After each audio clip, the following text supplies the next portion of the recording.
Welcome to EU5 1.3. Thank you all for tuning in.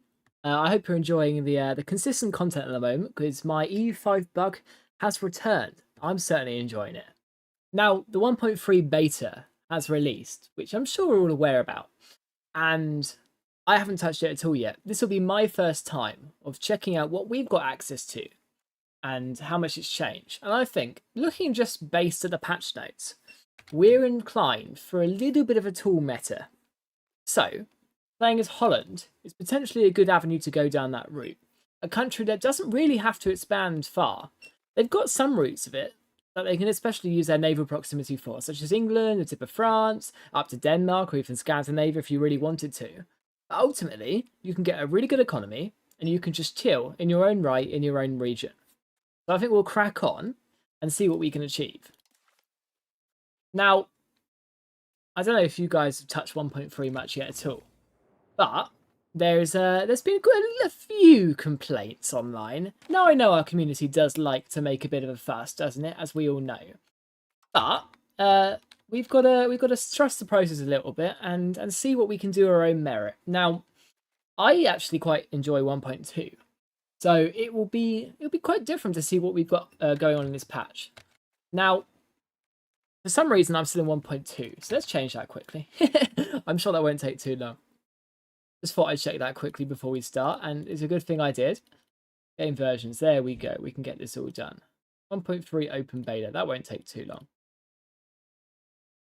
While we're sorting that all out, I'd love to know from you guys, though. How are you finding your own games in 1.3? Are you enjoying it? Are you not? Or have you not touched it yet at all?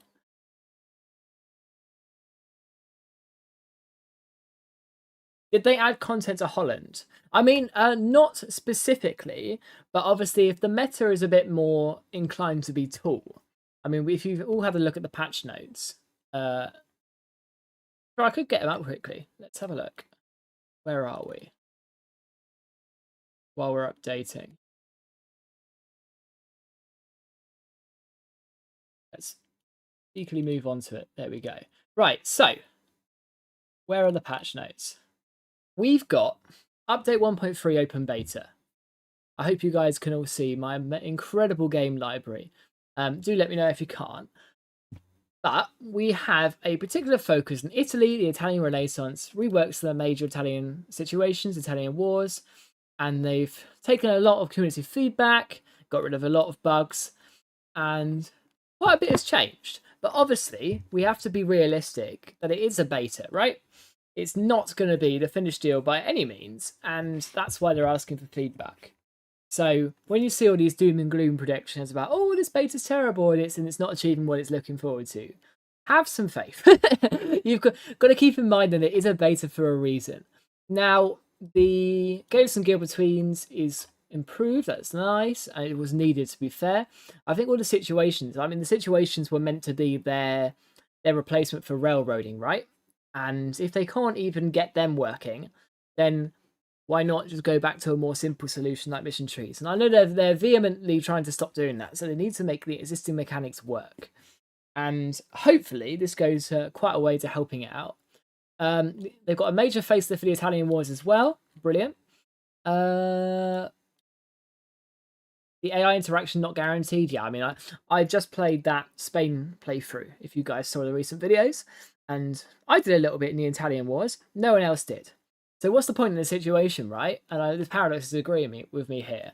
If nothing happens, and you're just sat there trying to influence it yourself, sure, but the AI isn't exactly competing with you. They're not invading with you to stop your progression in the Italian wars. They're not fighting for control with other AIs for that Italian territory.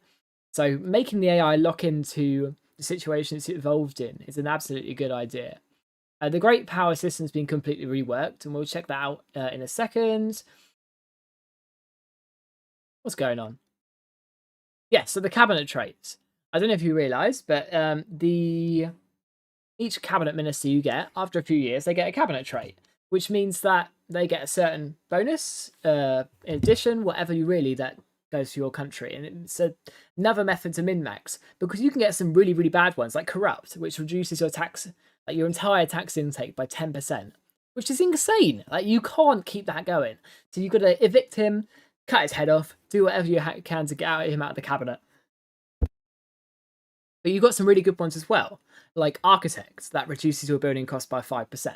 So a similar system for artists to actually make them viable, I think is a good idea. And it's a scaling cost anyway, so it means that if you're a bigger nation, it's something to actually spend your money on, rather than just endlessly going round and round and around in the economic loop that causes infinite problems. Rebel negotiations, buy off or accept rebel demands before they revolt. That's good. I mean, like, I always thought, why with the like succession wars, for example, like Byzantium, right? You're playing Byzantium, you start in a hellish position, and you start with a looming succession war. But oftentimes, that leader is actually better than your current guy, and he's got children of his own. So why not, just like an EU4, accept that guy, have him be on your throne? That's the whole point of a succession war, right? Not to destroy your nation, but to actually change your ruler and change your dynasty.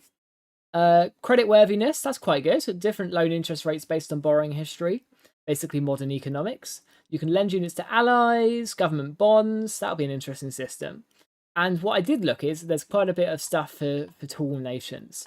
So let's crack on, and hopefully we'll be in 1.3 now, rather than what I thought of initially. Get us back onto it. There we go. Thank you all for being here. It's good to see you. Apologies for that earlier mess up. Levy, buildings barely make any profit. I mean, that's not necessarily a bad thing, right? There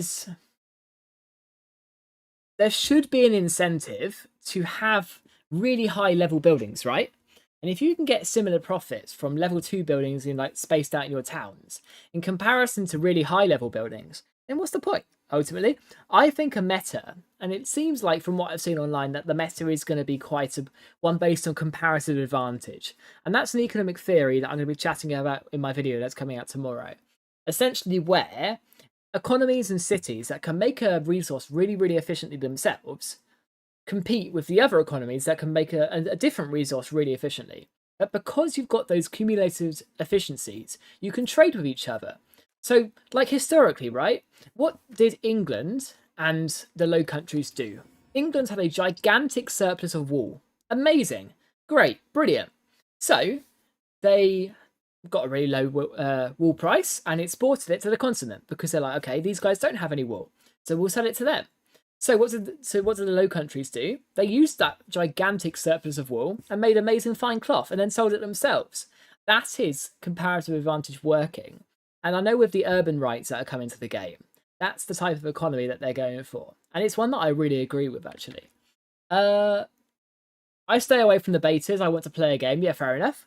We're testing it out. If it's unplayable, we can always go back to 1.2, right? That's the beauty of a beta. You're not forced to play it. It's not being pushed live. You can do whatever the hell you want and enjoy the game how you want to play it. There's no obligation of you to do anything that you don't want to do. And I think, to be honest, EU5 would benefit from a little less complaining and just some more constructive optimism. And that's sort of the line I'm going for. There's no new content to Holland. Why not play Brabant or Flanders? Because Holland is fun. I do like Holland. If you play like the one, is it Flanders or no? It's Brabant, the one that's really next to France. This is free win, and I think a part of what EU4 made EU4 so fun was the challenge part of it. And if you haven't got a starting challenge, it's like playing France, right? So I know a lot of people play France, and I get it. You want a free pass at the game, and I understand, but I don't get enjoyment out of it. What I get enjoyment out of is a little bit of a challenge, or going into multiplayer and competing with people, and that's what I enjoy. Now, hopefully, we are. Let's just check we're in 1.3. Hey, we're in 1.3. If you have a look at the bottom right, and let's get cracking. Oh yeah, I do enjoy a challenge, and I think Holland has a lot of just nostalgia, really. Now, I can already tell the performance is worse than 1.2, but it is a beta, so we can accept it. Now, we just loaded up a 1.2 save in comparison to a 1.3 save, and already our economy is a lot better. So it's changed. So we've now got economic base, wealth, and tax base here, which is brilliant. That's a very needed change. The graphics of the economy tab have definitely been increased. We'll do the classic stuff of cutting our money back and try and get some early capital in. I mean, that's always the play. My clergy and nobles have 0 ducats to spend even after destroying their estate buildings. The pops spend themselves into perpetual bankruptcy. Well, let's see how it goes. You might be right. I mean, maybe there's a strategy you can do to stop that. We'll have to figure it out. I personally think that you need to. Part of the reason why we're playing Holland, right, is I think playing Tool is going to be so important in 1.3, just because of the changes they're making, really. Because like you're talking about like population, like estate money, right? If you've got more population invested in less amount of land, then you've got more money to go around in those provinces, so more money going back into your estates, and essentially it's like a feedback loop. So we'll figure it out, and we will figure out what the meta is, as we always do. But no guarantee that it absolutely will change before the full release.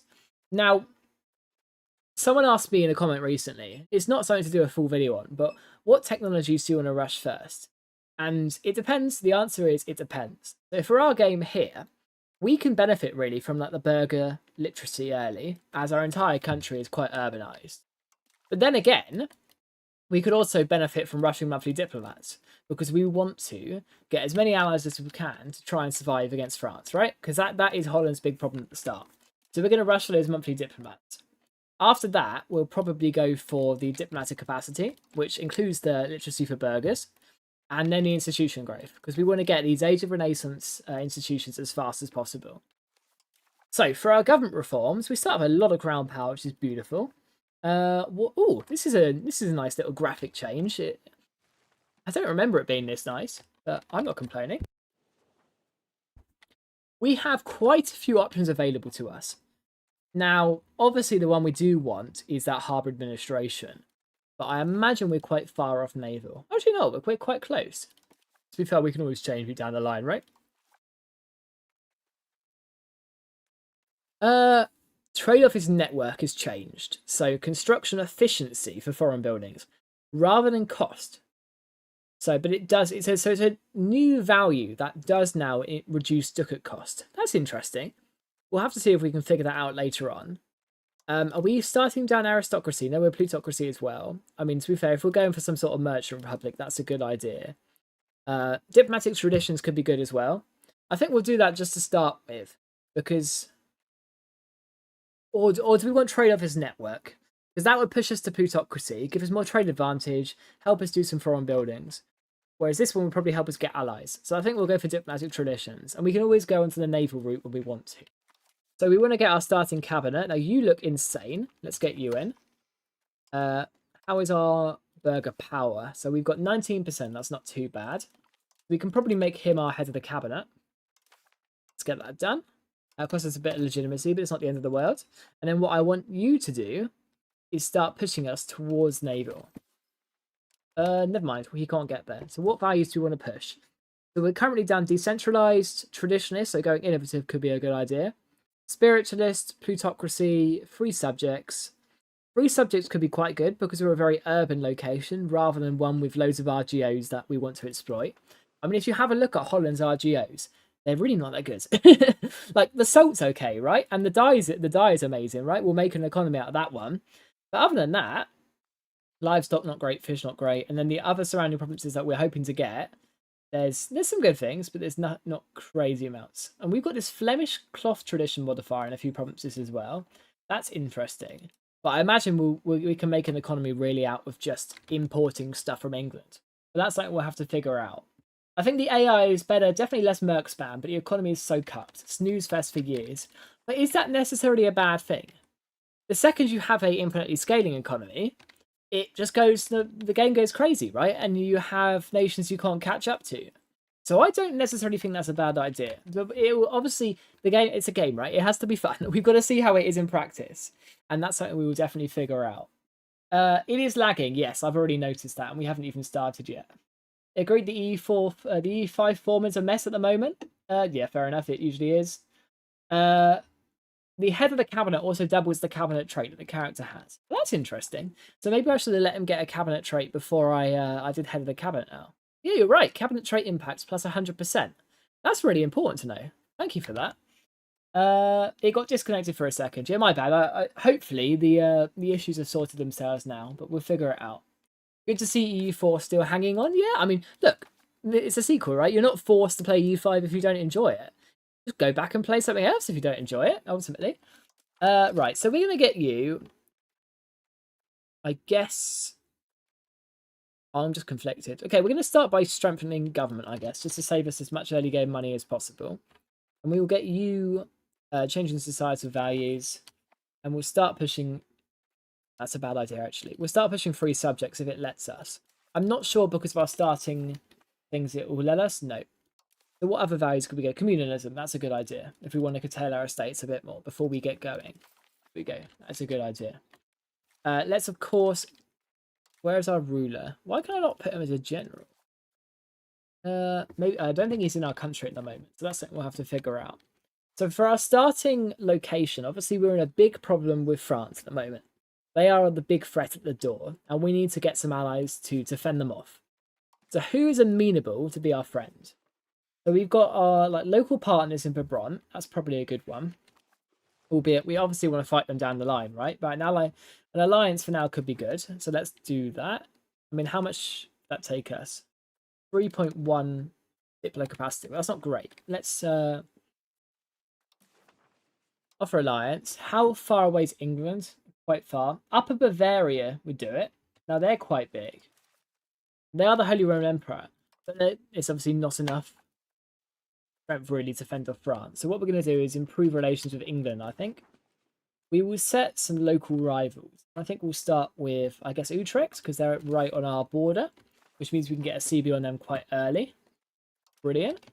Because we Dutch are epic. Woo!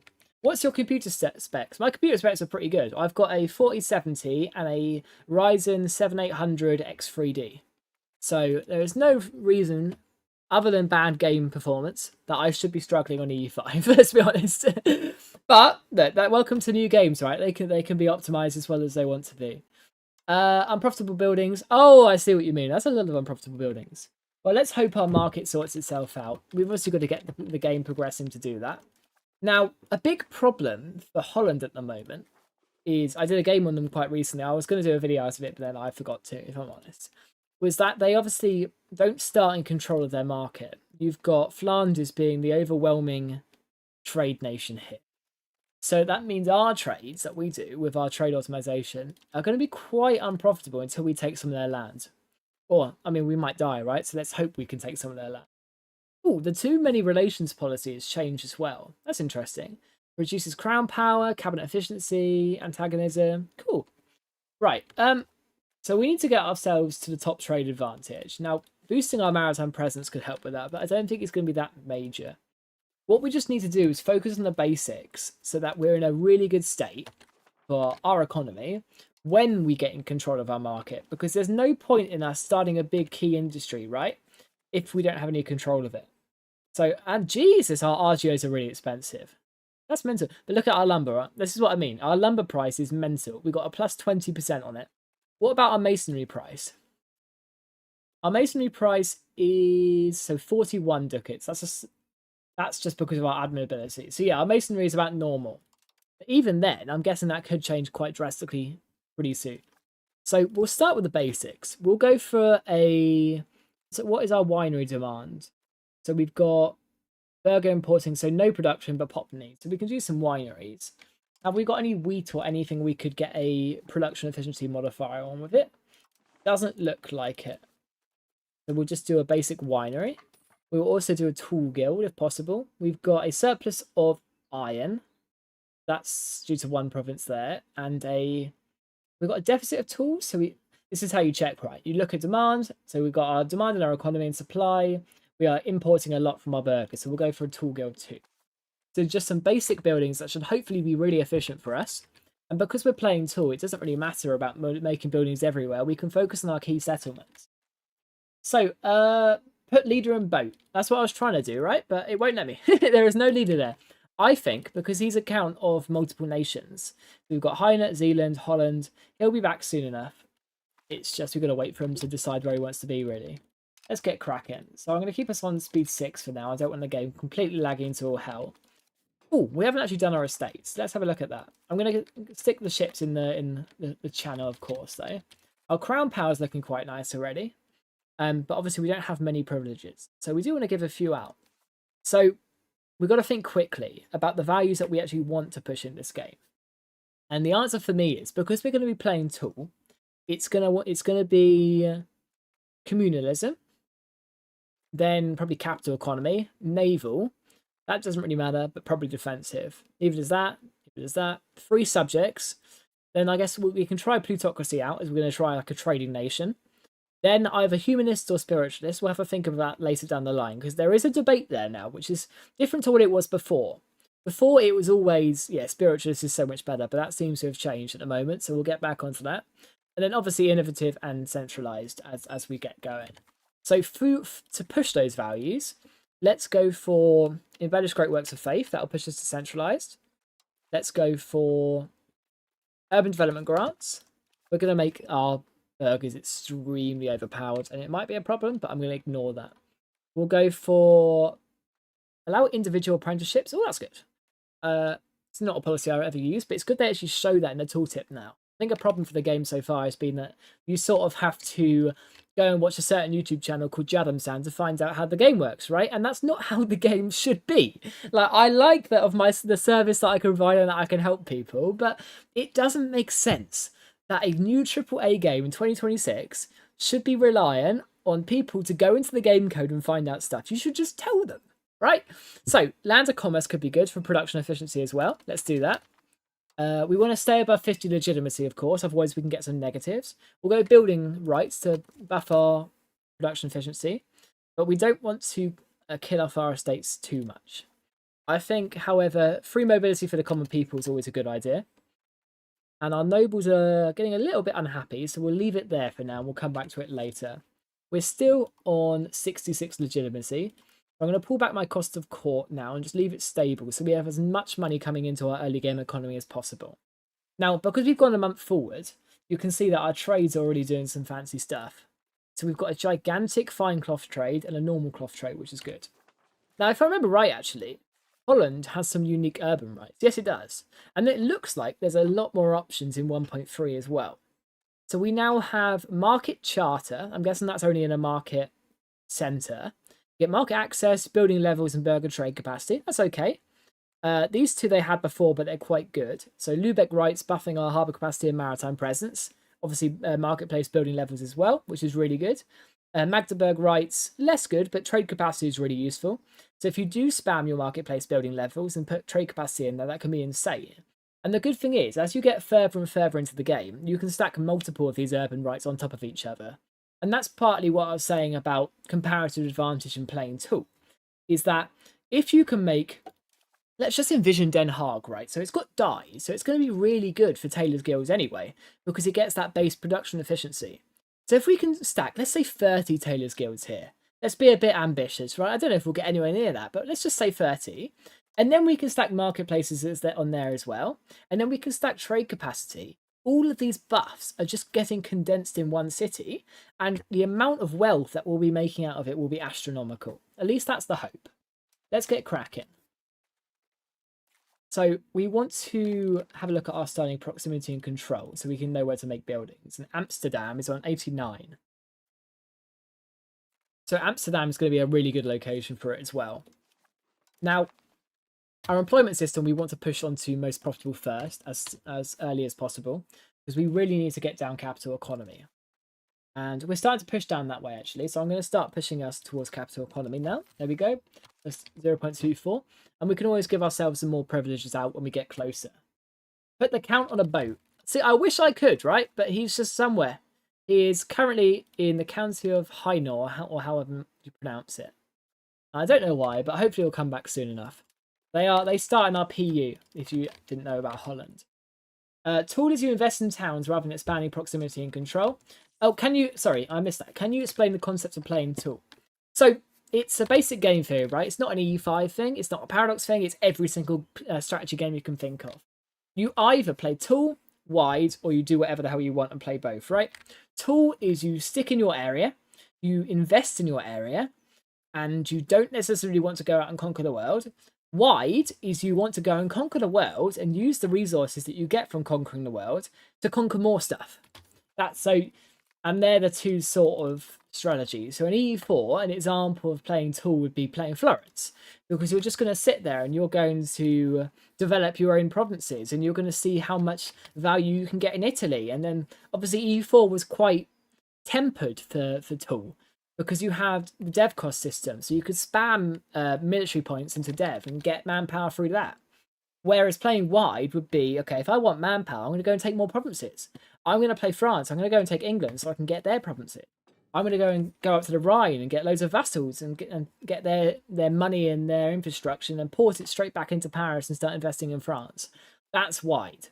So ultimately, it's not what's better. It's very different to what you want to play.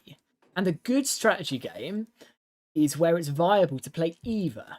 And I think that's a problem that EU5 currently has. In the current patches, it's just been wide, wide, wide. We've just had the one province minor vassal thing, right? Where the whole meta was to go around and make one province minor vassals, convert it to your culture. Well, that's a big thing. And get the resources going back into your capital. That's a semblance of playing wide. Before that, in 1.0, we had the centralized economy. So you'd go around and get as many provinces as you can and get really high control and proximity in them just by stacking buffs. That's wide. But in 1.3, if they can make it so you can actually have an economy that competes or is even better by just chilling in your own land, that could be really good for the game. Let's go for some Tailors Guilds, as we've got some very good trades on that. Now, we are running out of masonry, it looks like, so we're going to want to make some masons. We've got a nice production efficiency modifier for it as well. That's sort of the first thing you often want to do in your build spiral, getting those base resources. Whether it's lumber, masonry, but obviously the problem is we have no lumber RGO. So if we want to build lumber, it's going to have to be lumber mills. That's not necessarily a bad idea, by the way. It could be really efficient, but it's opportunity cost at the end of the day. And that's for those who don't know, that's another economic technique. It's essentially the cost of you not doing something. So I know it seems a bit weird, right? But me making a winery here rather than mason, what is the opportunity cost of that? Well, I make the winery and I get the economic value from that, and it's got cheap input goods and really expensive output goods. So it's going to be great for the economy, theoretically. Actually, there isn't much demand for it, so maybe it's not. Maybe I should cancel it. Tool guilds, how are they doing? Is there still a big tools oversupply? Yeah, people have just started importing a lot of stuff from markets. I think they should both be fine, but if they're not, that might cause some issues. Whereas you could obviously you could upgrade the dye RGO, and then that will give us a lot of money anyway. So that is your opportunity cost. We'll see how we go. How's the supply for Tailors Guilds doing? That's still negative, so that's good. We can focus on that. And we probably can get some early urban rights as well. So we've got the Flemish cloth industry. That looks insane. So trade capacity 25%, production efficiency -5%, cloth and fine cloth building levels, and burger trade capacity. Yes, please. And we've got 10 legitimacy spare. So do we want any more urban rights? Perhaps one in Amsterdam? So in Amsterdam, we can make it a fortress town, actually, if we want to be a... Oh, that's a good idea for down here, actually. Just so we're a bit safer from France. That gives possible soldiers, noble power, burger power reduction, which is good. Manpower, garrison size, and fort defense. Let's do that. A fortress town there. That gets us a little bit of help for if France comes for us. Now, we actually probably should start improving relations with France, just in case. And then for Amsterdam, we've got 6 more legitimacy. So we could go for a staple port and help our maritime presence get up. A market charter could be good as well for burger trade capacity. Lubeck rights. What's the difference between Lubeck rights and staple port? So it's the same marketplace. There's more marketplace building levels. It's probably a good idea. Let's do that. Now we're down to 51 legitimacy, and this is pretty much the minimum that you ever want to go. Otherwise, you get some crazy debuffs. So let's not drop anywhere lower than that. So I'll get us ticking for a bit as our economy builds, and let's have a look at chat. So why does one Flemish province have 100 tax base at game start? Because the game doesn't calculate the base economy right. You saw we had an economic base of about 60 before and wealth of about 100, and now that's just gone back to normal. So this is actually where our economy is, and it will even out, and that's why the game can be a bit weird on game start. Now, what's interesting so far is that England's actually gaining some good land in France already, and they haven't even done the war yet. So it's going to be very interesting to see how that continues. If you can actually get England forming GB by themselves, and Spain forming by themselves, the Ottomans getting big, having that inbuilt competition into the game, you're going to have a much better experience for both single player and multiplayer. Oh, that's changed. So strength in government has changed to 2% of legitimacy. So it's no longer a static one. So I actually don't think that's a good thing to be putting our guy on anymore. That's really weird. I don't like that. Stab investment still normal, but stability is a bit shit. But you do now get this credit worthiness bonus for stability. So it'll be interesting to see how much value that actually has. Appease a state. We could get our nobility back inside, actually. That's probably a good idea to get rid of their rebellion. Do that. We're still pushing capital economy, which is nice. We've got enough room for another building. So how is that winery we just made doing profit-wise? It's operating at 0% because it doesn't have fruit. Lovely. Can we make fruit? Have we got an RGO for fruit? No, we don't. Can we make the building for fruit? Because there is a fruit building, fruit orchard. Let's do it. We want to have the building we just made actually do something, right? Or we could change this production modifier, actually. We could move you onto beeswax. We don't have that either. We'll try it. We'll see if our trades actually bring it in. But it seems to be doing something. Yeah, so we no longer need the fruit. Let's get rid of the fruit. Let's make something a bit more efficient. We've got glass guilds coming up in Amsterdam. Let's just check the effectiveness of that. So we've got a demand of 3.4, and the vast majority of that is pop needs. And we've got a supply of 3.5, and 1.5 of that is burger import. So that will be a good building. Because that will take one production out of that burger import, which means more money for us.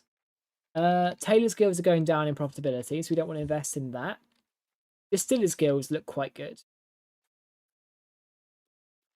We could go for that. I mean, if we've got a winery here as well, it's probably a good idea. But they're still operating at quite a low thing because they don't have much beeswax. But that's not the end of the world. Obviously, going into RGOs is the other idea. We do have this insane dye province that we start up in our capital. And that will give us a lot of economic value. It's just, it's quite expensive. And without any lumber, it's going to be even more expensive than it should be. So I think some lumber mills is actually a good idea early on. If we can address that lumber shortage, we will be making ourselves a lot more efficient anyway. And we'll do some more masons as well. And we'll fix the foundations of our economy before we do anything fancy. Have they fixed Holland? Because it seems just impossible to survive as a country. I mean, I had a single player the other day, and I didn't publicise it, but I did manage to survive. So I wouldn't say it's fixed, as I don't think the game's changed at all, but at least, like, you can survive. I mean, I've certainly done it. Oh, we've got an outbreak. Now, this is one of the big problems I've seen on the forums. The hellish diseases. Now, I'd like to just question something, right? When you think of malaria, do you really think it should be endemic in Holland? The answer is no. We should not have malaria here. So why do we have malaria in Holland? That doesn't make sense, Paradox. I hope that's a visual glitch. Smallpox obviously makes sense. That will destroy everyone. Thank God that disease is not around at the moment. Otherwise, we'd be having problems. It's actually the only disease we've ever eradicated in human history, which is really interesting. I don't know why. I've got a bit of a morbid curiosity on that one. Why is Holland so developed at the game start? 40% crown power and 90 tax base. Obviously, the tax base is reassessed, but the crown power is really good. But there's still more stuff we can do for crown power, like sergeantries and, like you said, trying to get our king on an actual boat if he ever comes back to join us. So our that's brilliant. So our head of the cabinet has just got the honest cabinet trait. So our state satisfaction equilibrium will go up by 1%, but because he's head of the cabinet, it means it should go up by 2%. Let's just check that quickly. Yeah, honest 2%. That's really cool. Ruler of foreign culture. We can see if we can change that. Come on, dude. Let's... Yeah, we need to get ourselves sorted. We don't have many diplomats at the moment, but that is why we're rushing for the monthly diplomat. As I don't want to spend money unnecessarily if we don't have to. Let's push up the cost of court a little bit. I don't want to go negative 50. Let's keep the taxes as high as feasibly possible. We don't want to push up our minting slider straight away. Now, the reason for that is minting's obviously based on your economy. I'm not sure actually if it's your tax-based, wealth, or economic base, but it's one of them. And if you get it higher, it means you can mint more for the same amount of inflation and not really suffer the consequences. So we'll just stick it on equilibrium-ish at the moment. So we've got new policies available. So we've got the individual apprenticeships instead of religious teachings. That would buff up our trade advantage. It would cost us a lot of stab there. We're obviously not going to do that. But what would we lose out of changing to that? And that's literacy for our labourers and soldiers. But that is the type of policy you could actually consider if you're trying to play tool, because we're going to want to push as many people into these high value classes or social classes rather than being peasants and labourers to get the increased demand flowing straight back into our economy, right? So it's something we can definitely consider in the future. Now, these fine cloth farms look quite profitable. Let's just check them. They've got an oversupply, so that price is going to be falling down. So maybe not. Whereas I do think, just continuing the line of like lumber mills and stuff, to get the base goods in our economy sorted first is the idea. Now, let's have another look at chat. It is lagging. Yes, I am aware. But hopefully it's not too bad. Like I said, I've got a good PC, so this is just a semblance of what the game is like at the moment in 1.3, unfortunately. They didn't adjust the upkeep cost for estate buildings yet, so most estates go bankrupt instantly and tanks demand, causing widespread economic collapse until things recover. Let's have a look. So our nobles are losing money, our clergy are losing money, our burghers are losing money, but only just, and our peasants are losing a lot of money. Okay, so yeah, we are losing a lot of money, but let's give it time. Let's see if we can fix it. So we've got our first parliament debate as well, which is good. Now, obviously, we're going to probably want to get the highest thing to sort out our starting laws and stuff. And the idea is, do we want to go a member of the burghers? It's probably a good idea to get us into plutocracy, to be fair. We could do land trade routes. But because we don't have much control over our own market at the moment, probably not that good an idea, if I'm honest. Military exercises could be okay, but the French aren't out our door yet. And they seem to be having a bit of a problem with England, which is really good for the game. I'm enjoying this. Not just because I'm British, right? I am allowed to be biased. But you need to have the 100 Years' War actually act out. Otherwise, France is just going to dominate the world. And then people complain about France. I certainly complain about France being too OP. But if you have the 100 Years' War actually being fought, you sort of curtail them for 100 years or so. Let's go for promote member of the burghers.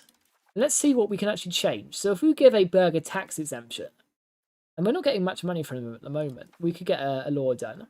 If we address the burgher mansions first, though, actually, change our court language to Latin. Well, that could be a good idea. Because you do get a really good research buff if you've got the high value thing. Law changes. So what do we want to change? So our mining law, we've got founding town cost minus 20%. That's quite useful, but we could change that and use it later on. Traditional distribution of power is probably quite bad. We might want to get rid of that, and I'm thinking we will do. I think favour the wealthy is probably a good idea. And I'm okay with missing out on promoting a member of the burghers to achieve it. Let's keep going again.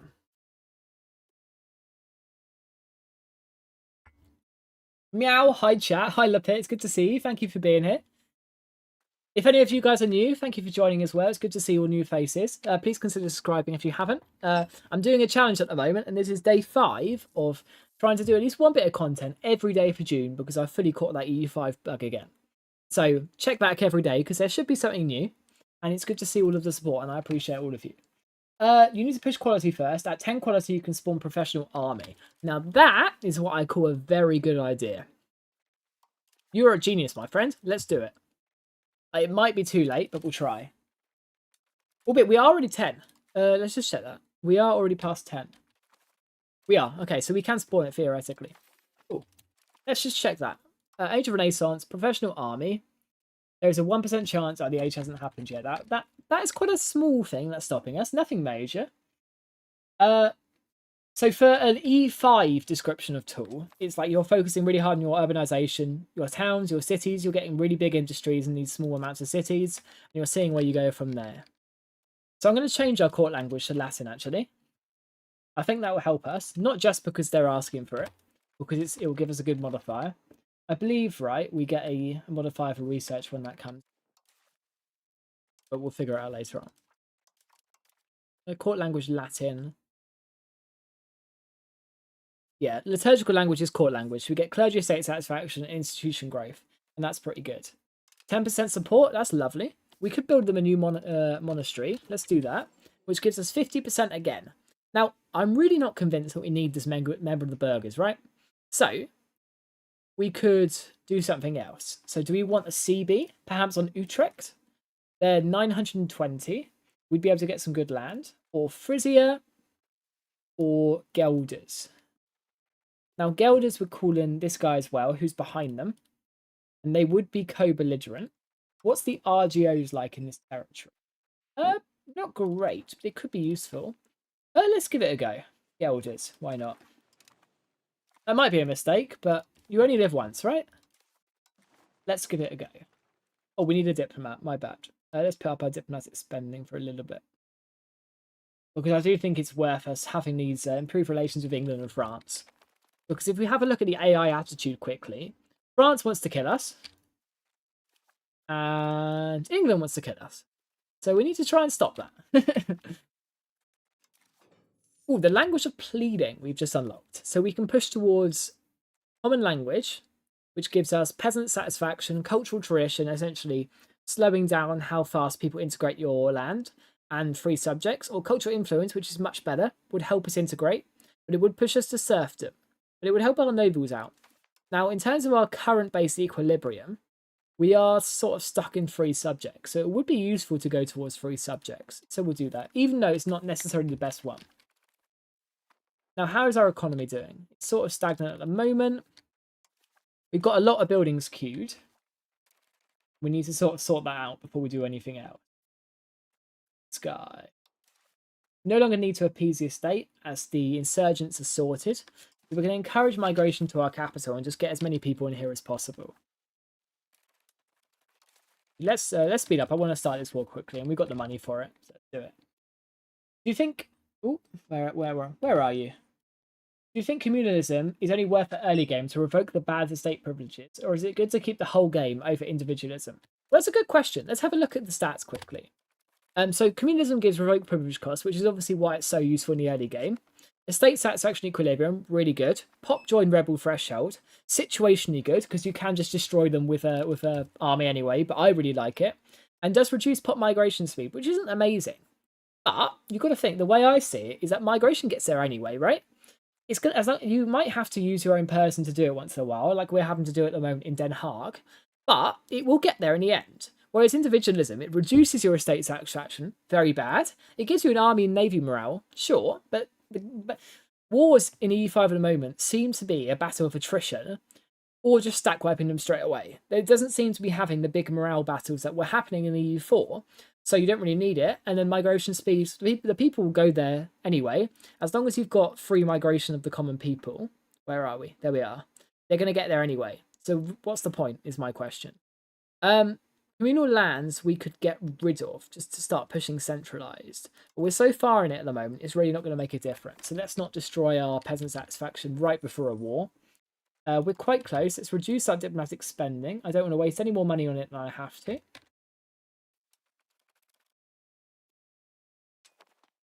I hate playing England in this game. I always win the first 5 battles, but I can't resupply myself with men. While France, it's 5,000 vassals will. Yeah, England's hard. You have to fight it really well. And I mean, supply is so overpowered in the current game at the moment that you really have to sort of min-max it and abuse some very stupid mechanics to get around it. But it's just how the game works at the moment. Like trying to get the stack wipes because they've run out of food and stuff like that. But it is definitely possible. You just got to be very smart with it. Glass Guild. Have you filled out the Glass Guild here? Yes, you have. Let's get another one. If you're profitable, I'm there with you. So we've got our diplomat ready. So let's pull you back a second. And let's go in with our parliament approved claims. So we would lose 10 stab because Gelders would be a war enemy.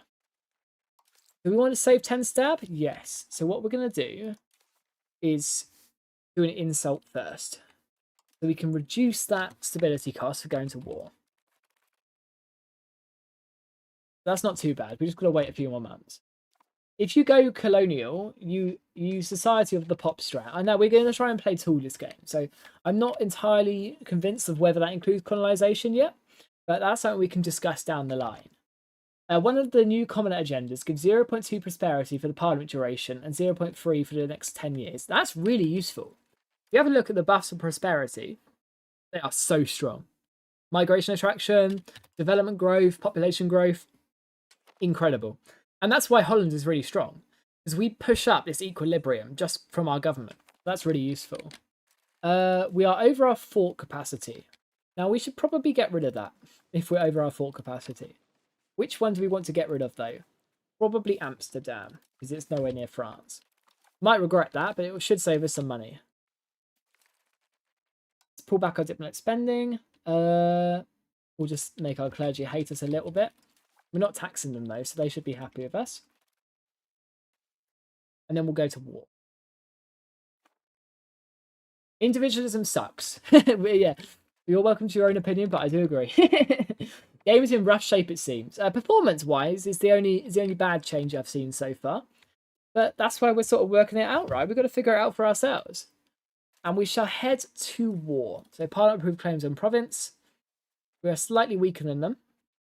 We can always call in Brabant, but they will want some land for it. They should theoretically get caught in this province there. So we're going to try it first, and we can always call them out to save us if we really need it. Might be a bit sketchy, but we'll see what we can do. You've got to take some risks if you want to win in this game. Almost joined the HRE. Well, welcome. Why didn't you grant the privileged common militias? Common militias is good. It's just trying to keep above 50 legitimacy. Actually, I do think you're right. Let's spend on legitimacy to get our estate sorted out.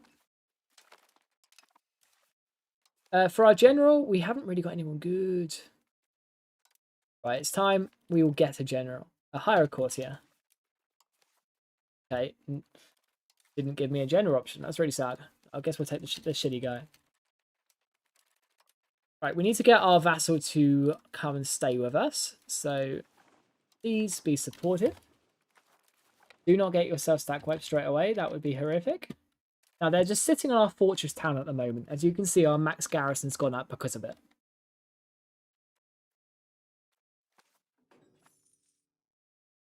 Now, you could think about, like, starving them out, so. That's sort of what our vassals are doing at the moment.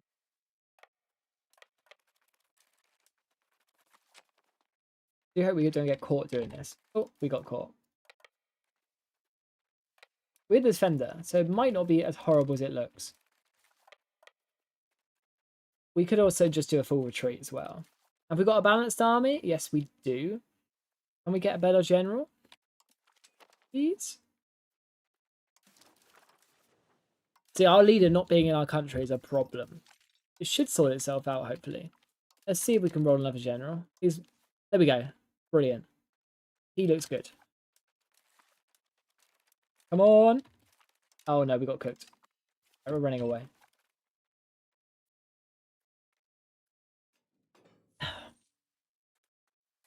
Right, now we call in the allies to save us. Classic EU5 war. It does hurt, but we'll get there. This is why we did an educated risk with our vassals coming to help us if need be. It was a well thought through strategy, let's call it. Morale is the least useful modifier. It only controls how long battles last. You want to stack discipline and combat ability rather than morale to get better KDR ratios. Absolutely. I completely agree. Now, if you didn't know, the army meta at the moment that you need to follow is essentially just stacking light cav, because initiative is the most important stat of them all at the moment. It's crazy. Right, we need to get on these provinces first so we can control the siege. Let's try and do that. Oh, they've just attached to us, so we can go and kill them. Brilliant. We might backstab them to try and take these provinces.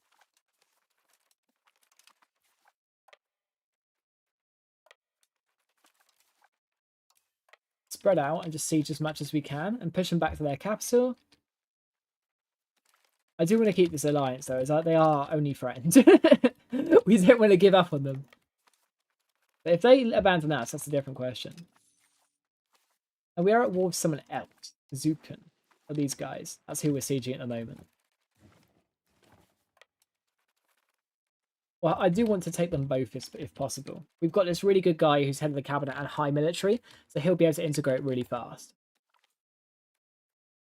Free stability, absolutely. Free legitimacy, absolutely. Thank you. Much appreciated. I'm not complaining one bit. Now, this is what I mean about supply lines being crazy. Like, there's nothing there, so we need to occupy these provinces to get food into this siege.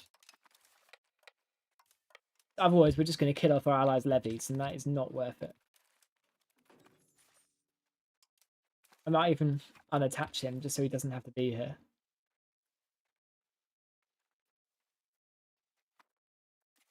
So if you siege individual provinces like this, you get more gold if you didn't know. But now we're just waiting for these sieges. So what's our war participation? So we've got 27%. Yeah, so they're not going to be happy with us regardless. As you can see, oh, it doesn't say it. That's surprising. If I give them that province there, they probably might like us a bit more. Hopefully they do. I want to take everything else. Fruit province, that's fine. Fruit is not an issue. This is a bit cruel because they're just starving themselves and there's nothing we can really use to stop that. I can try and give out food in this little sea zone and see if that changes everything. But ultimately the game is just a bit messed up with the supply system at the moment before you get professional armies. Like, obviously we can make a Sarge entry. It's going to be a little bit late for that allied army. But you need to get food carts as early as possible. I'm actually really scared of playing near big countries if I'm a small one. Well, this is what we're doing at the moment, right? We're right next to England and France. And probably they're going to invade both of us. And that's why you just have to play very, very smart. And we need to get ourselves as big as possible. As fast as possible. So we can get some allies. Because most of the allies in this game, just check how big you are, how big your army is, and then make up whether they like you or not based on that. So like, if we want Austria to save us, right, we need to get our army strength up. So they think, oh, there is less of a dead weight. We've actually got a partner in this scenario. Oh, our king has died. He fell down the stairs. 15 legitimacy for free, absolutely. And this guy is still not in our country. Come on, dude. We need that to stop as soon as possible, guys. Please, I'd really appreciate it. Welcome everyone to the stream who's joined recently. Thank you for being here.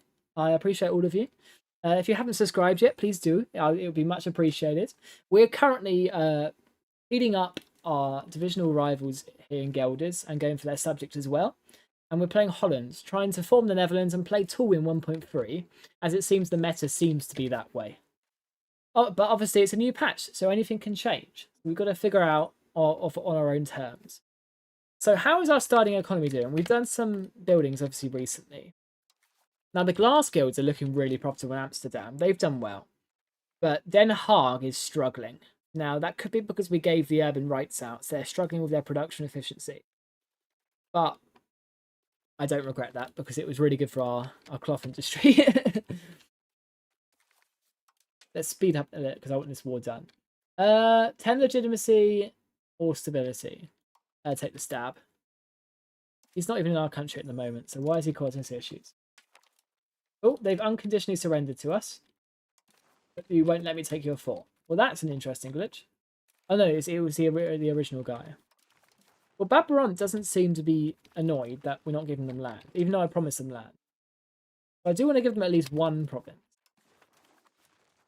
Just in case, because I'd like to keep that alliance if possible. But I want the vast majority to be for us, for obvious reasons. Have you considered doing a military guide at some point? I have. What I've considered doing is basically an explainer of what every single military stat does, right? Because if you hover over your levies, you've got these numbers. What do they do? A lot. Some people know, some people don't, right? Yeah, let me know in the chat if you think that'd be useful. I'd love to hear from you. But ultimately, the military meta at the moment is just light cav. It's just horsemen. And if I did a video on that, it would be about 60 seconds long. Me going, the meta army comp in EU5 is amazing. Ramble for 55 seconds and then say, yeah, you just spam horsemen, right? And you get a bit of artillery. It's not exactly good content. And I like being concise, and I like not exaggerating stuff and giving as much info as possible. Because I just honestly feel that the meta doesn't seem to fit the game at the moment. So it's going to change. so why invest the time into a video if it's just going to change? And that's my honest. I could do a short on it. You're not wrong. I have considered it. I actually think that's probably a good idea, just to let people know what they can be doing to get the best army at the moment. But yeah, cavalry spam armies until about age 5 are good. Then infantry gets good, but that seems to be the military meta at the moment. Let's change our values as we've got to the max there. Let's keep pushing communalism. Come on, guys. This siege is meant to be going a lot faster than it is.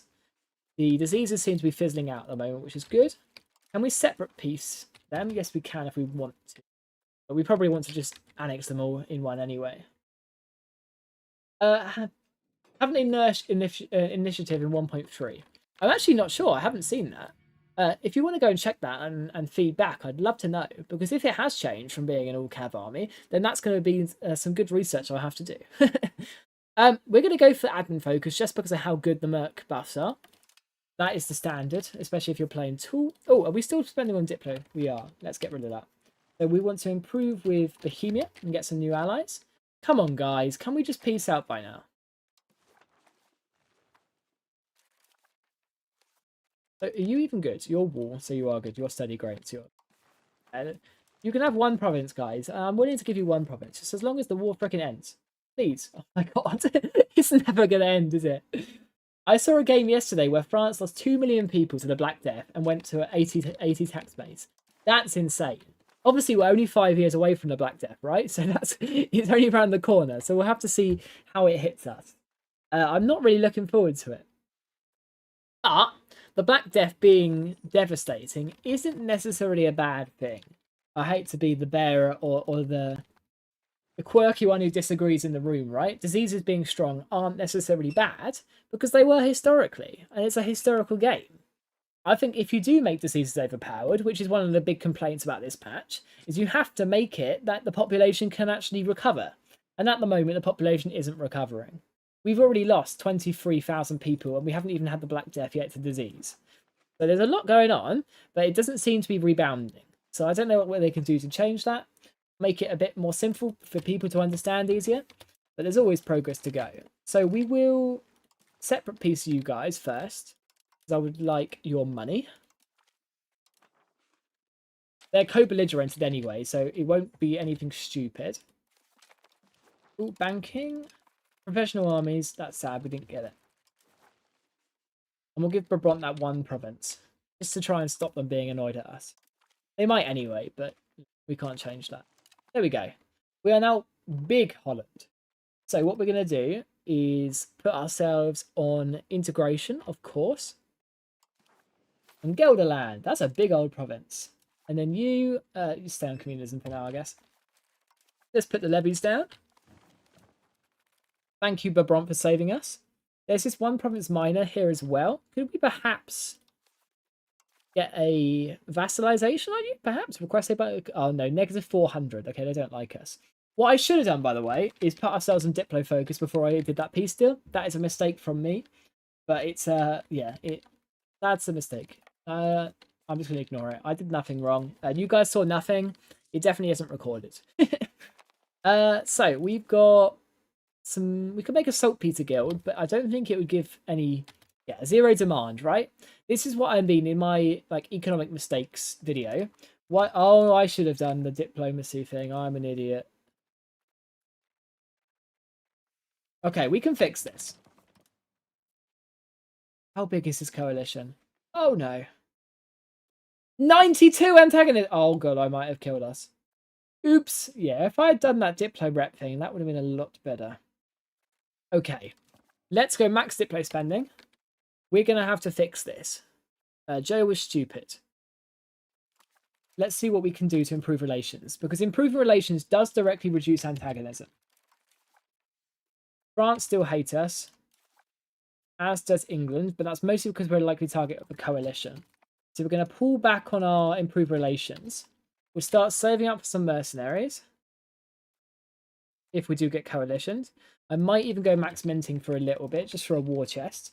And we're going to improve our relations with as many of our surrounding neighbours as possible, because otherwise we are dead. Diplo capacity is coming, brilliant. Oh no, this is bad. This is a problem. We did take Gelra. It'll be good, trust. I mean, it did take Europe a long time to recover from the Black Death. Yeah, you're right. And it should be, you should be in the gutter for a bit. I'm not contesting that. But ultimately, it's great. You need to find a system that mimics historical reality, but also is fun to play. That's the two balancing acts you've got. And you can have the best historical simulation in the world all you want. But it doesn't matter if it's not fun to play, because people won't play it. And ultimately, it's a game at the end of the day. You've got to make it viable for all. Isn't combined arms bonus pretty good that you want to stack it light in for heavy cav? Yes, but from age 5 onwards at the moment. It might have changed in 1.3, and I really hope it has. But from my understanding, in the current patch, it's only good in about age 5 and 6. Right. Antagonism. Who's in our coalition? Munsterland. Let's see if we can go for the outside people first to get them out of the coalition as early as possible. Improve relation. You're tiny, so you're not really a threat. You are not tiny, though. We'll try and get you out. And luckily our economy is so tiny because we can actually... Ooh! Oh my god, our king's fine in our court. Huzzah! We can move our heir to our court. Lovely.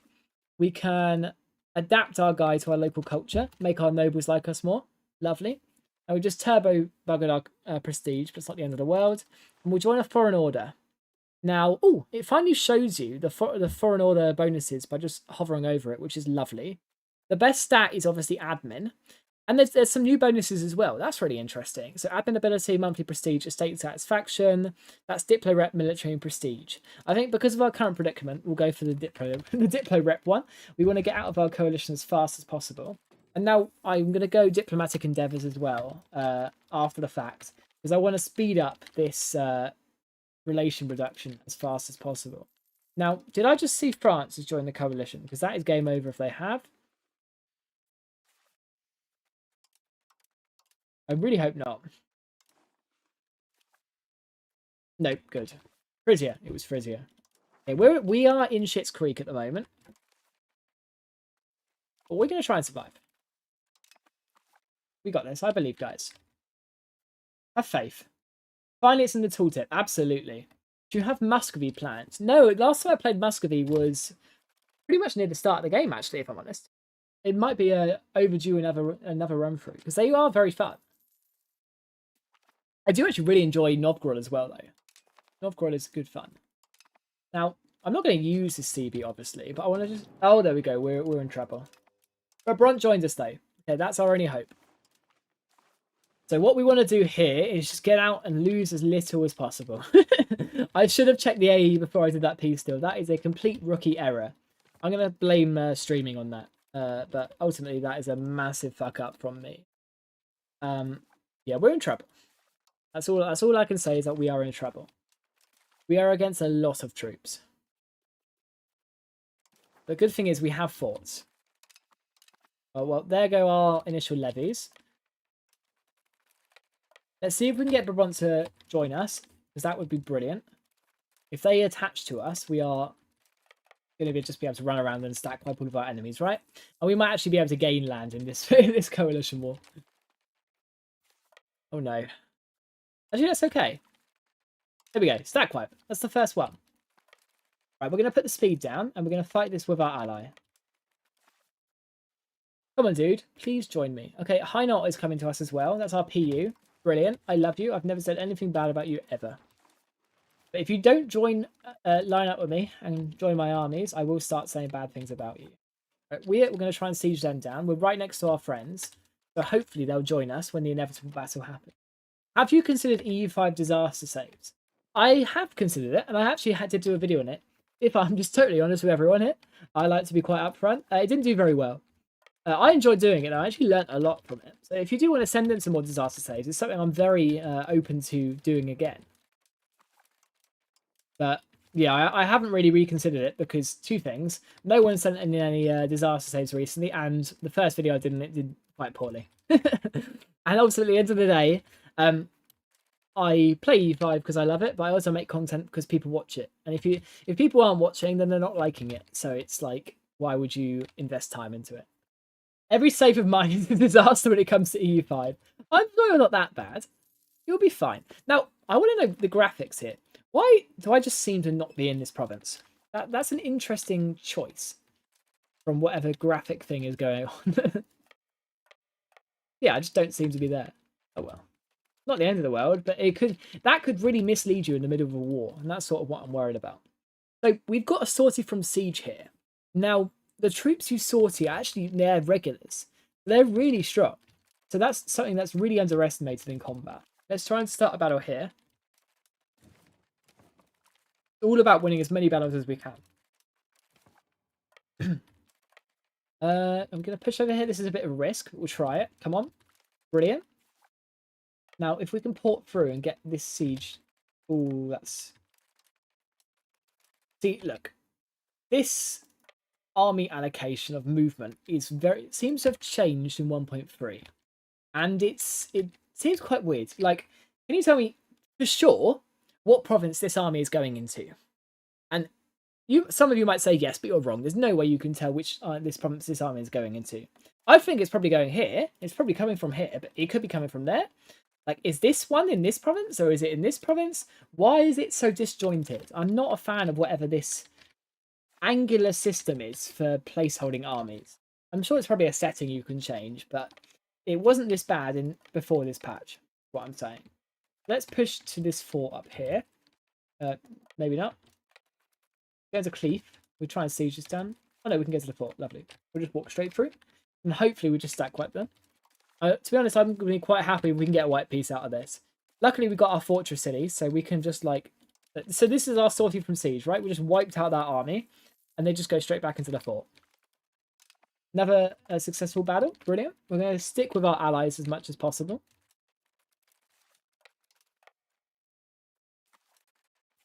Oh, I haven't allowed them to attach. Maybe that's why they're not attaching. We're up to 49% war score, so we're doing really well. Hey, I'm about 300 hours in, and I still have zero clue what's going on. I've 3k in EU4, but it seems like econ scaling isn't as fast and straightforward as it used to be. I mean, I've done a lot of economy content recently, so rather than giving you an overview here, I will do, don't get me wrong, but there's a lot of in-depth stuff to go into. So feel free to check out as many videos as you fancy. But it does infinitely scale. So EU5, you build a building and it will make your economy, right? But then you'd hit a building cap. That's the big difference. EU5 has soft building caps, but not hard building caps. So your economy can infinitely scale. You've just got to make it from the ground up. So the first thing we've done as Holland, and that's why our economy hasn't really shifted, is make some very, very carefully thought out, highly profitable buildings by checking demand and supply. We've then gone through and made the building cost reductions. So you see here, that's 38 ducats. To make that cheaper, we've made masons and lumber mills. So we've done the basics of our economy, and then we'll get into the fancy economic spirals later. But I've done about 50 videos on EU5 economics. So rather than rehashing the wheel, I'm going to be a bit cheeky and ask you to go check them out. All right, let's go and fuck up this army. Let's do it. But the basic is you have to make goods that your people want and other countries don't have, and you want to make them efficiently. So you want to stack high-level buildings because you get an economy of a scale modifier, like in Vicky, for the level of building that you make. So if you have a level 7 building, that will massively overproduce 5 level 2 buildings, if that makes sense. Can we white piece yet? Yes, we can. We can even get money. We can get war reps. Not yet. I'm just quite happy to take the money, actually.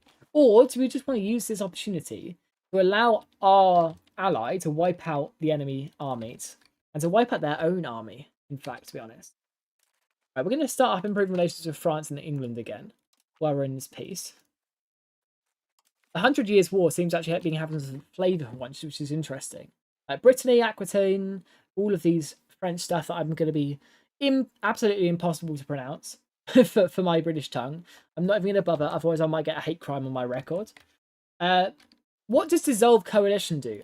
Actually, that's a really good reason to not just rush out of this. Dissolving the coalition. Now, for some reason, it doesn't seem to be there. Where are we? Dissolve coalition. It creates an anti-coalition treaty with the people in the coalition for 15 years, and they can't form a coalition on you for 15 years, which is insane. So we are absolutely going to want to do that.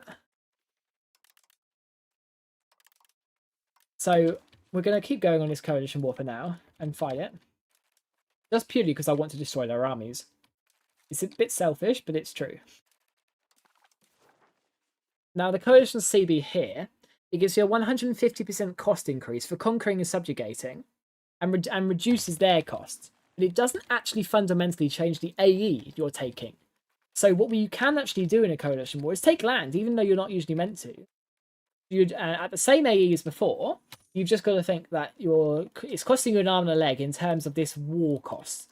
So how much it's costing down here, the peace offer value. Now our research is done, so what do we want to do next? We've got the Age of Renaissance, and I think we'll push down for, where are we? We are here. RDO size is probably a good one to start with, because we've got those dies that we want to build up. Now, you obviously can't separate piece of coalition, which is sad, but it's not the end of the world. Now, we're going to attempt a big battle if possible. Are you funding your castle? Yeah, sadly. If they just stack on that one fort, they are. It would give us the perfect opportunity to try and pick off some armies as they try and get out. Like this Cologne one, right? We're going to go and fuck it up. Where are we, guys? There we go. This should be a stack wipe. Lovely. And we're going to re-siege Gelra. Now, hopefully they split off some more armies. That would be brilliant. We can hope. I thought that it reduced antagonism. No, it just stops coalitions forming. What you can do to reduce antagonism is what we're doing at the moment, improving relations. You see in the bottom right there. If you just right-click and press improve relation, that reduces their antagonism directly from improve relations. It's kind of crazy, to be honest. But it's in the game, so you've got to use it. Den Haag's finally getting its buildings built up, but it doesn't have the people for it. So we could consider some more buildings in Amsterdam. Or some RGOs. I think I'm going to save it for that dies RGO. Albeit, we are still max minting, so let's pull back on that. We don't want to get lots of inflation. Is there nothing we can do? Oh, it's just a migration. It's not the end of the world. They're splitting off again. That's a risky move. Let's go and catch them. We want to wipe out as many troops as possible in this war, because we'll have to fight these guys again, right? These are all the guys that we want to invade in about 20 years' time. So if we can get rid of their armies now, with troops that aren't even our own, because we're basically just using our allies as morale and manpower fodder, we are in the money. There we go. Oh, this is beautiful. What is the AI doing? I'm loving this. Keep wiping them out. Let's get the green one here. And just infinite stack wipes. This is beautiful. Let's go and get this guy here. Lovely jubbly. And let's go and take out this fort. It's time. Now they're running away. They know what's about to happen. Let's bugger them up. Charge! Ooh. Oh, yes. And they're all in one flank. Stack wipe. Yes! Huge. Now we could just go and we'll try and win this war well and truly, to be honest. I mean, why not? Let's we've just wiped out their army, so let's stick our guys on siege raider, and live and let live. We should have just won this coalition war straight away. There is a core map mode. Let's have a look. GP score. This is the GP score has changed. If we hover over it, you see you now get points per your great power points per the areas you've got. So if we take Friesland, Holland, Brabant, Wallonia, Flanders, etc., you get points for that. In terms of core, I check the integration map mode. As you can see, we're integrating. That's the hash. It goes yellow once it's integrated, and then it goes green when it's cored. And we can obviously like embrace cultures and stuff. So this is low Franconian culture. So if we go on the culture screen, and if we wanted to embrace Frisian or whatever, we could do that. Worry about it later. If we could take these odd provinces that are annoying us this war, that would be a good start. There's a lot we can do now. We've totally wiped them out. There's really not any armies left. There's one 500 one. Oh, we've got a new count on the throne. Interesting. If we could get... Oh, we'll put him on an admin education. We can't afford the expensive one, but admin is the best stat in the game. Or at least it was. Let's check. So admin gives you crown power, construction efficiency, proximity. Yeah. Admin is the best, in my opinion. Then Diplo, then military. Just because morale really isn't that important. Liège. Yo, lots of people are joining our coalition. Let's try and stop that. Berg. Improve relations with people. That's why we're spending a lot on diplomacy, but it's worth it. Have you guys got any questions or anything you want me to have a look at in 1.3? Thank you to everyone who's joined the stream recently. It's good to see you all. There's a lot of new stuff in 1.3, so there's a lot to check out. I can't really check out the patch notes while I'm playing Holland and in a bigger war. Will you continue your England run, or is it like done since you started this one now? I'm not opposed to going back to it. But as I said at the end of that last stream, it sort of felt that we achieved our objective. We PU'd France, and with 1.3 around the corner, why not just move on to 1.3 without any stability issues? But I'm not opposed to going back to it, but that's a question for what people really want to see ultimately. Is Biz still ranked 2000? Let's have a look. Jesus, what the hell is going on over here? There's a lot going on. There's some mega war. Serbia, Genoa. I'm gonna try and not get demonetized. But that's a party. Let's say that's a word I can use. That's a party. Byzantines 268 great power rank, which seems a bit crazy considering they are the Byzantines, but they have died to the Serbian Empire. If they didn't vassalize Thessaly, they'd actually be able to get the they need a few more provinces, but they're really close to getting the empire. If you didn't know Serbia could just form an empire themselves, it's actually really crazy, but it's the way of the world. Anything else we want to check out? Didn't Parax add an automation to improve relations?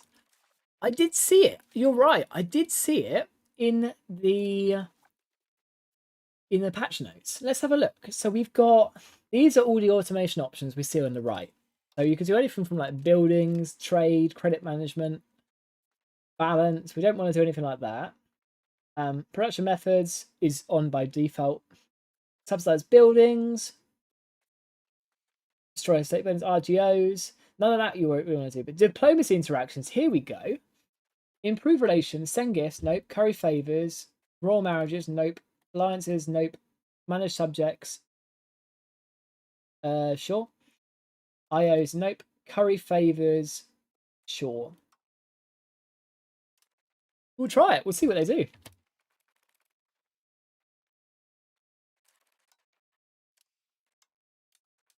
Minimum monthly diplomats. We'll just keep it on 0. Now, theoretically, it should start automatically improving relations and ending coalitions and getting us allies, and we'll see how it goes. I thought you were playing Tool. We are going to play Tool. We just need to get the land to play Tool first, right? We don't want to just sit in Holland. We want to get the Netherlands, right? We can form the Netherlands pretty soon. You get some good stuff. So yeah, we will play Tool. We just need to get our good stuff first. And I did start with some crazy expansion, I do admit. Have you tried the credit bond stuff? No, we haven't got into debt yet. So, and I don't want to just take debt to the point, but it looks very fancy. You've got loans given, loans taken, credit worthiness, estate loans, foreign loans, government bonds, bond interest. It's very fancy, and we'll have to figure it out. And it's probably, that's the type of system I'll probably have to do a video on, to be honest. But I'm not opposed to learning it at all. Now, why is my diplomacy automation not doing anything? I just put it on. Give it some time, I guess.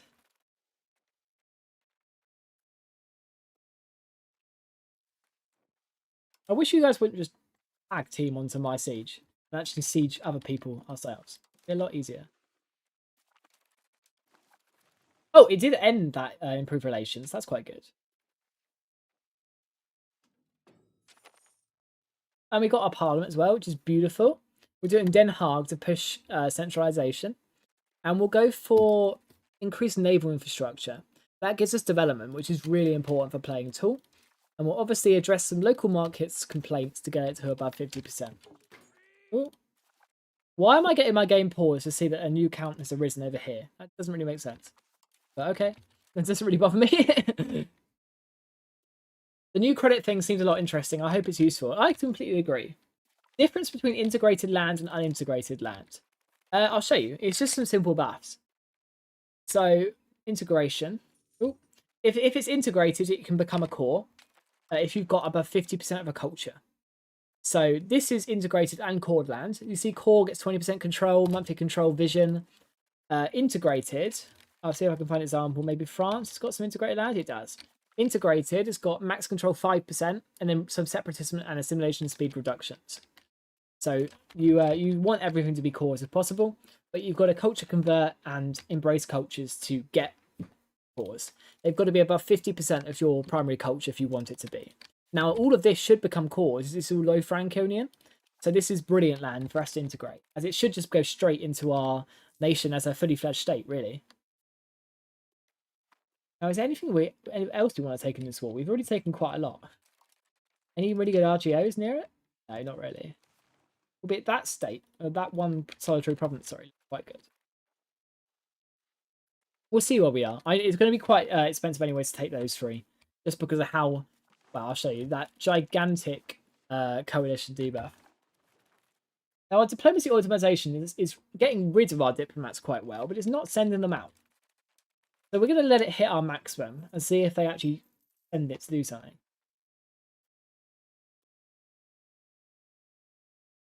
Can you look at all estate actions? Like estate privileges? Give me a second. Absolutely. We're just checking this automation at the moment. Yeah, so the automation is successfully reducing our diplomats to come home. I don't know if we want that. I put them out for a reason, right? But is it Moonster's unconditionally surrendered? That's fine. I'm sieging Utrecht at the moment. Yeah, they're not sending people out, which is annoying. But we can do that. I mean, I'm sure that's something that we can fine tune later on. Improve relations with you and our vassal and Brandenburg and I guess the Pope. Why not? Let's do it. Come on, 28%. Oh, come on, guys. Can we get this siege done, please? What are the tax bases of England and France? Let's have a look. We'll take the religious influence. So England is currently on 103, and that's considerably down from when the game starts. And France is on 133. And we are on 13. So we're about a tenth of both of them. We can get that up. And what we need is to get this Daizaju up, I think. It's actually a lot less profitable than I thought it would be. Let's get rid of our fort maintenance now. We're at peace. Or not at peace, but we've won the war. Same with our diplomacy, and we'll get some fancy income coming straight in. Yeah, I don't like this diplomacy automation. It just seems to be removing our stuff that we're already doing, rather than putting more stuff out, which is a problem. Right, that's some good free development for us. I like that. We can start pushing. No, we can't get down naval. That's sad. Free subjects or plutocracy could be the play. Aristocracy as well. Communalism or capital economy. Can we get any further down capital economy? No, we can't. I guess we'll go communalism then. That's something we can actually do. Come on, we need this siege to be done. It's at 28%. It must be done by now. Automation isn't automating. Yeah, it's a problem, isn't it? The new credit thing seems a lot interesting. I hope it's actually useful. I totally agree. Ooh, Carol Luxemburgo. I think that's the Bohemian guy. It's a new H3 Emperor. Yeah, speed 7 seems to be having problems at the moment. Oh, we finally got the siege. Brilliant. So let's have a look at the piece we could do. Oh, we can't even take the... What was the point in sieging if we can't take the provinces? That's really sad. That doesn't make sense. Like, you've joined the coalition. You've put your land on the line. So why can I not take your provinces that I've occupied? That doesn't make sense, okay. Right, I'm annoyed at the game for doing that. I mean, we can always take some more land here, but we're getting into non-Netherlands territory. So I think what we'll do is we can vassalize people, actually. We could vassalize, like, Loon or something.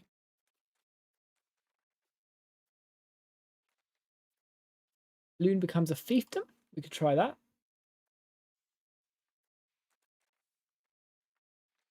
That's in the area that we want to integrate.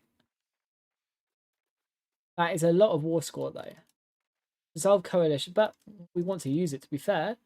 Dismantle forts. I mean, yeah, we can do that.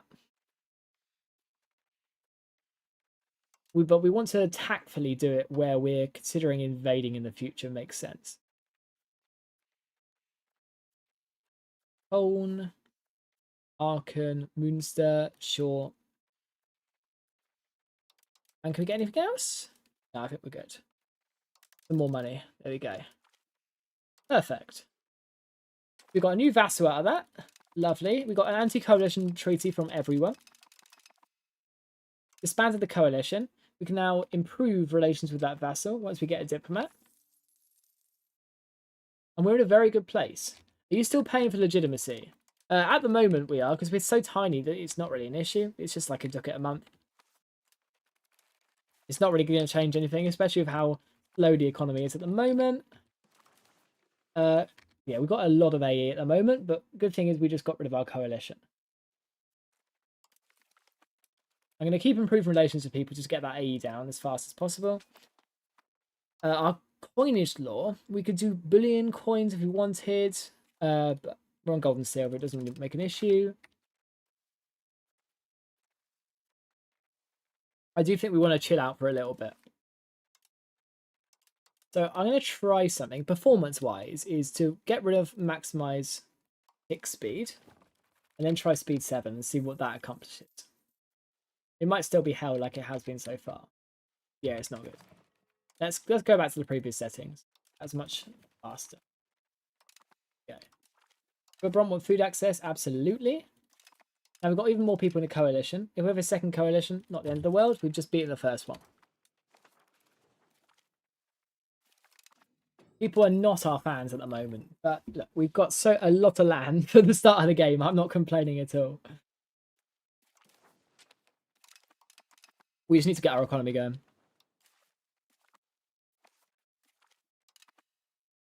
You guys, you've made your point now. You don't need to keep joining the coalition against me. Meanies. County of Zealand, Papal States. These are all good in, relations to improve at the moment. Are you going to look at estate actions? And we can have a look at the estates in terms of the privileges.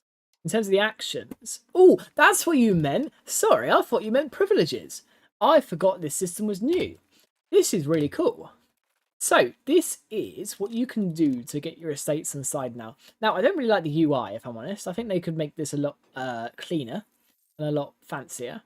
But you can essentially spend estate satisfaction to get temporary buffs. Like, no, we don't want to. We could call an emergency parliament if we're at war. That could be good. We could have done that in the coalition war. We could levy an extraordinary tax, but then that will make our estates not like us. We could perform a reduction, get some money and get rid of our noble buildings. We can ask for extra levies. And that's not just from the nobles, that's overall army size. It's quite cool.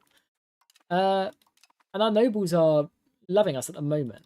And we do get some good buffs, don't forget. So there are buffs for having your estates be above that satisfaction. See, we're getting legitimacy, prestige, and that helps for our cost of court. But we could really use some diplomats at the moment, right? So why not request some noble envoys? I think that's a good idea. And then we can start improving relations with the people in our coalition. So people like Bremen, people like Tecklenburg, people like Liège. I like that. That's good. Now, what are they different for our other estates? So we've got legitimacy here. That's really good. Jesus, 15 legitimacy for 15 clergy satisfaction. That's insane. Free money to bribe them. Emergency levies. That legitimacy is the really big one. What else have we got? So our burghers, they just give us some money. I mean, that's okay. I'll take free money. Oh, that looks like a coalition war.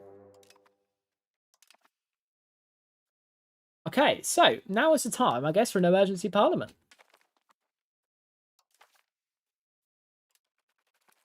What the hell happened there?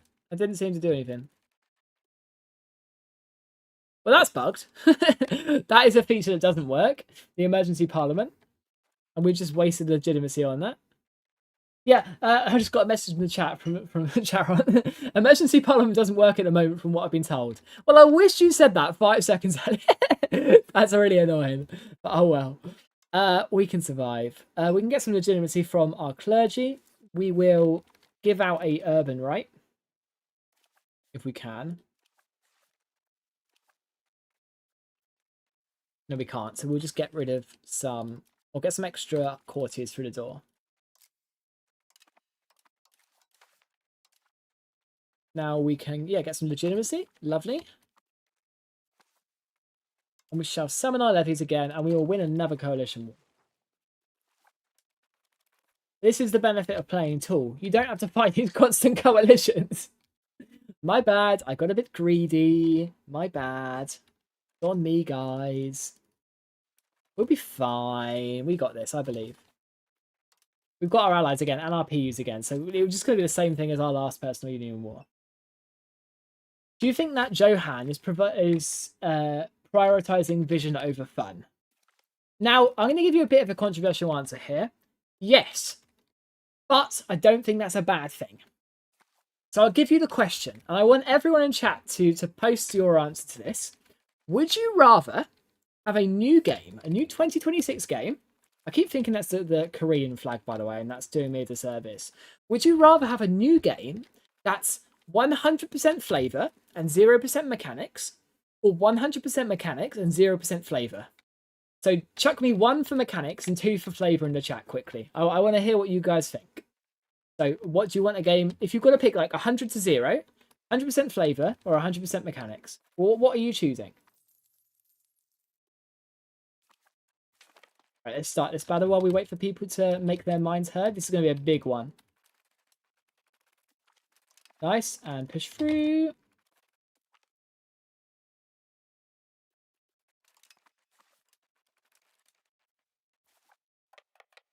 Quite split, actually. For me, it is 100% mechanics. Because you've got all the systems already available to you. So you can make something of them. You can implement that flavour. But if you've just got flavour, then you've got nothing to build a game from, right? And having that base level of mechanics means that you can then implement flavour through the 25 DLC that Paradox is inevitably going to add to the game, right? It's something that is going to be a big time investment. And don't get me wrong, they hyped EU5 to all hell, and we were all so hyped for it. And I think the word to describe EU5 at the moment isn't underperforming, it's stagnating. Because I think for a 1.0 Paradox release, it's insane.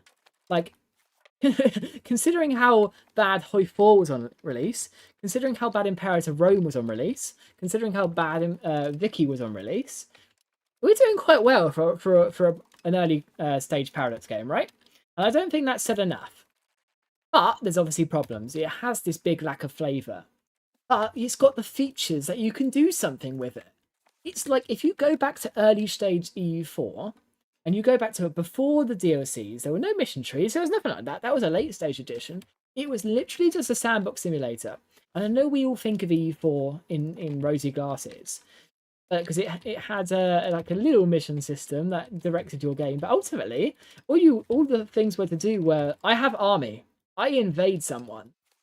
It had no basic mechanics. Wives weren't even in the game. Like like you couldn't even transfer provinces. So you had your vassals that would take the one province in a war that you were trying to take, and you just had to end the war with a white peace because you couldn't take it, destroying your immersion. And if you did that in EU5, you would have a 5-page long Twitter thread about it the next day, right? We have these lofty expectations because of how good EU4 was. And that's not a bad thing because it gives us a vision of where we want this game to be and the vision we have for it. But we've got to ultimately, I'm always going to choose mechanics over flavor because you get that flavor a lot easier. You can make music, you can make art, you can make mission trees, you can decide the railroad if you want to. You can put events for every single nation in the game if you really wanted to and do it that way and have event trees or events that you could see coming and plan around that to plan your nation. And you can have it sandbox with flavor and just stuff that happens on its own.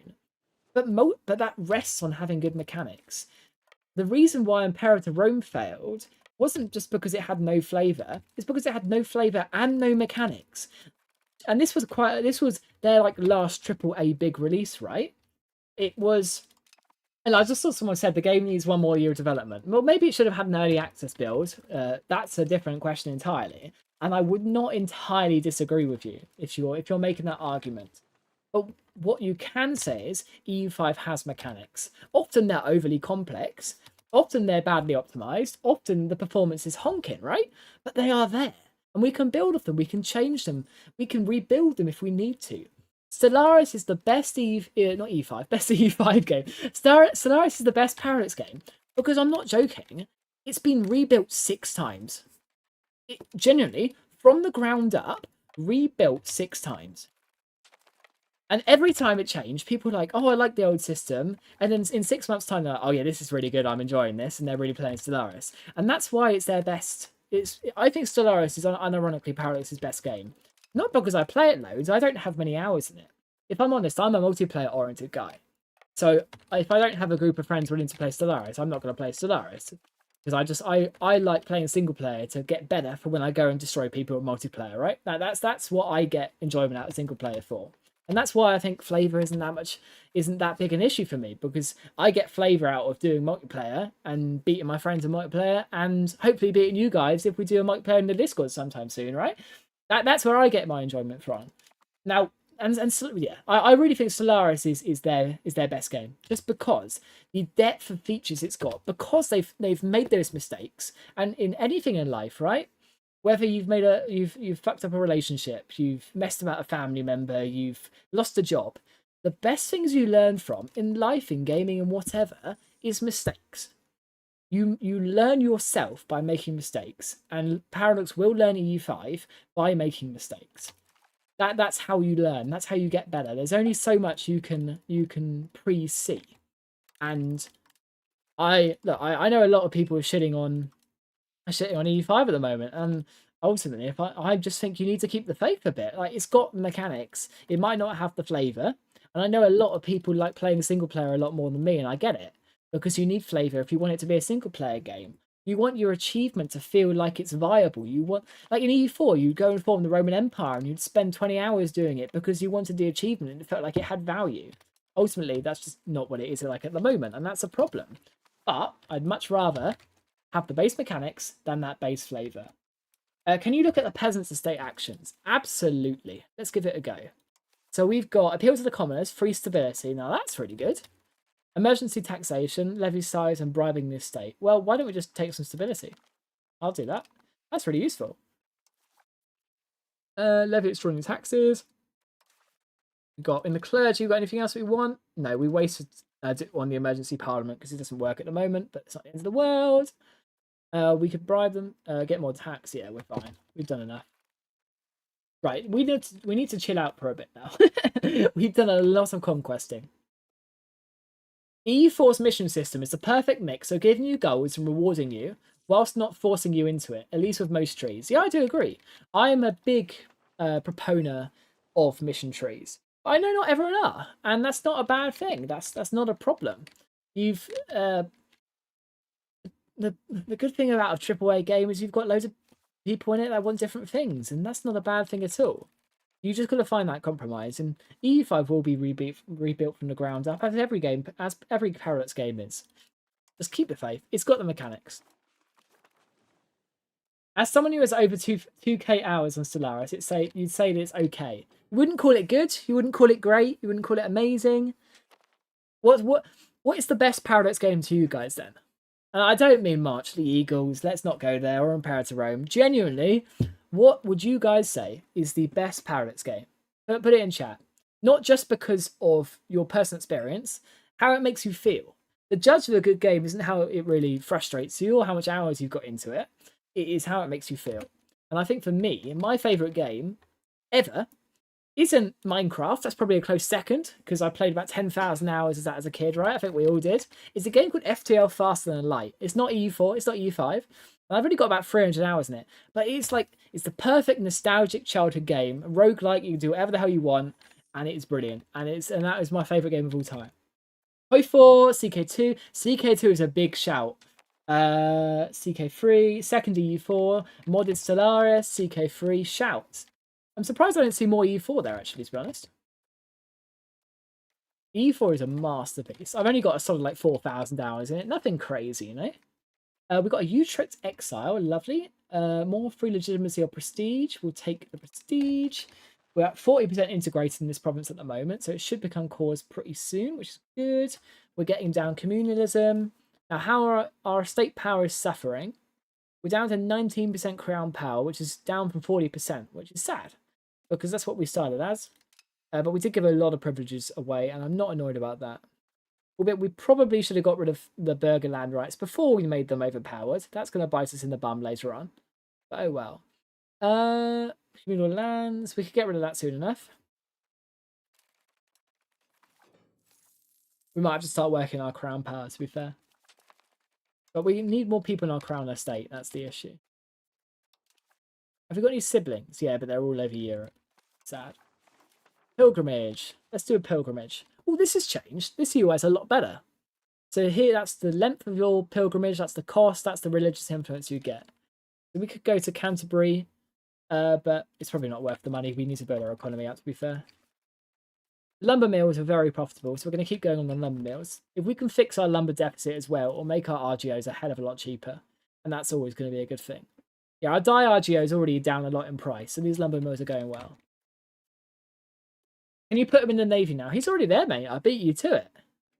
You got no faith in me. I'll take offence to that. The single player is CK3. Stellaris is the best MP out of all Paradox games. It's not even close. Oh, we got a Duchy rank. Brilliant. It's surprising you say that, because I don't think Stellaris MP is played enough. I'd love to do some Stellaris MP, but I never really found the group, so maybe that's something we could do together. I've been thinking about doing MP in our Discord, so there is a link in the description, by the way, if anyone wants to join the Discord. The Discord, we are planning some MPs, and I would not be opposed to some Stellaris. Also, thank you everyone for joining recently. If you are new to the stream, please consider subscribing. I'd appreciate it. It's good to see everyone, though. Vic Free's pretty good lately. I've been enjoying the Vicky Free. I played Vicky Free so much on launch, and then I just didn't touch it again. And the reason behind that was the armies. I could never get a grip to the combat system. And by get a grip, I mean, not I didn't understand it. I understood it. I got quite good at it, like stacking the buffs. It just didn't feel rewarding to just have these tiny little bubbles going around the map doing your will. Now, I know that hasn't really changed, right? And that is my big problem with Vicky, but it's not changing anytime soon. Now, the Black Death has happened a year ago, and it's still in the Golden Horde. Imagine if it just burnt itself out. That would be insane. I don't want to tempt fate, though, but when you get these civil wars in the middle of plagues, because it puts up a real hard border, it can actually block the plague from spreading. So you can have stupid situations like the Black Death just never turning up. It gives us some time to get hospitals and stuff, but obviously we don't have the economy for that at the moment. We need to kill Utrecht is what we need to do. I'm going to start building up a spy network, I think. We'll start improving our diplomatic spending just a little bit. We're getting closer to communism, which is brilliant. I will get if anyone's struggling with the Discord link, I'll get a fresh one. I'll chuck it in the chat. Uno momento. There is a Discord link in the chat. There you go. Enjoy. Come and say hi. Like I said, we are planning some MPs. Oh, but Bront is trying to end our alliance. Now, if you abandon us, we're cooked. So can we not do that, please? Did not fulfill a land promise. See, I told you they were going to be annoyed that we didn't give them land. Why? Because they are a likely target of a coalition. Yeah, I know that, but we got the treaty to dissolve the coalition, right? So we should be okay. But I guess that's why we are we're preparing our stuff. So money-wise, what do we want to do economy-wise? Well, we're still building up these lumber mills, which are always good. Need to turn back on my streamer mode quickly on Discord as I'm already getting pings. There we go. We are back. So now we can start playing Tool, really. We can just chill out in our little area and try not to die. We do need to get some new allies. Wait, did I forget to do a dissolved coalition thing? I'm guessing these are the dissolved coalitions. But yeah, we've got a lot of people who might want to join a coalition against. So we need to improve relations fast and just chill out for a bit. So am I gonna put Diplo spending up? No, but I'm gonna get rid of the spy network and just use it on improving relations. How close are you to being annexed? We just need a diplomat. That's fine. We can get on that. Because they are right next to our capital as well, so we'll get really good control over them. 100 Years' War is going interesting. England actually seems to be holding their own. Can we all pray for a burnt-out Black Death? It's looking pretty good. I'm tempting fate now, and I know it. But it's looking pretty good.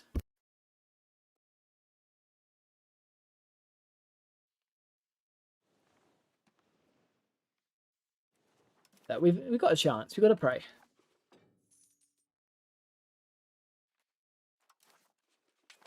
Yeah, they really don't like our alliance at the moment, do they? But there's nothing we can do about that. Now, the good thing is about the dissolved coalition thing is that when our truce expires, oh no, it's a 15-year truce, never mind. Local neighbor autonomy, or we crush them. We'll crush them. Not the end of the world. Army maintenance and forts. Shout. You're with me there. We need to get more crown power to get our tax back up. But we're ticking up slowly. And we're playing a small nation, right? So it's gonna take us a while to get our economy snowballing.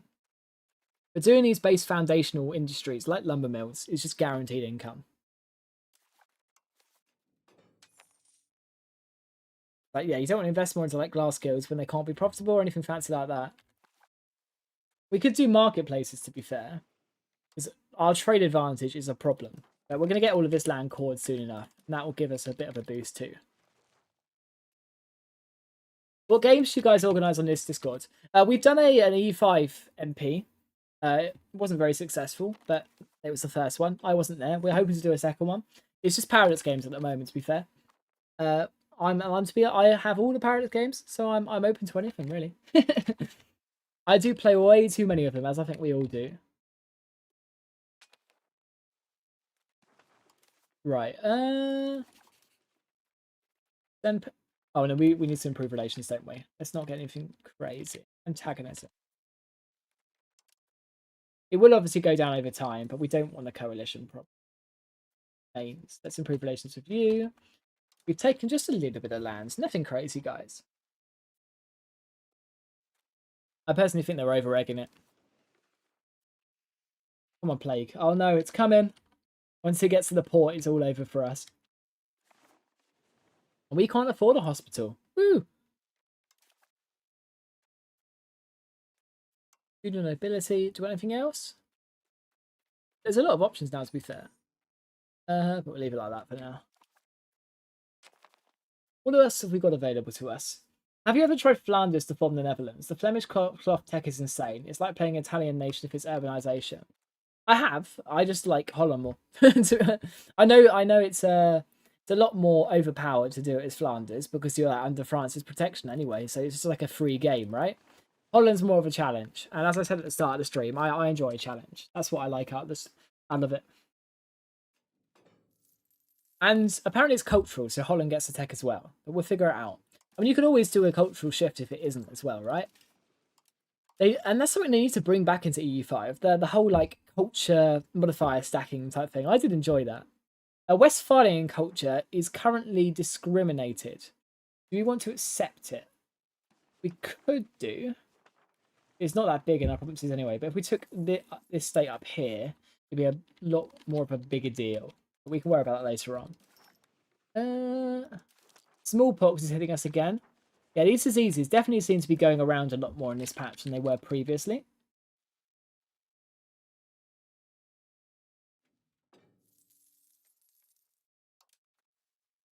More buildings, I think. Let's go for another lumber mill.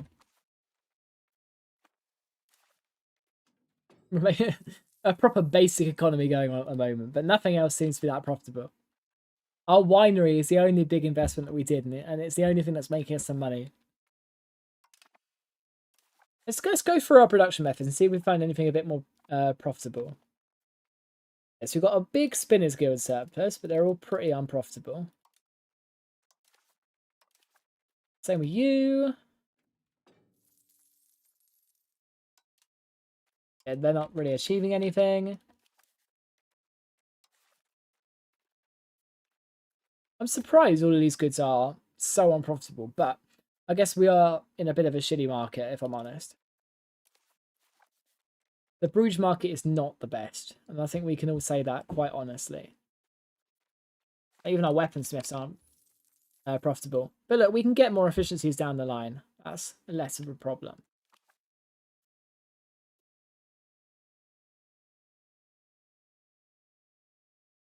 Do your games involve RP too?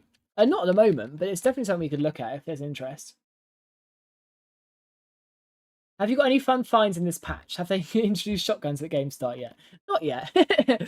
No, this is my first 1.3 my playthrough. So it's everything you're seeing is as fresh to you as it is to me, right? Hi, Room of War. How you doing? The lag is a bit crazy. If I just... this is for scientific effect. Speed 7. Ah! We're going straight... Yeah, like, look. Unplayable. Straight back to speed 6. The lag is a bit crazy on this patch. Yeah. I don't need to embellish it any more than that. It's just crazy in this patch. Ooh, Imperial Diet is in session. Do we want to seal the Golden Bull? Forgive leaving the Earth.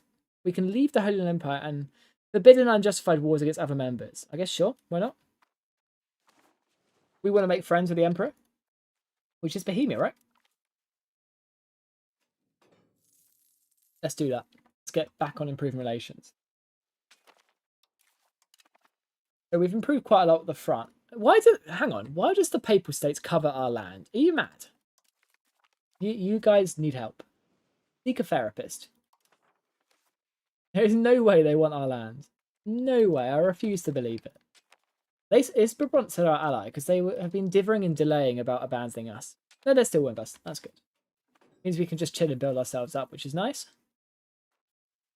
We might want to... Oh, we got mills. That's good. RGO size. Obviously, we can't really build RGOs at the moment anyway because our economy is so tiny. It's not the end of the world. What do we want to push down for? RGO size in towns and cities. Burghers, clergy, literacy. The higher we can get our literacy, the better. Obviously, being in such a tiny state at the moment, we're going to be able to do that quite effectively, which is nice. Yeah, I got through 30 years in like 3 hours in your own stream. Yeah, it's the performance is a bit crazy. Ooh.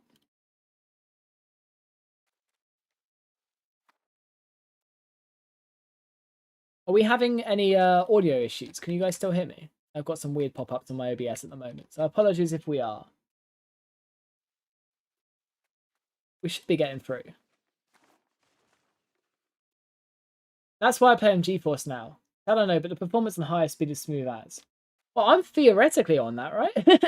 At least on the upscaler, but it doesn't seem to be doing much for me. I don't know. It's weird. I've got a good PC, but even that seems to struggle with EU5. Oh, the Black Death is coming for us. I jinxed it. I knew I jinxed it. Why did I jinx it? I had to say it, didn't I? Yeah. Oh well. Full back Diplo spending a bit.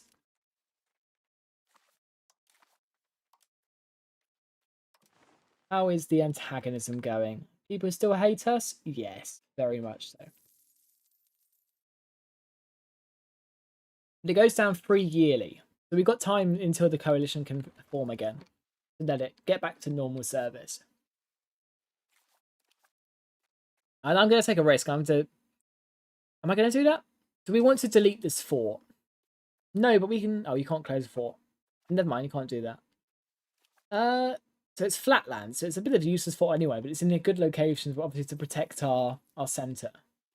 So, yeah, we'll get rich, why not? Save some money. I might reject that. When you lag the game, your audio... Oh, we might be dead. Brabant has abandoned us. Bohemia has joined us, though. So, England have gone for us. Yeah, I'll keep it on speed 6 to avoid any certain issues, right? We've got a problem, and that is England are going for us. So what can we do? Well, we'll raise our levies and hope. We're going to need Bohemia to save us. We're just going to have to hide out a little bit. We are in the face of overwhelming odds. We'll hide our navy because that'll just get blown up straight away. We'll get inland. We'll allow attachment from our little friend. Albeit I don't know how well 2 grand of troops is going to do in comparison to everyone else. Supportive. And we'll just see what we can do. At least it's not a coalition war. That's the only good thing. If Bohemia comes, we'll be okay. But the problem is, because England's doing so well with their land in Europe, we've obviously got much more of a challenge. Scorch Earth, abuse it. Now that is probably the best idea I've heard all day. Scorch Earth is crazy at the moment. But obviously we might be starving our own people. However, it could be the play. Yeah, you can't do it in a province capital. Try and move it to a non-province capital. Yeah, we can't do it at the moment. I don't know why. Tooltip's not exactly being helpful either. We'll wipe out this navy, hopefully. Go on. Done, get done, get done. Brilliant. Albeit we lost a ship, which is less brilliant. You can wait them out. I don't mind waiting you out, guys. Ah, yeah, they're... Ooh! So yeah, they're already struggling with supply. And that's how we'll win this war.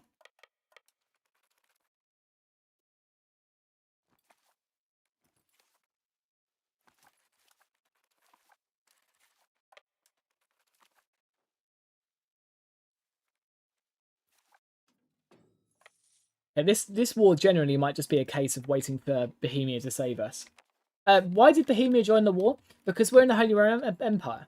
So if someone attacks you from outside the empire, then the emperor is called in. And the emperor can also call their allies. Oh, the union has been disbanded. They just annexed my PU? Absolute scandal. What? That's so sad. I hate England. We might want to conquer London now and get some revenge. Albeit, I think the bigger issue is going to be surviving this, right? Yeah, just join, just get in the Discord, sign up, get yourself all the permissions, and then when we do get around to it, you'll be right there ready. For anyone who's interested, there is a Discord link in the chat, and thank you to everyone who's in the stream as well. Good to see all the new faces. Let's see if we can get a bit cheeky and wipe out this little army down here. That's one of their vassals. And as you can see, our supply is doing well. The AI really struggles to manage supply in this patch, which is a bit interesting. Come on. There we go. Sad it wasn't a stack wipe, but nothing we can really do about that. And we've got the fortress city we set up here prematurely. Hopefully will save us.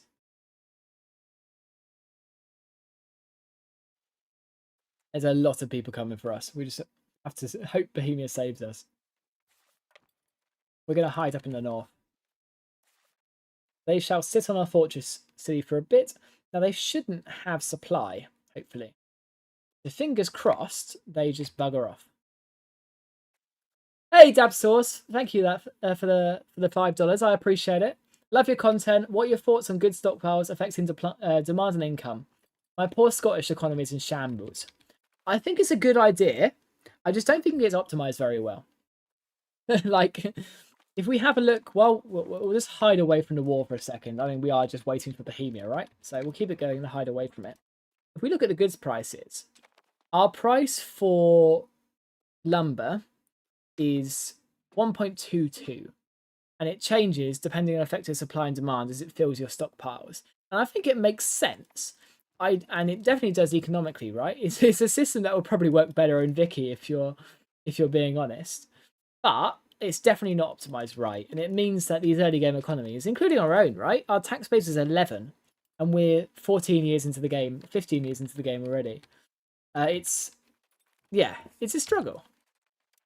Let's hold here. Just try and get Bohemia to save us. Come on, dudes, get in here. Brilliant.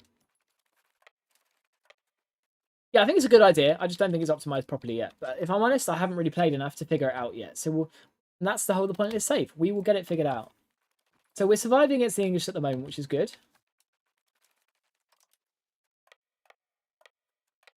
The Bohemians need to do their own thing. My army is getting tiny. I know a lot of small things, but that's a bit too small for me. How you get so much money balance in this patch? You mean like build a good economy? My theory is comparative advantage. So building lots of really built up cities with urban rights and seeing what you can do from there. But like I said, this is my first 1.3 playthrough, right? And it's only a beta.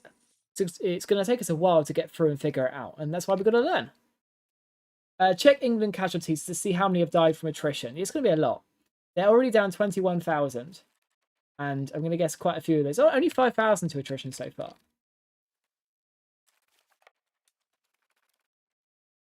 See if we can go in here. Albeit we don't have the Bohemians. Sad. Come on, Bohemian. You've got 30k here. You can relieve my capital. You know you can. There we go. Let's get in there. Bohemia is a godsend. I've never said anything bad about Bohemia ever. Best country. We've got a claimed throne. Who's that on? The county in Alencon. I'm annoyed we lost our cheeky PU. That's really sad. Not the end of the world, though. We've got 7k. We could go on the offensive. Try and get some stack wipes. Wipe them out. Pray for us. This is going well, though. Defensive war against England, and we're getting some good war score. Nice. It looks like, from what I've noticed so far, these like equal battles are no longer stack wiping as they were in 1.2. And that's definitely a positive change. It was really annoying me in the previous patch how prevalent stack wipes were. So if that's changed, I'm all on board. Because that is a good change. Let's see if we can get that 1k. I don't know where you are. Are you in here? Maybe there? Ah, there we are. Let's kill him. You reckon the English are going to regret this? And this is spoken from an Englishman. I live down here in England. If you couldn't tell from the accent, I'm sure you couldn't. 4k is not a lot. No, it's not. But we've sort of stack wiped a lot more of them, and I prefer that than just attrition. Are we selling some good food to these armies? No, we're not. Sad. We've got 50 ducats spare. Can we get any new industries? New lumber mill? I mean, it doesn't seem fancy, right? But it's good profit. It makes lumber out of nothing, so why not? And we get all of it because we've got 100 control in our capital. Oh, and the Black Death's arrived. Okay, so time to segregate the infected. Time to move the court into hiding. If you didn't know, move the court into hiding doesn't just give you these reduced modifiers, it reduces the chance of your characters in your court dying by half. So I think it's from about 0.18% monthly, just 0.09%. So yeah, it's substantive. And when you've got a good king and a good heir you want to keep alive, albeit I don't know if he's that good in there. He's okay. We don't have many people we want to lose. We'll move you to our court just so we get pro education. That seems to be your good stat. And keep you alive. And we just need to try and survive. Migration, that's okay. Nothing we can do about that. Let's go after these British armies that are rampaging the continent. Plague of wage fixing. We'll just take some stability, I guess.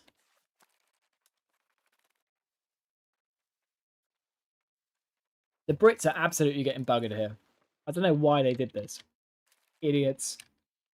We'll get some good money. It'll probably go to Bohemia, but we'll hopefully get some good money. What is our war participation? 7%. Yeah, if we take money, we're gonna get nothing. We could continue our quote unquote tool playthrough and get some more land from England. Is that the play? That's a very tall playthrough, right, guys? You agree? That's tall. Take clay. I mean, clay. Yeah, clay is good enough in this patch. We could always make it some buildings as well. New countess. I don't need individual pop-ups for every single ruler change. I'm sorry, guys. I appreciate the effort. First time England, can't wait. Yeah, enjoy it. Do you know how estate building logic works? Like, it is a laissez-faire, no low tax economy viable. Right, who is the Maggie Thatcher in the chat? Right, Maggie, like, come on, get a grip of yourself. No, it is viable in Victoria 3, I know, because obviously you have your private construction pool, right? In EU5, the only thing I know is that you need land rights for your nobles to expand RGOs. Otherwise, they just won't do it. You need obviously the road rights to make your burghers expand roads, which is obviously substantive. And if you have higher estate satisfaction, then they build better things. But ultimately, they spend so much of their own money on upkeep and building the stupid like burger mansions and toll booths that a laissez-faire economy is just not viable in EU5 at the moment. Now, I definitely do agree that it should be some form of economy you can do late game. I think that would be really cool. It's unfortunately just not viable at the moment. How are you tolerating 1.3? I'm enjoying it so far. I also enjoy surviving as a small nation. Holland is a challenge in EU5, as I think we all know. So it's good to see if we can survive and do it as a bit of a challenge. But it's what do you mean? Take the Dutch clay England took from Dutch? What? I mean, we could. Oh, you mean the PU? Ooh, that's a shout. That's a shout. Yes. Sorry, it took me a second, but I've got you. I agree. I will try to do that. The problem is antagonism, right? I really don't want an even bigger coalition. We'll see what we can do. I can compensate the burgers. Nah. Sort yourselves out, guys. Get a grip. Let's go and defend our capital after this as well. Our disease is fine. I'm just ignoring them at the moment. But there's a lot of them. And they do seem to be going around a hell of a lot more than they did before. And whether that's a bad thing or not, it depends on how much you care about your population. I was reading some Reddit threads earlier today. And a lot of people were really complaining about diseases because their big thing is they want to sack loads of population. They want to have every pop in a job and build an economy that way. And from my perspective, that seems like a symptom of a deeper problem. And that problem is infinite scaling. I really don't like infinite scaling in EU5. I think they need some hard caps, like force limit, like proper building caps, just to stop big economies like England, France, Bohemia, just getting such a good early game advantage that no one can ever catch up to them. And in this patch, it does seem like the economy's slowed down a hell of a lot. I mean, just look at let's quickly check the tax bases of our relevant rivals quickly, right? Oh, what did I just accidentally build? My money went down. I'm gonna ignore that.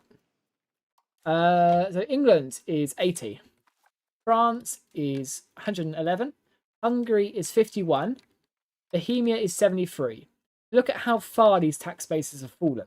Now, I don't think low tax bases is inevitably a bad idea, because if you make people have less money at the start, it means their economy scales slower, and we're having to put some real thought into our economy because we're struggling with it, right? Which means that we're challenged, not emotionally challenged. We are finding it challenging to build an economy. And for a single player game, surely that's a good thing. You want a challenge. You don't just you don't. I'm sure there are people who want to do that, but you don't.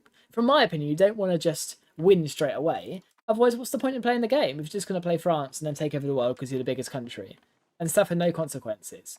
That's not what I enjoy. I enjoy a challenge, and I think that's why achievement hunting and those sort of saves were so important in EU4. I would really like to take the Dutch clay back. I just don't think we can afford the AE, if I'm honest. But it's a risk. We could do it. It's a big risk. Let's invest more into Diplo spending, and we'll see what we can do. But yeah, we'll think about it. I don't want to end this war straight away anyway. Well, I could be convinced into taking some land from. It's only it is only 20, Robert. You're not wrong. But when we've got a gigantic possible coalition at the moment, antagonism. Look at all of these orange and blue states could join our coalition, and we've got 10 years until these treaties of anti-coalition end, right? So we've got a possible coalition ahead of us anyway. But I am theoretically down. It's just I'm a bit concerned, but I'm always down for a gamble. And it wouldn't be too bad, but like 130 AE is a lot.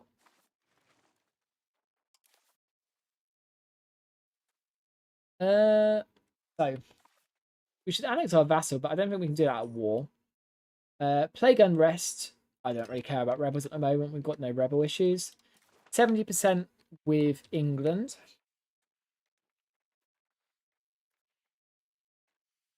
I do want to take the Dutch land. That's the problem. I really do. We definitely want war reps.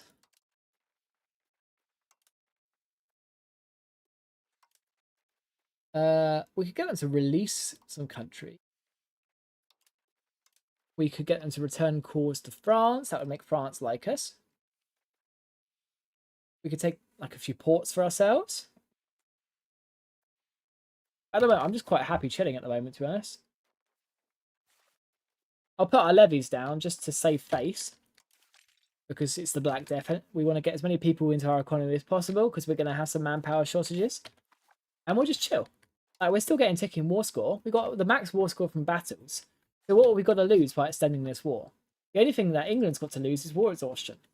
And they deserve to suffer for starting this war on us, in my opinion. Yes, I can definitely do the diplomatic relation cabinet action. I forgot to do that the last 2 times, which is why we have this this big problem, right? We'll go for the increased naval infrastructure again. We want that development. We could go for the census, obviously, but in the middle of the Black Death, it may be a bit of a risk.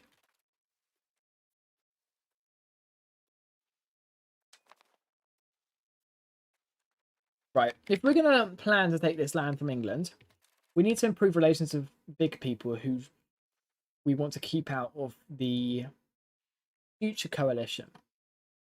So, what's your AE? 73. Let's work on you. Once again, just improving relations reduces AE straight away. It's insane. Antagonism is just a number. Yeah, it is. it is until you die. But I am definitely in the school of thought of antagonism is just a number. And that's why I'm a wide player. I enjoy making big empires. I'm not usually a tall player. So we'll see how I can rein myself in later on. Can you take the English market? Sadly not, because we don't have a province near enough. They've ruled in major nation tax bases? Absolutely. It's because of that the market stockpile thing doesn't seem to be right. And as someone said in the chat, that does seem to be annoying certain EU5 redditors.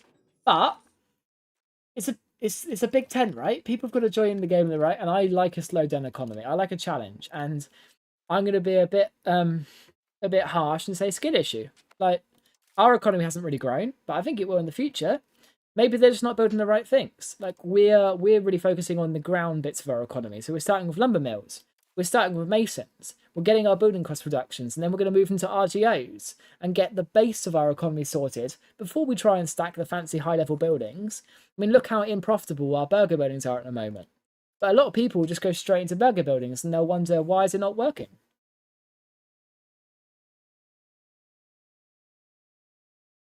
To be fair, scriptoriums look quite profitable, so we could consider going for a few of them. I know we can't tax our clergy, but it's still good economic value.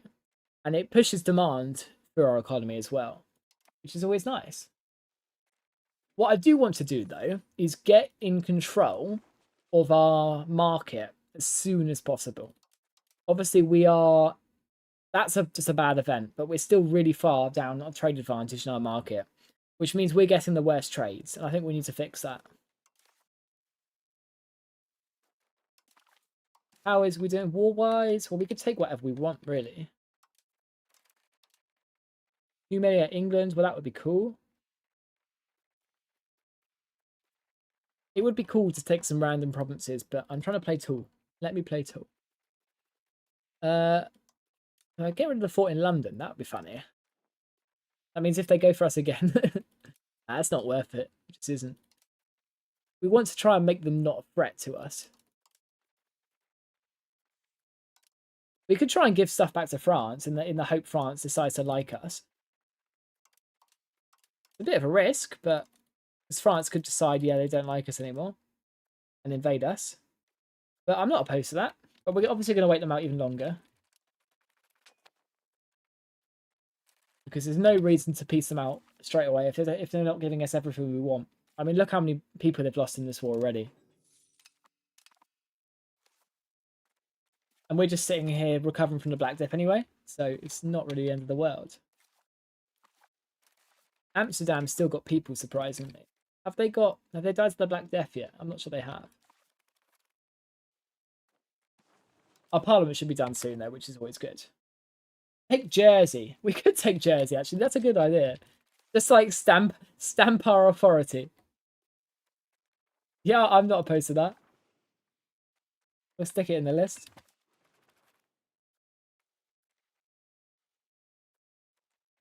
Make it a little like naval base. Actually, if we took Jersey, would that allow us to steal their market and move it to Jersey? No, it wouldn't. That's sad. Boo. We definitely need war reps for this and get some good money out of England. But obviously, with their tax base falling so hard in the Black Death, we won't actually get that much money from it. Play camps, innovative. Yeah, we'll go innovative. Our air is doing alright. He's not amazing.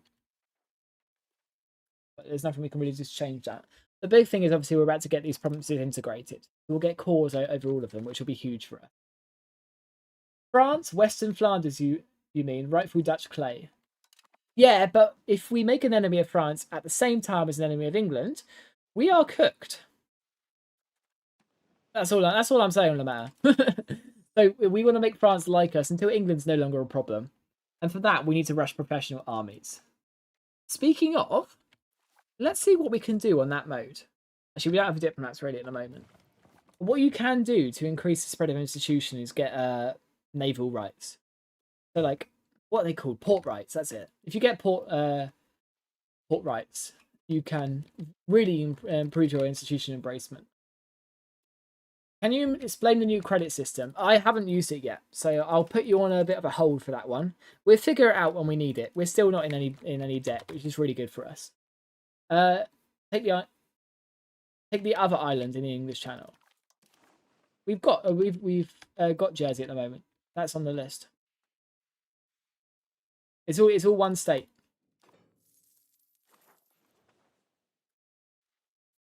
Unless you're counting Portsmouth as an island.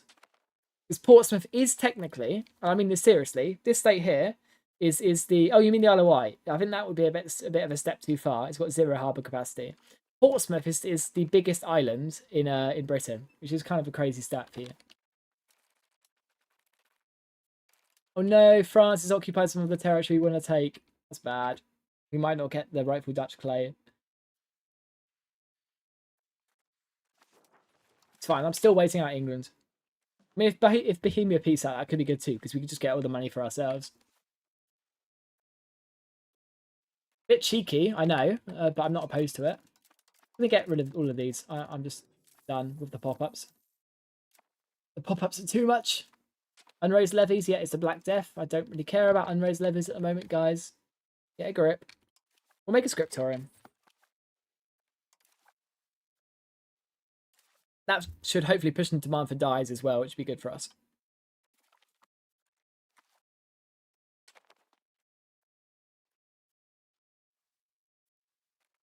They're almost cores. Come on, guys. I believe in you. You should try and take Paris and the London market. Maybe eventually. It won't happen this war, though, unfortunately. The coalition is not looking too bad at the moment. Mark is this tiny little country we want to get rid of. Do it.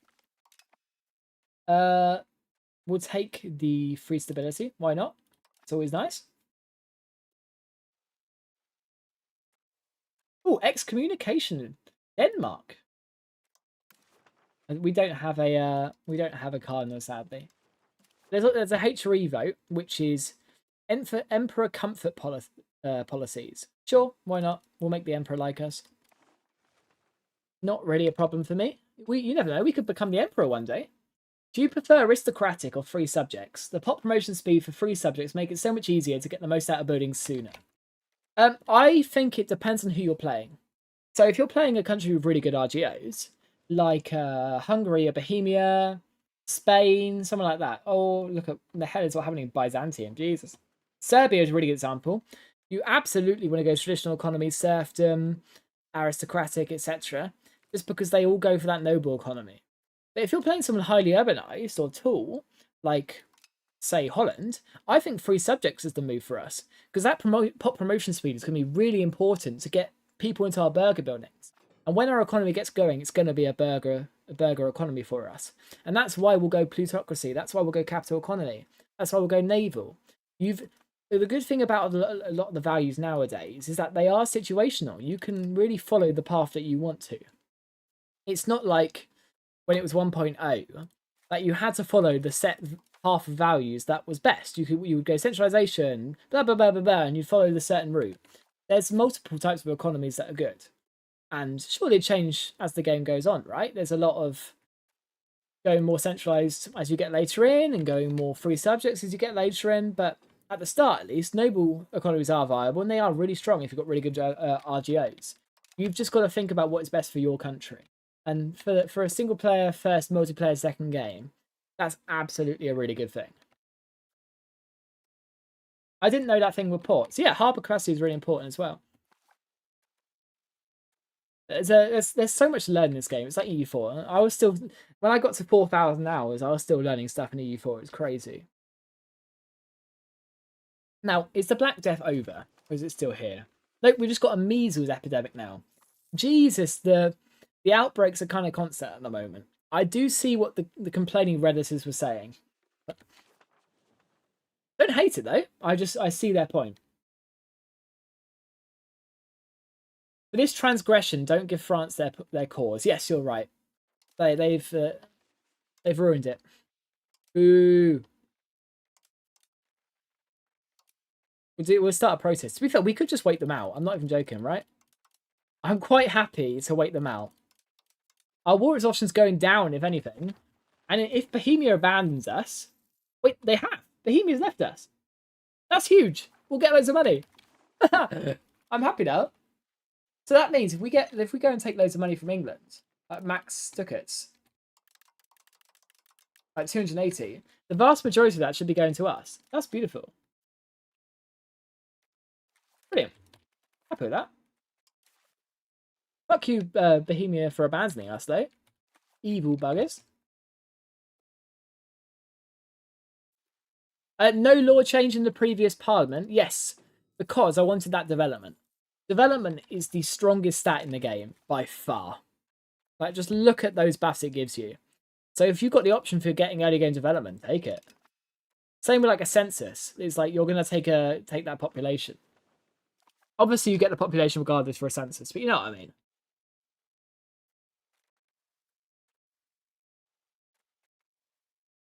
Now we just need some more money coming in, really.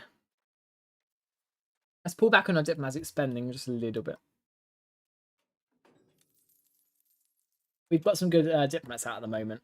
We're doing it manually, not automated. Because we tried the new diplomatic automation, it didn't work.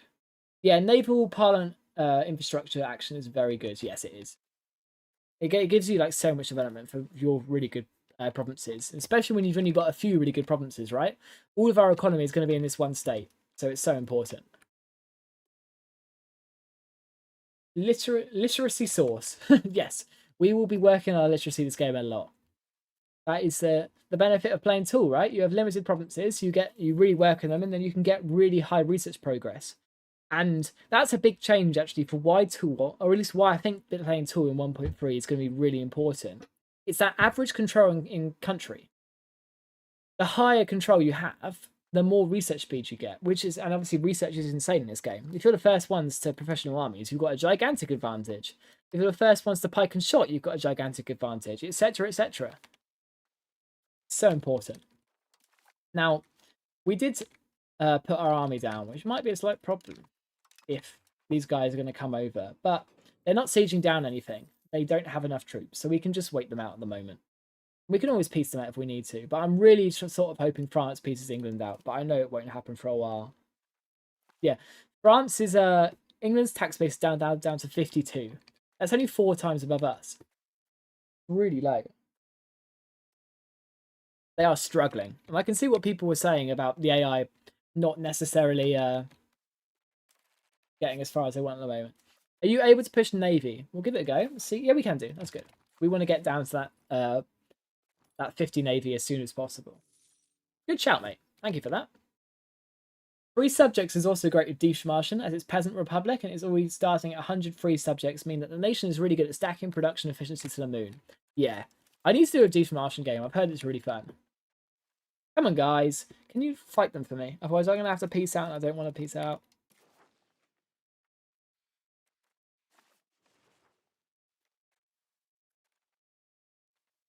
I think, by the way, if we do take this land over here, we'll just release it as a vassal. Oh, I'm a genius. This is a risk. I'm going to wait for them to split up their troops a little bit more. But we can always just sortie from siege. Is that transports? Yes, it is. Let's one-shot it. Oh, brilliant. That's not transports. Run away! Ouch. There goes our navy. Our guy is no longer an admiral. But he did get an admiral trait, which is okay. We might have to make a new navy. See, look, this is what I mean about sorting from siege, right? Let's just one-shot that army. There you go. Now, if I did it here, it would be 468 regulars versus this amount of levies. So we would probably win, but I'm going to let it chill out for a second first. Let their morale go down, and then we'll just stop the siege. Such an underrated button with your thoughts, sorting from siege. And that's the good thing about like mana in EU4. It gave you a reason not to just press this button for free, right? But it's a viable military action, right? You should be able to order your garrison to run out. So I'm not complaining at all in that respect. I thought the biggest island in Britain was Britain. Well, that depends how you define Britain, my friend. You talking about Great Britain, the British Isles, the United Kingdom. There's a lot of Britons, and don't get it wrong. Otherwise, the Irish, they will come for you. Let's risk it. Come on, garrison. Oh no, that's not worked right. That's bad. Maybe time for peace. That didn't work out as I expected. Let's raise some levies. I failed. I thought we'd win that. Why did we have no morale? That's really weird. My epic strategy that I cooked up just failed on me. I'm really sad about that. Well, we're going to wipe them out. That's fine. Let's go and save our capital. Now, the good thing... Ooh, that's different. That's a big change. Very bad for us. That's a big change. Forts now actually have a garrison if someone takes them. That's big.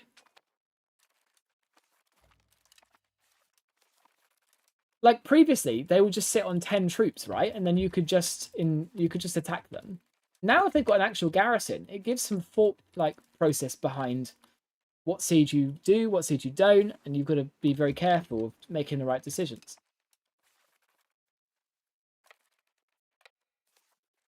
Let's use the sort. The sortie's losing again. Okay, they've really nerfed sorties this patch. Let's go and save it. Never mind. What is going on? Yo, I've messed it up. I've messed it up. We're gonna have to pull for peace. Run away! I've messed it up. Yo, I've completely thrown it. I have fully thrown it.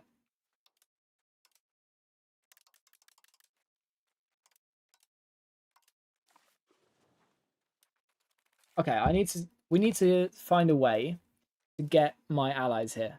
We can unsiege this. It's really not that bad. This is just my mistakes coming to the fore. No, I'm not reloading. There's no way. We have to live with our mistakes, as in life. And we shall. We shall fix it. I'm not piecing out for nothing after this whole fiasco. We are going to save ourselves. And what we need to do that is to get some military access through our little friend here.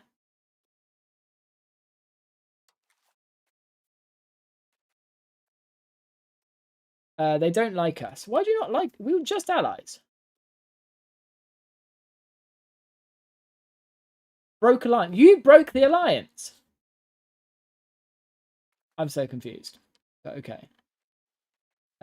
We can try and get it through you.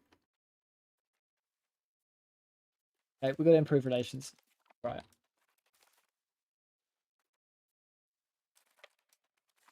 We will save ourselves. Oh, they're coming. Beautiful. It's a beautiful day. Nope, not reloading. This is why.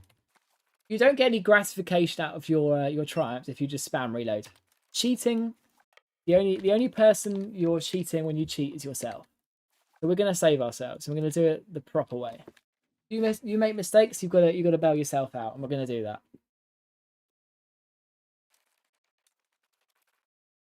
Maybe they were pissed off about you defending you from coalitions.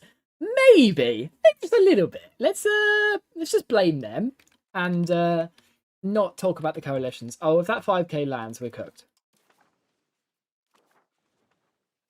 Okay, so it's going to be a little bit of a base race in that fort. We need to try and take our capital back ASAP. I can always piece out a white piece if I need to, but I would rather not, considering we could have got 300 ducats for this war.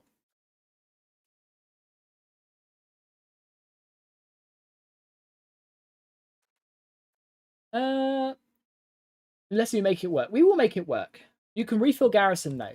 Yeah, that's what I mean. Like the AI actually doing it, rather like every fort was just like left on 10 men, which was not a good aspect for the game. Yo, how have they just one shot this fort? What? Oh no, we're cooked. We're fully cooked here.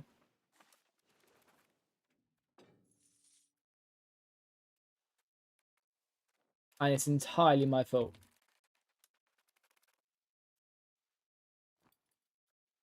I got greedy.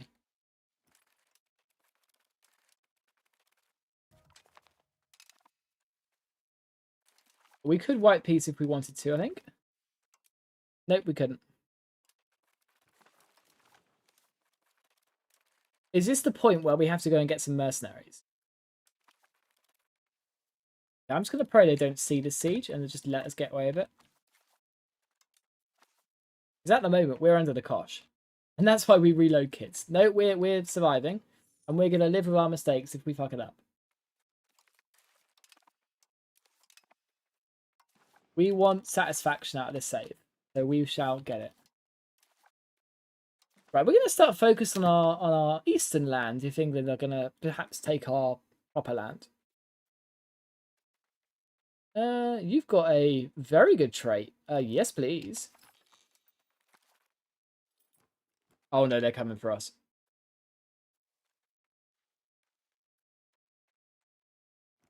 Please leave. Yeah, they're literally in the France war. Like, why are you focusing on me? Go in front, focus on France.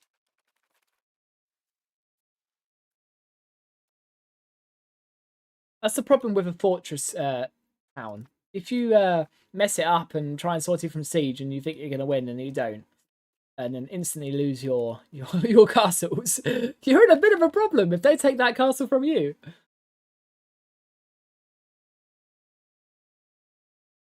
Yeah, there was a 100% chance of capturing it because I sorted from siege. That there was 800 troops in my garrison versus 500.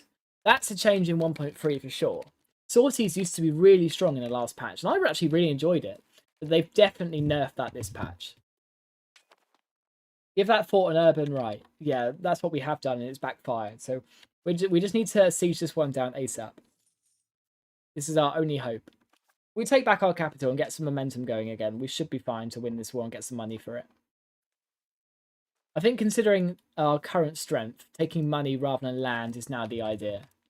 Yeah, provisionally, if we can actually get our stuff back, we might just lose. Like, let's be real. We're not in a good position at the moment. Is there a way to trigger particular parliament issues? I did do a video on that. It's quite dated, but I recommend you go and check it out. But there's basically specific precursors you can work for. Like, the lower stability you have, for example, the higher chance you have for a census, which is quite useful to know. But ultimately, it's quite hard, and it's still a lottery system at the end of the day. Like, how it works, each parliament issue comes up on that thing on the left. I can't show it at the moment, but it comes up on the left, right? And they all have a chance of appearing if you meet a certain amount of criteria. And the more tickets, and you get a certain amount of tickets for how many criteria you meet, and the more tickets you have, the more likely you are to shit, we're in trouble. Create new unit. You can hold the fort. We're going to go and win that battle. Please hold the fort. Oh no, we're in trouble. Please, please, please, please, please, please. Thank you. Let's go back on that stage. Sorry, parliament issues. Yeah, so you get a ticket for how many prerequisite modifiers you meet, and they all go into the pot, and then you draw out a certain amount of tickets, and that's how it decides which parliament issues come up and which ones don't. I hope that helps.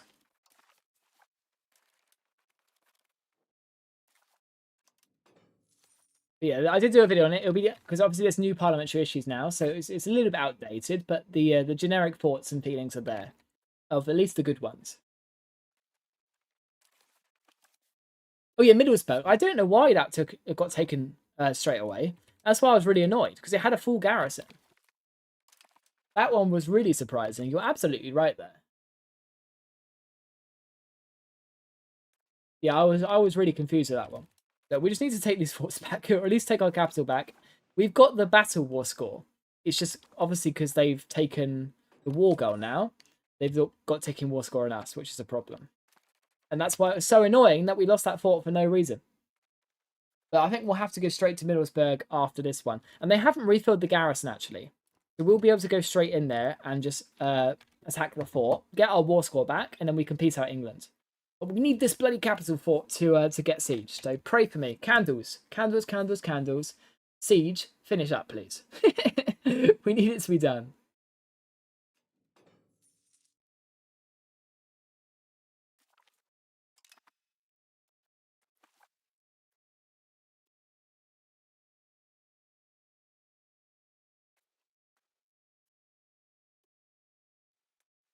We're almost done. Come on. We'll get there.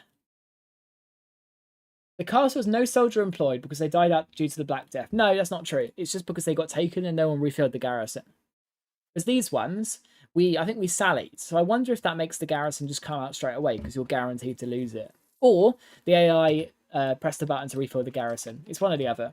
But now, because obviously there's no troops in this fort, we can just run straight here, right? Take it back. We should get the ticking. Ooh, I didn't mean to do that. That was the wrong button. We want to merge, not reorganize. Oh, it's a 100% chance. We don't even need to assault it. Because we don't have leadership of the siege. Oh, come on, guys. Give me leadership of my own siege. If I can't take this fort because of you, I'm going to be rightfully annoyed. But after this, I think we just take the money for our economy. I do hope you forgive me if we don't take land from this. We can always get it in the future. It is only my fault and none of your faults.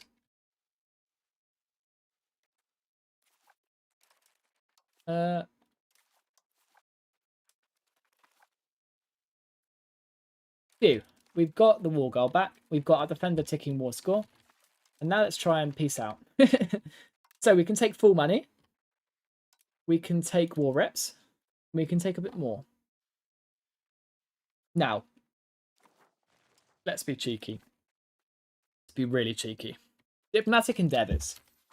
You're going to love me, Robert. We're going to try it. We're going to give it a go. Let's let it tick a month. So if you want to get the full effect from the promoting your Diplo rep, you've got to let it tick a month. I don't know why, but that's just how the game works. And we're going to take as much of this land as possible. He's got some good RGOs, albeit they've got the one iron province, and I'm annoyed about that.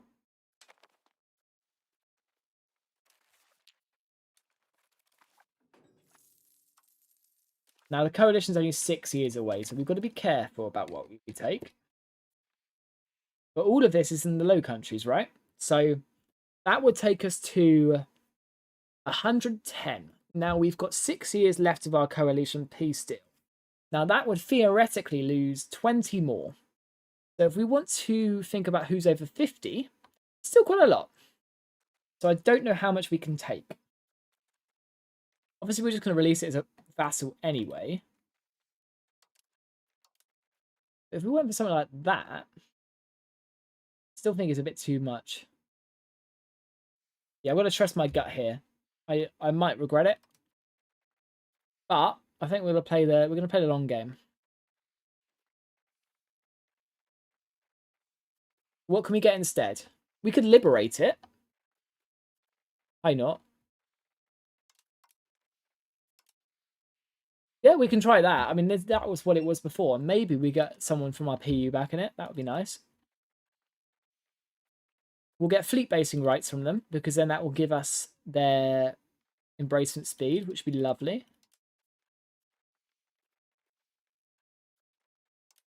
And we will take Jersey. To be fair, we could be cheeky, right? We could do something stupid and take Saffron Walden. Why take Saffron Walden? Because of the RGO. And you could just release it as a vassal. It would be like Bordeaux Central, but it would be really good economically. I think for my own sanity, I'm not going to do it, even though it would be overpowered. We'll take Jersey, just to piss them off. We will... No, AE is just a number. I changed my mind. Let's do it. We will keep ourselves alive, and they will like it.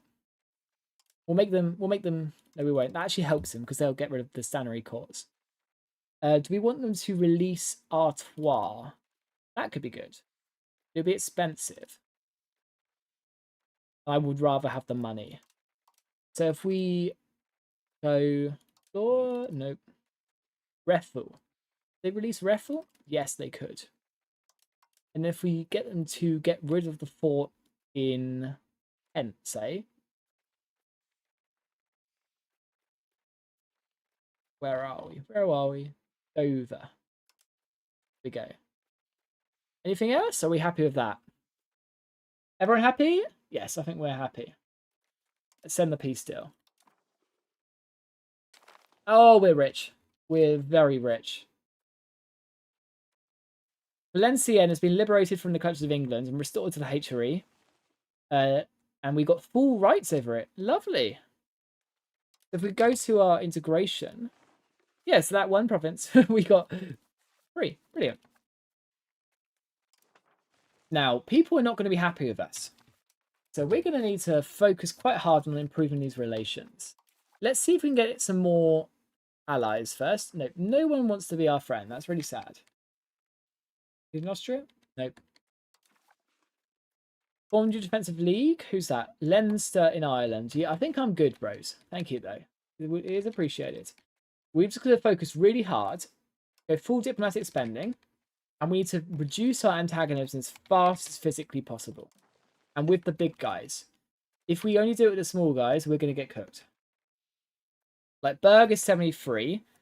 We need to get rid of you. You're 56, you'll be done. Munster, we'll do you. And we just need to focus really hard on reducing this antagonism. So we're going to stick on the Diplo Rep Parliament action.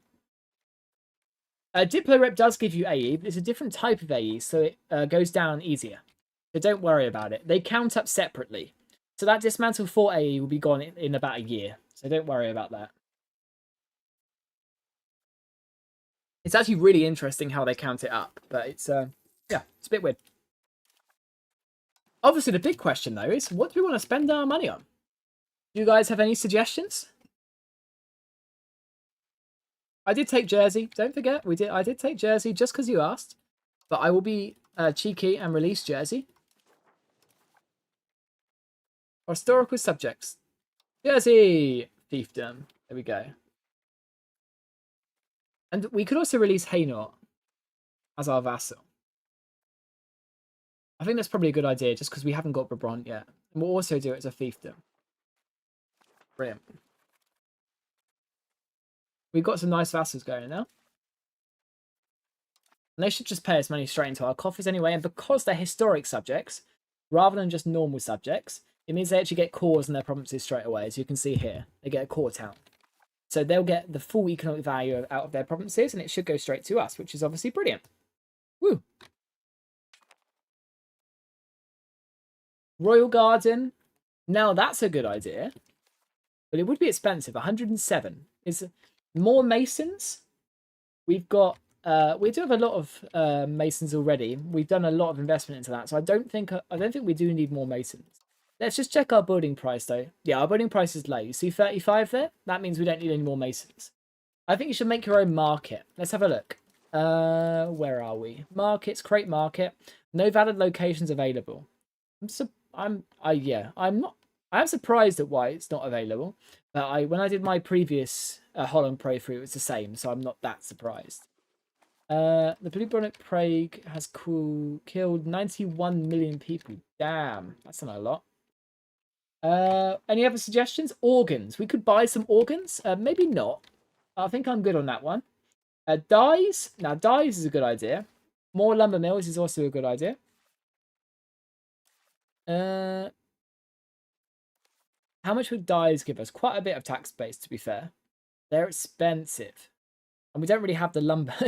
We're maxed out on our lumber mills as well. So it's like we can't just continue spamming lumber mills. It's just like we've got this big lumber shortage in our economy, right? There's only so much we can do to fill it.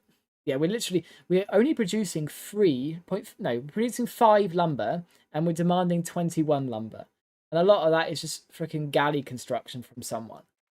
Like, lumber mills being the most profitable building in our economy is not a good thing, but how the game is going, apparently. Any other RGOs we could go for on the cheap? Salt is 146. That's really expensive. Fish is also really expensive. The fish, that's really expensive for fish. I think the play could just be going for this, the dyes in Den Haag, to be fair. But we don't have manpower there just yet, so I'm going to be a bit careful with our money and just let it sit there for a bit. Because you never know, if we get a big coalition war, we could get assassinated and we could need mercenaries. So having a bit of a money pit in the bank for now is not an awful idea. And if good ideas come up, they come up.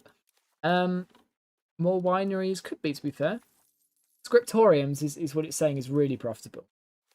But it's like, where is that money going? We can't tax our clergy. So is it really worth it to get scriptoriums? I mean, my other idea would be marketplaces to try and get some more trade income.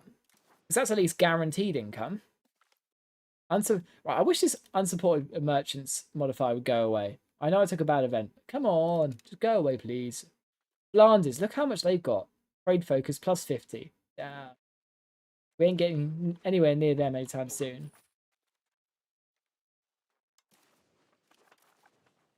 I think, yeah, dyes is the obvious one, isn't it? But without labourers, it's the problem. We need to find a way to get our spinner skills profitable as well. Oh, you've joined the coalition against me. That's really, really bad. Well, this is why we saved up our gold. We might have to use it on regulars or mercenaries. They'll probably invade us, to be honest. We've got no one to protect us. This is our previous ally. I can't believe they abandoned us. What is your antagonism? I might have to improve relations with you. 55. Okay, you are number 1 priority. Can we use an estate action to get some more diplomats quickly? Because we need to get these coalitions done. Because they could just kill us straight away at the moment. That's not the right one. Legitimacy is always good. We could do some more urban rights, to be fair. Stability. It's always good too. Diplomats. Yeah, we'll go for the diplomats. So improve relations with you. Do it. Oh, anyone else? Antagonism. Who is not banned from the coalition who wants to join the coalition? Some small guys. Yeah, let's work on the small guys and get them under 50 first, and then we can stop them joining the coalition in the first place. You must break market access preference treaty with Flanders to make your own market. Now that is a good idea. I didn't even know we had that. Break market access treaty. Yes.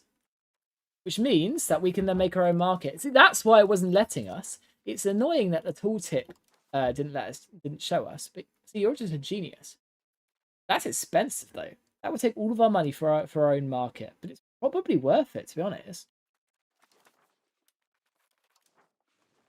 But we'll hold on for now. I like the idea, but with Flanders, not Flanders, with Brabant being such a looming issue, I was going to say pain in the arse, but I'll be a bit diplomatic.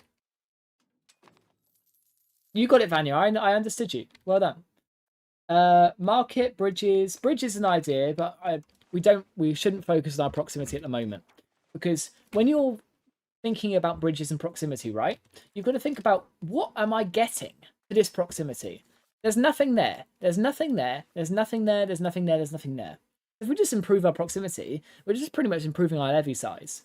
That's not necessarily bad, but we want to scale our economy, right? We want to actually get something for it.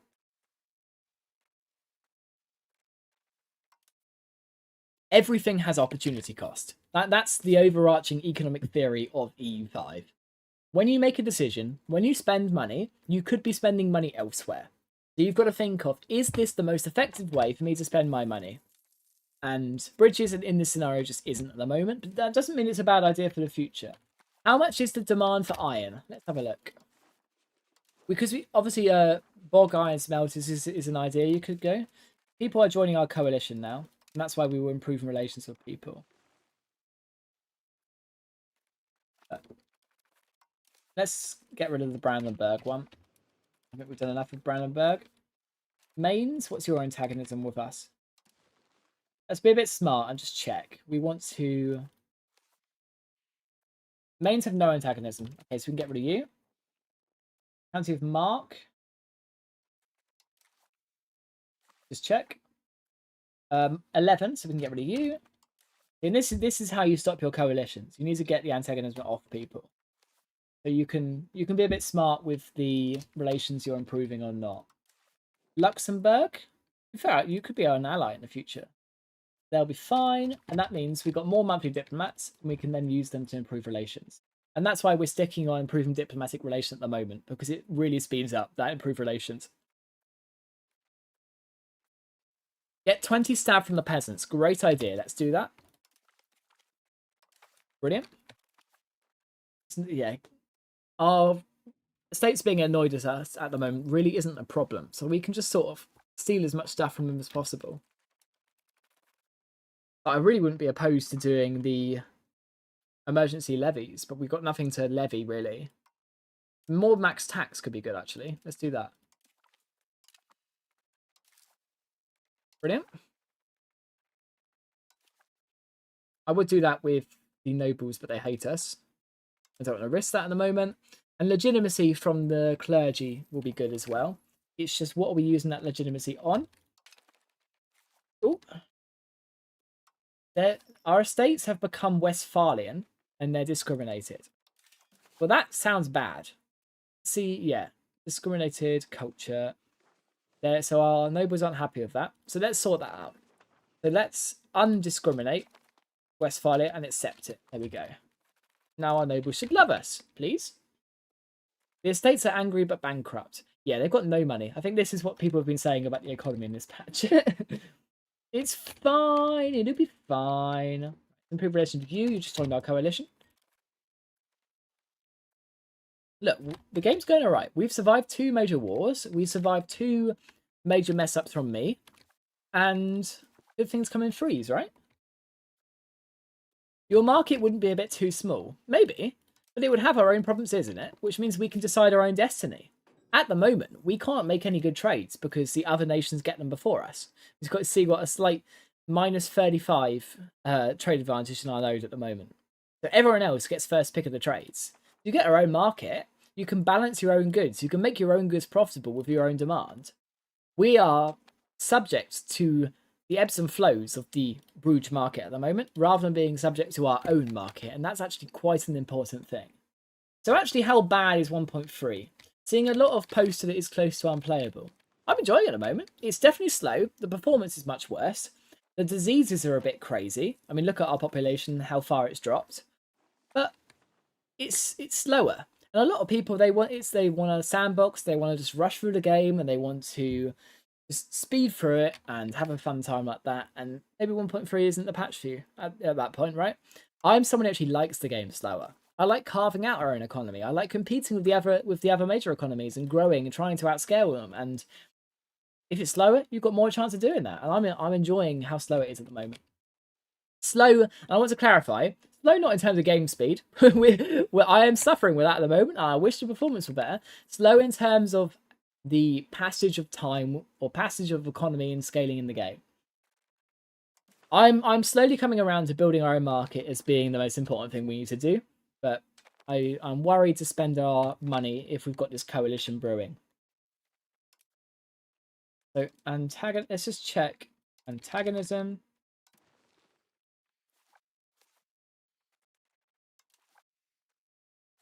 Do you like us? It's still 54, so we need to improve a bit more with you to stop you joining the coalition. See, they're below, they're up to 40, but they're still in the coalition, which is annoying. You can force people out the coalition by making them like you, but we're a long way away from that. Unfortunately, because the AI sees loads of people who would be potentially willing to join our coalition, they won't ever ally us. You're torn on this issue. Give me some more context. I would love to hear what you guys think about it. You could build some bog iron. Oh, that's what I was meant to be looking at. The demand for iron, wasn't I? Rather than just waffling about making our own market. Let's have a look. It's not a horrendous idea.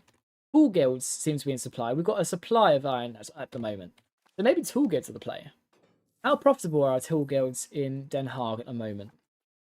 Have we even got any? Most of our starting industry are unprofitable at the moment, which is sad. Because our starting market is crap. Yeah, and look, the price of our tools is we're importing, but the price is going up slowly, but it still means this industry is unprofitable for a while. But when we do make our own market, the stockpile should reset to the natural equilibrium, right? So that could save it for us. Our market village is still your favourite building. Sadly not. They're a bit shit now. And I hate that. And they will be especially shit in this patch because of how I think the economic meta is going to change. That could be a good building, a fishing village though. Is fish a good resource? Oh, it's in high supply. Naval supplies are they? We haven't got tar in the market, we do. We've got lumber, we do. Why do you make a tar pit?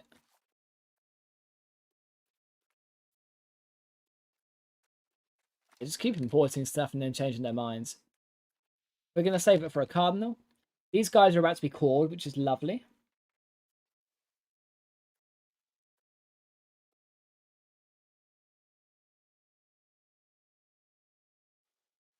Apologies about YouTube Live. And it isn't even a high, so I apologize if that caused you any issues. But thank you for being here in the first place. Appreciate it. I also prefer when the game is hard and slow, but not that population is also growing but not enjoyable. Yeah, I think obviously the issue with the population system is it doesn't show you deaths, right? And we're just losing population at the moment due to war exhaustion. But I don't know. I think number just going up seems a bad idea. I am an outspoken critic of infinite scaling, right? But you do want to see that your economy is progressing. So maybe they need to keep these diseases if they think it's realistic. I know a lot of people don't like it, but Maybe they need a higher base population growth just to account for the diseases that are going around. I don't think you can really have it that you have these diseases that destroy everything and you have really quite low population growth. It'll be you can min-max to increase your population growth, right? But historically, medieval families, they had loads of kids. And that was just how it was because they had no birth control, right? the only birth control they had was abstinence. And a lot of them didn't even have the education to know what contraception was and how kids were made and that type of stuff, right? So it having a base population increase of 120 people per month doesn't seem historically accurate. But obviously it isn't showing you how many people are dying. Obviously infant mortality was really low. Was really high, sorry. Maternal mortality was really high. And it doesn't show you, yeah, very high infant mortality, right? It doesn't show you that. That's what a lot of these annoyed relatives are missing. I hope that they can fix the Switzerland organisation. When I did a run with Zurich in 1.1, they didn't invite anyone. I had to do it through force. Yeah, I tried it in 1.0, so like the first possible patch, and it just wasn't viable at all. You could not play Switzerland. It was mad. But so hopefully it's fixed. Actually, fishing villages helped me a lot in my last campaign as Oman. Yeah, I don't think it's the worst idea in the world. It seems quite profitable. The coalition has disbanded. Thank God. We're saved. And, oh, the first war of the anti-English coalition. Yo, where was my invite to the anti-English coalition? Now, England want to ally us now. Yeah, fuck no, mate. You invaded us. Hey, no way am I allying you. We'll ally Luxembourg instead. Now, we could think about going for Brabant, actually, but I know we don't have troops. This is just me being a bit crazy. Now, we're going to do something a bit crazy. We're going to cut our taxes to 0, including our minting. Why are we doing this? Because we want to make a market. Let's look at the price to create a market at the moment. It's 238 ducats. If we let the passage of a month go forward, then it should be a lot cheaper. Yeah, England do want an alliance, and they can fuck off. I would have been friends with you, but no way. And they've got a coalition. See, and you can only join one coalition at once, right? So the reason why Brabant left our coalition is they wanted to go and join the English one. So thank you, England. You might have saved me from my own coalition. And now, let's see if we can make our own market. Oh, no, they've changed that. So income no longer has an effect on making a market. That's really interesting. Well, let's make it anyway. In Den Haag, we'll do it in our capital. Let's get our income back up. So that is a big change in 1.1. You can no longer abuse the market price. I think they should have a much more pop growth, but also a lot more death. Well, that's the thing, right? Pop growth is net. You're not seeing death. You're just seeing the net growth. You're not seeing growth. You're not seeing death. You're seeing the net growth. So growth and death together. So it is in there. It's just, it seems low because it's included. What the hell did they do to get a coalition? I'm guessing the stuff they took in the France war. I'm not really sure, to be honest. Unless they know CB'd us. That would be interesting. If they know CB'd us, that would get us a coalition. We'll get them a coalition quite easily. Support the state is good for crown power. Export trade. Yeah, let's do that. Export trade. What do we want? Land trade routes. We do have a lot of land. Yeah, let's do that. Serfdom movement? Sure. Or change policy. What policy you're offering me? So local courts rather than the... No, they're both crap. Let's ignore that. We'll go serfdom. As we want to change a law. We've got favour the wealthy at the moment. We could go to central council. That's quite good. We could go different court. We could go... What else have we got? A levy law, like quality. We are down quality at the moment. That could work. We could also try and push naval better. Let's see. We can move actually back to pushing naval. Naval. Well, we need to make a new ship, don't we? Because our previous navy died. Let's do that. Let's make... Yo, they've doubled the ship cost in 1.3. I didn't see that. That's expensive. Maybe let's not make a navy. Our market is creating, so fingers crossed this saves our economy.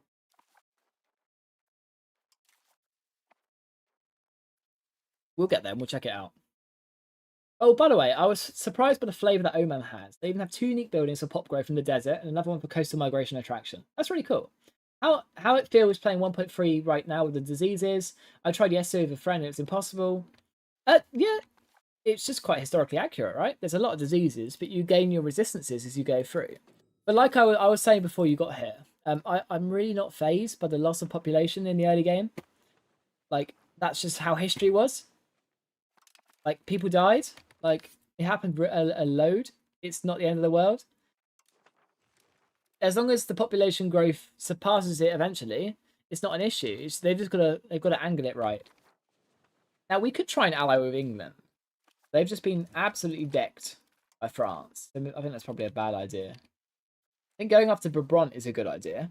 I'm actually really tempted to get a CB on them. I just know that we just don't have the AE space at the moment if we want to murder someone. We almost just had a death-defying coalition, and we can't risk that again. Integration feels quite slow this patch, though. We'll say that.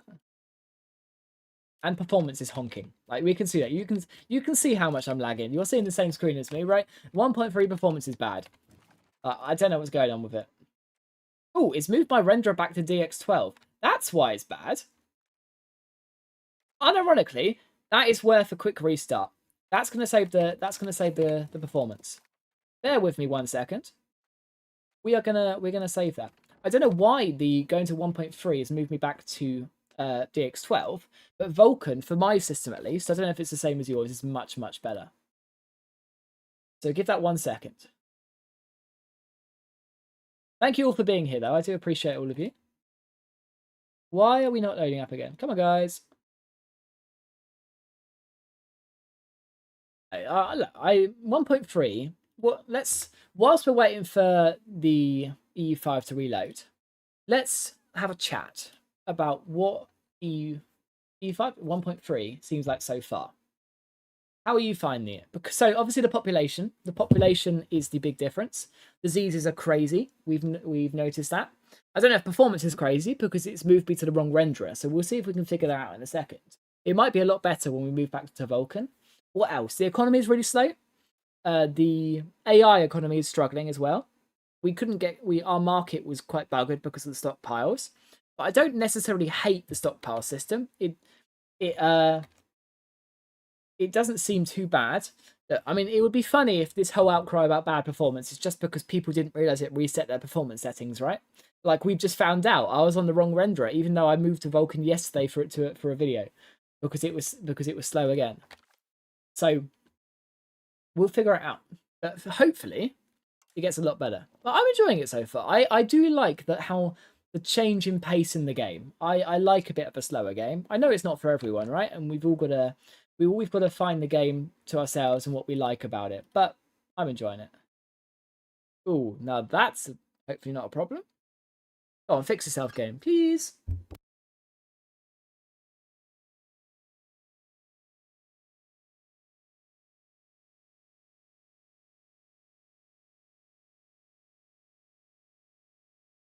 Are we going to load game?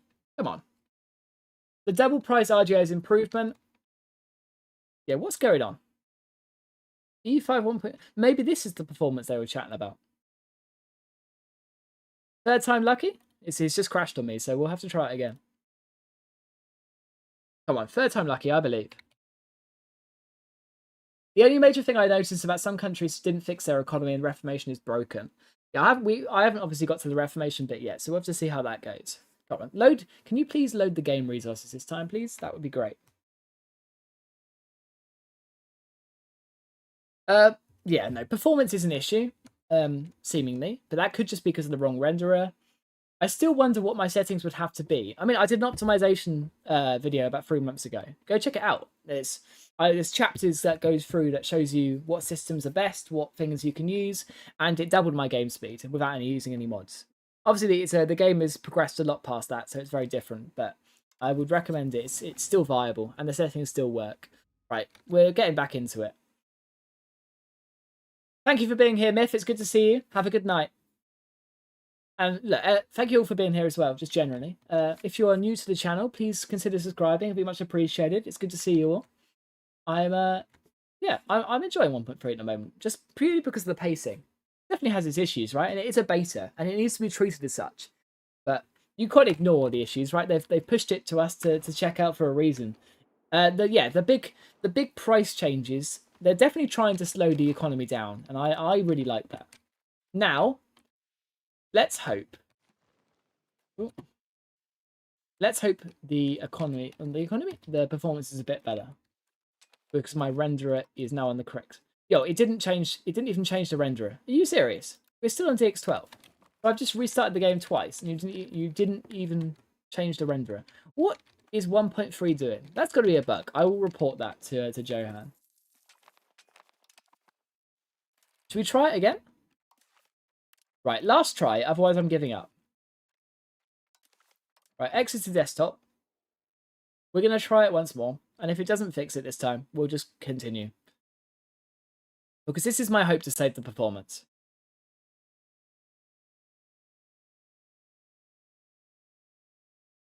I think 1.3 is a great update. Read the changelog and they nailed it in the majority of updates. But being honest, I'll wait to 1.3.1 to play. They confirm nerfing diseases a bit. Well, that's good. If they're listening to the community, that's always good.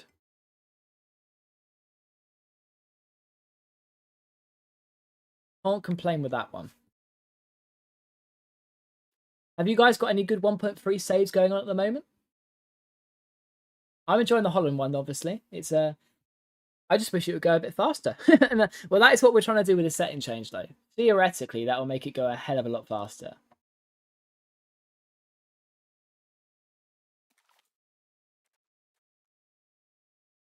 Someone in the Discord just said he decided to see boot up Bohemia again, see how it goes. Bohemia could be a really good nation in this patch, to be fair. You just build tool, you get your good gold and silver economy going, and you just roll people, really.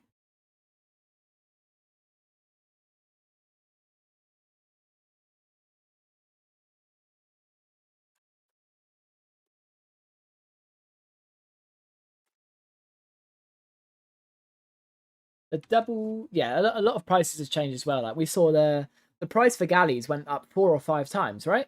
It used to be like 25. It's now like 80 or near 100. That's a lot.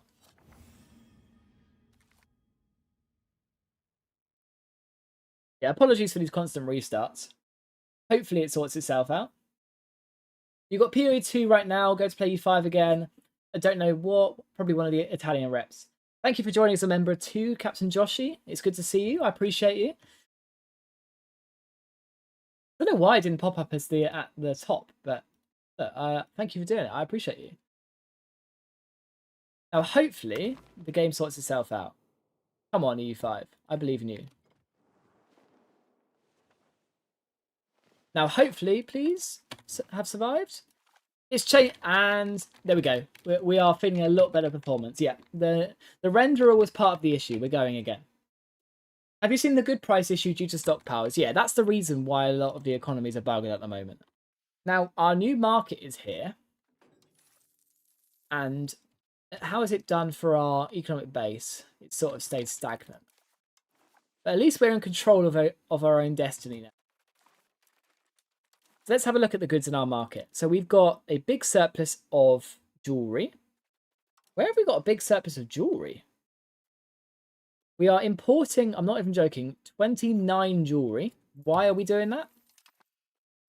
We are importing 13 fine cloth. Why are we doing that?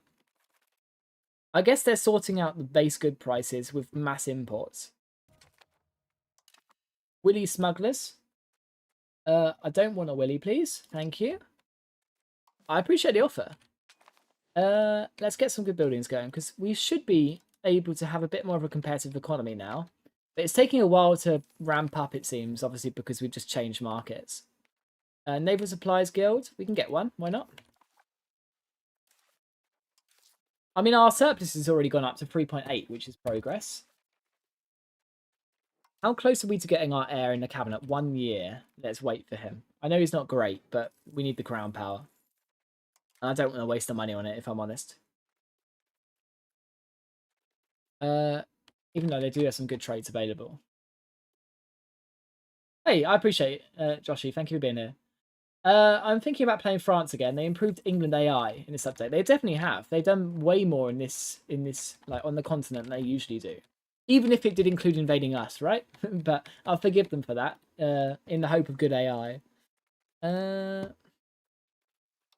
Marketplace. To be fair, we are in control of our own market now, so just spamming marketplaces could be good. And I'll choose to do that in Amsterdam because that's not where our market center is.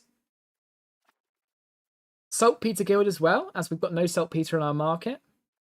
More a winery as well. We could do a winery. Have we not got a winery here? We do. Let's do it in our capital just for the most control. Now we've got a solid income now. We've got a good game speed from changing our settings. And our heir is now an adult, so we'll get him in the cabinet, even though he's not great, but it's better than nothing. We want him as the head of the cabinet. You get 25% crown power and monthly legitimacy. Lovely. Now, can we get more legitimacy from our clergy? Yes, we can. So what we're going to do, we'll give some noble urban rights away, if possible. They might already be done. They look like they're already done. Have we still not annexed our vassal? Let's annex our vassal. I can't believe I didn't do that earlier. We haven't got the extra urban rights to give yet, but what we can do is hire some courtiers. It's always good. We then shall ask our clergy for the legitimacy, please. Thank you very much, guys. I appreciate you. Are you going to push conciliatory? No, not at the moment. It's not worth it. We've got more important things to do. We don't... Do we need communalism? I mean, we do need to rein in our estates a little bit.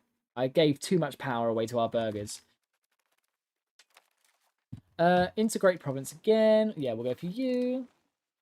Actually, I think probably worth just rushing to integrate all of our provinces first. We can worry about the rest later. We've got a good few vassals now, though. And we're spending a lot on our diplomacy, trying to get this AE down. So it's we should be quite fast to annex our vassals. But look at that honking annexation cost for Zealand. Just 200 base cost for one town. That's really crap. Like, come on, guys. They need to nerf that, the base cost. It does not make sense. You can destroy the vassal meta through other means. Doing that is just mental. 6 years for one province. Like, sure, it doesn't cost us anything. It's not like we're investing mana into it. So we don't have that problem, at least. But still, it just does not make sense. We'll go for proximity efficiency next. Noble literacy, noble satisfaction, cost of court. There we go. And probably maritime trade advantage. That's the researches we're going for. Now we've got the Imperial Diet. We will back the Emperor as we want the Emperor to like us. How is our antagonism going? It's probably worth us improving relations with France again, just so we don't kill them. We want to fight them eventually, but on our own terms. And for that, we want a full professional army, etc. But Bron, they still dislike us, but I want to improve relations with them as much as possible. And we'll try and get these cities integrated as fast as possible. Because it's the only thing in the state, it should be quite fast.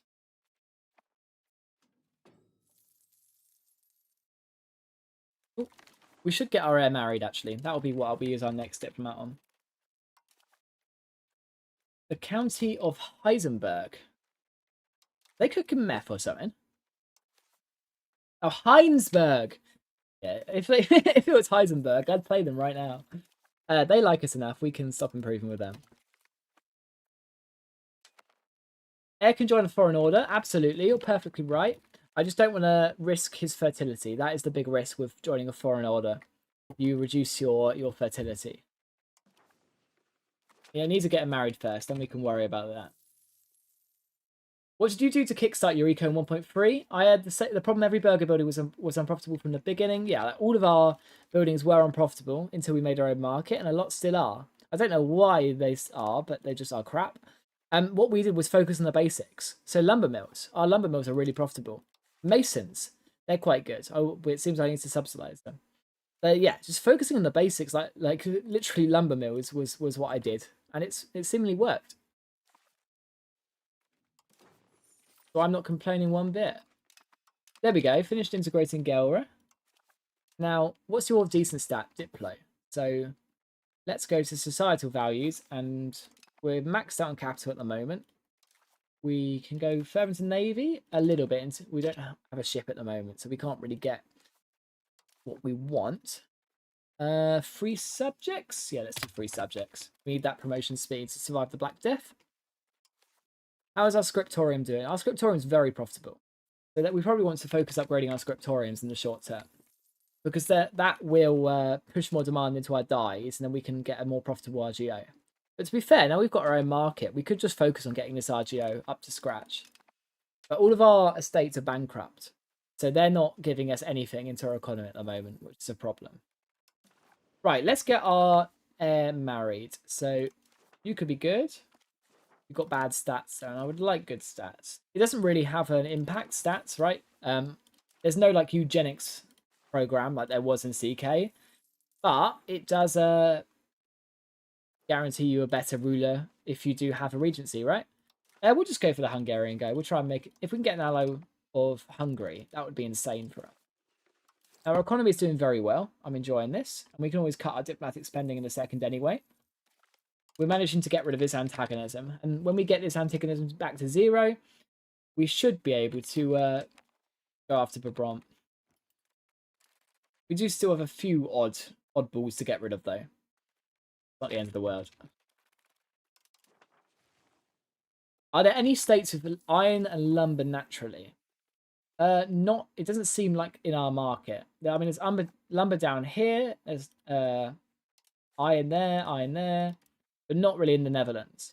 The Netherlands are a big flat grassland, but that's why they made such a historical cloth economy, right? It just doesn't seem to be advantaging us at the moment because all of our starting buildings are unprofitable. Yeah, we're going to save up for these die RGOs now. It's about time we get them. Even if it's a low price, we've got our own lumber in our market, and we've got because we've got a high supply of it, we're pushing the prices down, which means that we can make the buildings that we want really cheaply.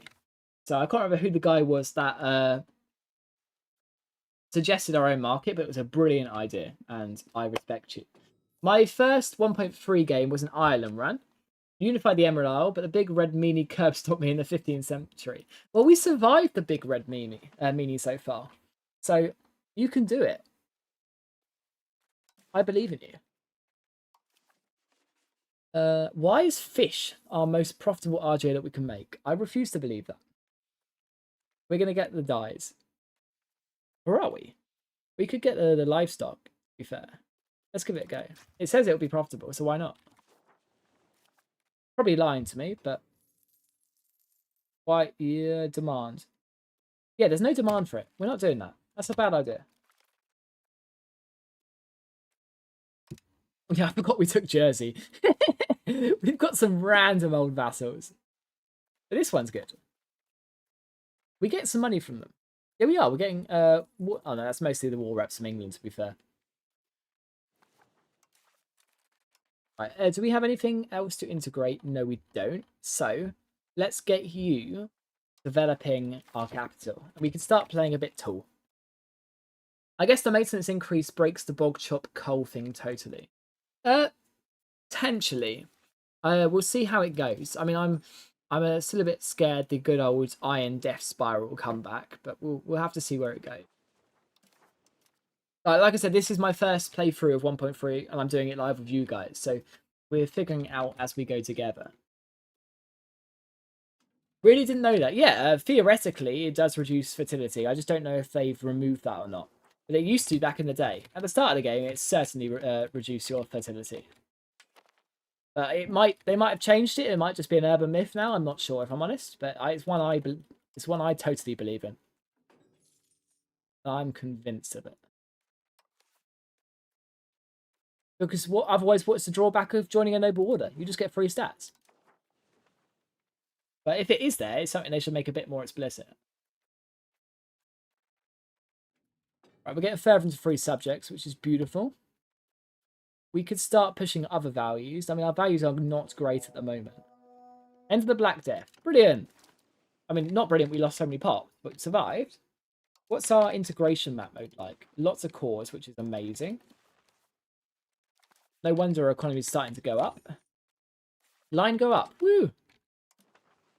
Horses. We could make horses, but RGOs are so expensive at the moment. It's kind of crazy.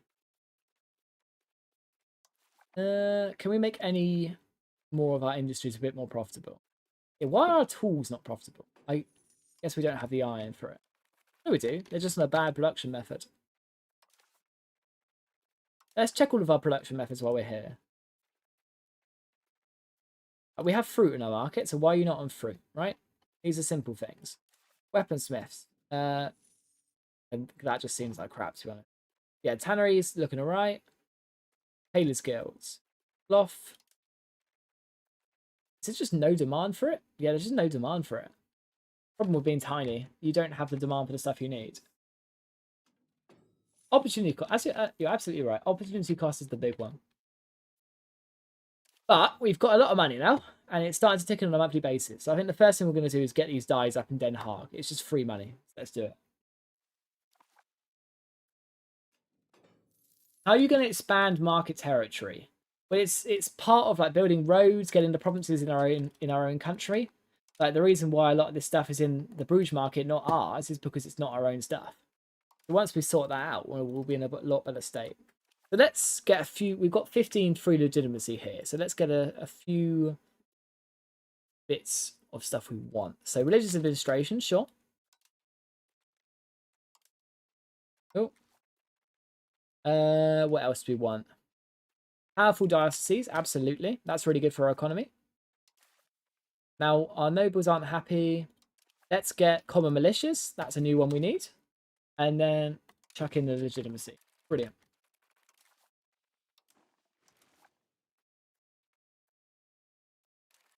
Our king is the ruler of Jersey at the moment because our guy died young.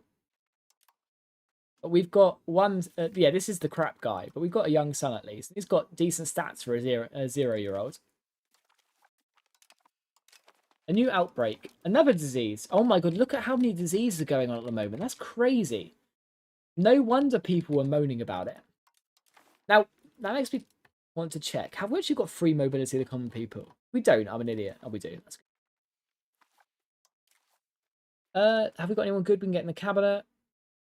The answer is yes. Let's do it. Encourage migration to Den Haag. We're going to make a big city. That's the first step of any good economic spiral, getting as many people into our capital as possible. But obviously, you only migrate from your own market, so we're just migrating from our other provinces, really. If you didn't know that, then you do now. Can you push conciliatory? Yes, but why would we want to? We've got other things that we could push at the moment. And I think getting our economy sorted first is more important. It's like, before I did conciliatory, I'd want to do free subjects, I'd want to do capital economy, I'd want to do naval, innovative, centralization, then maybe conciliatory. It's really a minor one. It doesn't seem to have that big of an impact on the game. But we are slowly getting there. It's starting to push up there. It gives cabinet efficiency, CB creation speed, antagonism given. But don't forget, this antagonism given modifier is the antagonism on us. The only thing that actually reduces your antagonism in it is this Diplo rep. Obviously very useful, but less useful than the game makes it out is, if that makes sense. Do we want the noble guy, the burger guy? We'll get the noble guy. He's quite old, so it'll only last a few years. And we'll start making that die RGO. About time. We've been waiting a while for it. Yeah, it's good, but it's just not as good as our other options. I really want to get our economy going in Den Haag first, but it's definitely on the list. You're not wrong. That Diplo rep would be very useful for us, considering our current situation. But we've got a lot of diplomats out at the moment anyway, so we are manually reducing our antagonism. And I need to do it with Cleves as well, it seems, to get rid of theirs. We could get professional army straight away. It's going to be a lot of stability, whether it's worth it. Are there any bad privileges we want to get rid of? Hunting permits. I mean, it's not amazing. Communal lands is crap, though. Yeah, let's get rid of communal lands. Anything on our clergy want to get rid of? Or they get too strong? Nope, they're pretty useful. What about our nobility? Fortification licenses is crap. I'd love to get rid of that. That's a lot of stability.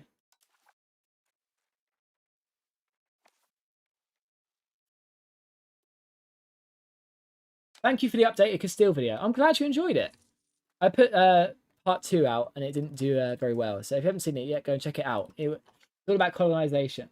But I enjoyed making it. That's the important thing. Noble Navy. Now that is a shout.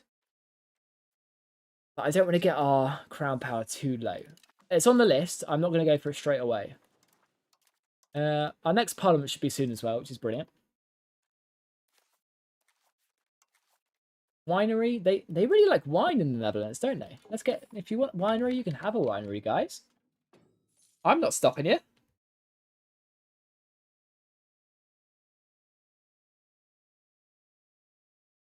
Wait, so why is conciliatory better? For our situation, we want to reduce the AE as much as possible. And every point of Diplo rep that you get reduces your AE by 4%.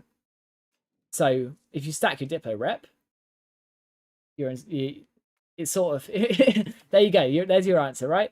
Belligerent gives you war score efficiency and spy network, but we're trying to do a tool game. So once we get our provinces that we really want, we don't really need that anymore. We just want to sort of focus inwards. But the further we get into the game, the more that will become more of a debate, right? Big guild falls short. We can pay for some legitimacy. We can just lose that stab. We can take the opportunity for paying for legitimacy. Why not? Means we can give out some privileges. We'll give out Noble Navy. There we go. And we will give out a peasant one to make them happy with us. What have we got? That's not too bad. Represented in Parliament. Let's do that. And then we can then take that free legitimacy. Obviously not free. We've got to do a little bit of minting to stop taking a loan. Okay, we're going to take a loan. Unless we can put taxes up. No, but we can cut diplomatic spending for a month or so. And just because we've got enough monthly income coming in, it should stop us taking a loan, hopefully. And whilst I do want to test the new loan system, not at 10% interest. There we go. We survived. Let's cut back our minting and then re-put up our diplomatic spending. We're quite close to annexing our vassal as well, which would be really good for us.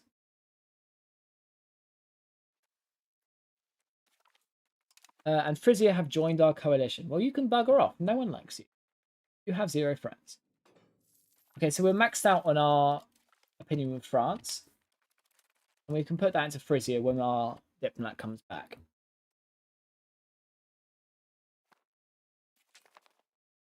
Oh, our sister's come of age. Lovely. And she's got really good stats. Yes, please. Cabinet right. Absolutely. Arrange a royal marriage. No, but we will do a noble marriage. To someone young and shite. You. Which means that we can get her as a cabinet advisor when someone good dies. He shouldn't be too long. He's 48. Has he got... what's his trait?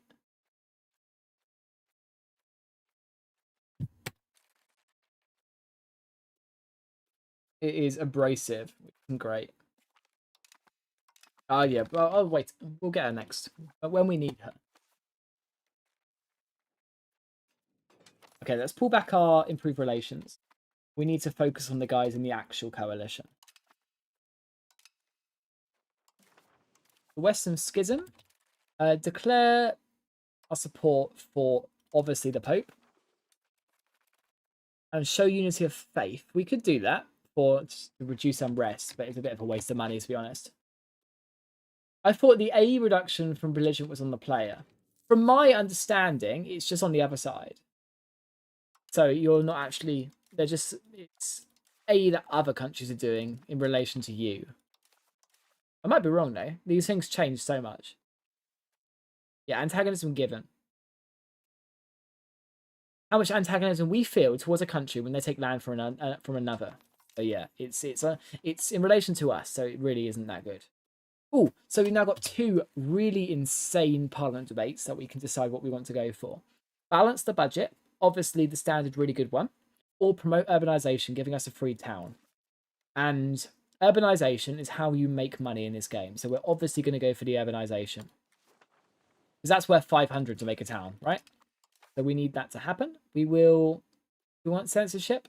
No, we don't. We can take humanist. It's fine. Yeah, we will absolutely take a free town. And in the meantime, that will give us loads of pop satisfaction and pop promotion speed, which is going to be amazing for our capital build.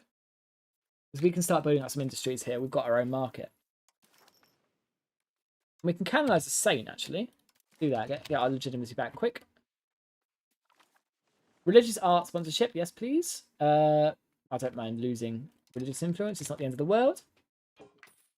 Yeah, look, you learned something, chill guy. That's the important bit. That's what we're here for. Oh, that's a bad. Okay. I thought I'd done enough to stop this coalition. Jesus, we might be dead. Okay. We'll be fine. I thought I'd done enough to stop that. Maybe I should have allied England. Yeah. It.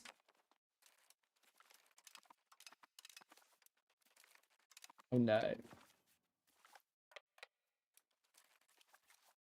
Right, we need a good general. We'll put Alof. I read that as Adolf, and maybe you could use an Adolf right now. We're gonna win this. We got this. Easy. I believe. Charge! Into the breach! You will regret invading us. They really aren't fans of us. I've been really working hard to reduce the AE. So I'm really quite sad, guys. You've let me down. You want that guy now? You can bugger off. Right, let's reduce our diplomatic spending now. Let's stop improving relations. We've improved a lot of relations. We'll keep going with that guy. Oh, I hate that they've moved the merge button. It would take me a long time for my muscle memory to get used to that. Push down here. Actually, let's allow attachment. We should be fine. It's quite a small coalition, so we can actually just win this and then bar them from coalitions again for a long time, and then we'll be fine for the long term. It's annoying that we then can't do offensive wars on people like Utrecht, because Utrecht is so close to our capital. It'd be a perfect place to take like right away.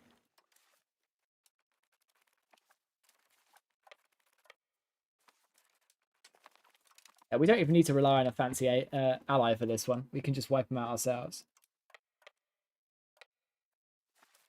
Oh, they're going to lose that? We'll go and save them. They get cooked. Brilliant. Can you buy land from England?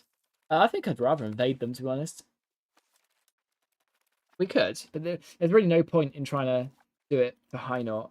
They're only our vassal. And we're at war anyway.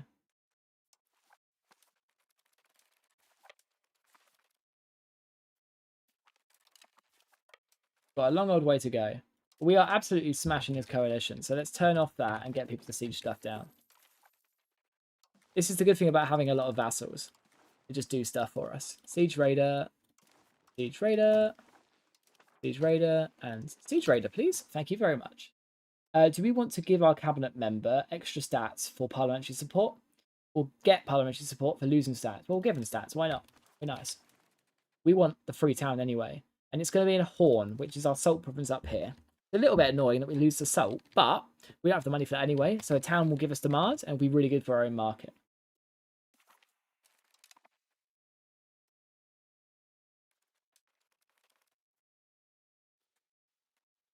See, look, the game's chilling out a little bit now. It's going at a faster speed because of the change in the renderer.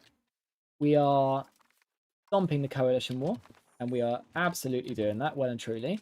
We can now split up our army, actually, and just start sieging stuff for money.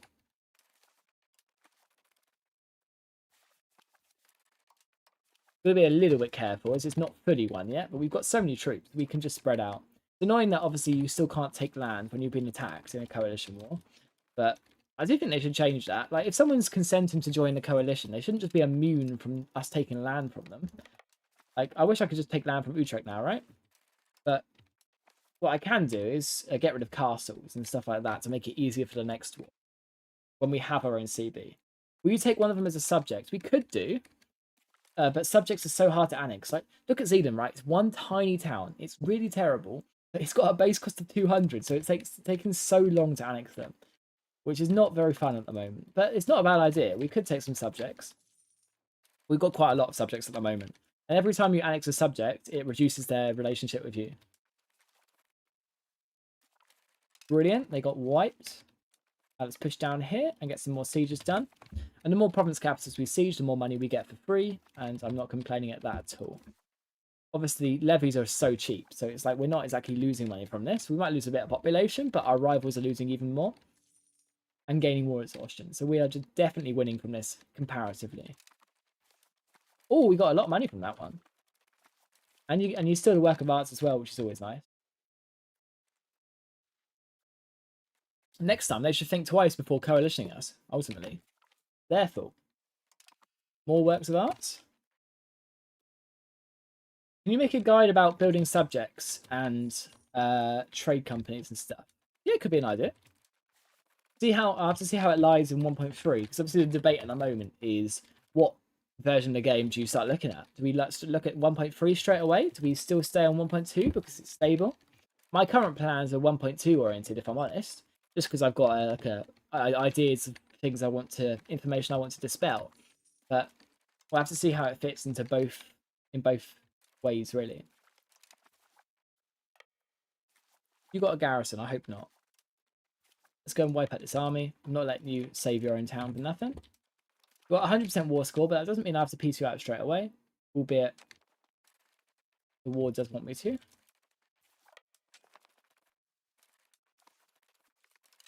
I want to get as much money from this as possible. Ooh. Leiden or Nordic? Nordic, why not? I'm on your side, guys. I believe in you. Yeah, our estates are still very bankrupt, and it's because of those estate buildings. So we might have to risk a bit of a rebellion, but to try and curtail those pesky estate buildings. The risk, because they could just rise up and try and kill us. But I think it'd be worth it. We can actually get them making money. Where are we? So estates. Yeah, like 45% satisfaction if we get rid of their stuff. And they get a noble temple. That just reduces unrest, levy size. None of that's worth it. Right. This is a risk, but we're doing it. We are evicting the horrible, unique estate buildings that they have. Now, all of our estates are going to hate us, but you better like me in the long run. They're all going to start joining rebellions, but this is the good thing of why we are going to get some allies after this. I will pull you back, but I can't afford to lose our troops. To be fair, I could just take land from them, right? So that is Low Franconian, our primary culture. As is that, as is that. So I could just take all of those states.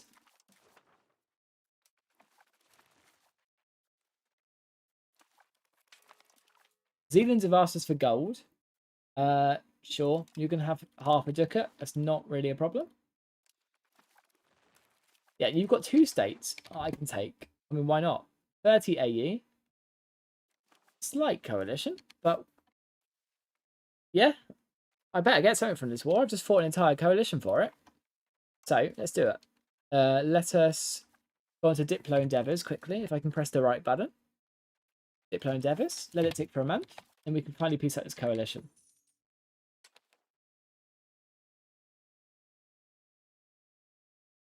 Yeah, I need to do some research into trade companies because they might have been fixed in this patch, but I last time I checked they were really like buggered. They just didn't work at all. We'll take money. We want to evict. Can we get a dismantle coalition thing? It seems like it's here. Maybe that's because I'm annexing them. Dissolve coalition because yeah, they will cease to exist. Well, that's sad. I can't dissolve a coalition just because they're not going to exist anymore. But considering we actually get control over this area, I think it's just worth taking the land. Albeit, the other choice is we come back when we can actually get some better land. Like if we go for the dissolve coalition, that gives us a lot more space to do whatever we want in the future. I can always go for a transfer vassal instead. Albeit that looks like a lot of AE, so maybe not. I could go for an actual vassal instead, like on Cleves. I don't like that idea either. Oh, I'm conflicted. No, we're going to dismantle as many forts as we can, so it's easy to beat them in the future. Liberate the Westphalia. Actually, no, we're not. We'll just take war reps, food access, military access. They're going to annul treaties with each other. That costs AE to annul treaties? Oh, it's dismantling forts. That's okay. And we'll just make them suffer for doing that coalition. We won't take any land. There we go. Anti-coalition treaty. Brilliant. It just means we're safer for the future. We let our aid continue to tick down. We can then start using our diplomats on making it tick down. Like these, for example. And we're quite close to finishing our annexation too. So we'll chuck our diplo spending up a little bit. And now we can work on our economy. So our DAI RGO came into effect, and then our wealth went down. How does that make sense? Our scriptoriums are really profitable. We could make more scriptoriums. This is the problem. When you're such a tiny market, like, it's really hard to get these profitable industries. Are you saying there's anything that's going to be really profitable? A tar kiln. I mean, we could do a tar kiln. Anything else? Some scriptoriums, bog iron smelters.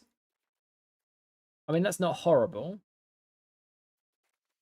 We could get a bog iron smelter up and running. Probably needs a charcoal kiln if we want to do that, though, as well. Put that in Rotterdam. Just get the base of our economy sorted out with some core industries, and then we can go and do fancy stuff. But we probably want to get Den Haag a city before we can do that.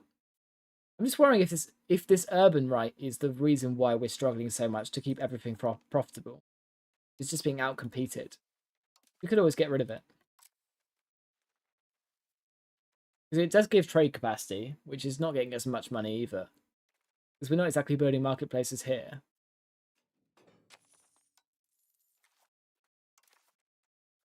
But it would be really good if we get it to a city. We're just nowhere near that, right? So we'll think about that in a little bit. That's why I stayed in the clone market for around 50 years, so you have direct burger buildings that don't be useless. But look, we just deleted all of our estate buildings, but now they're just supporting rebels instead, which is a different problem. Let's start appeasing some estates to fix our issues. We don't want them rising up, obviously. Can we appease more than one estate at the same time? No, we can't. That's a slight problem. Well, the nobles are more of a problem. We can always give more privileges out, to be fair. Like shipwright contracts, if we're going to go towards naval. Do it. I'm not going to give anything to our nobility, but we could always bribe them or something. Let's see how it lies. It was a major risk getting rid of those buildings, but... And they've just made more. Like, come on, guys. I just deleted all of your estate buildings and you've got more straight away. That does not make sense.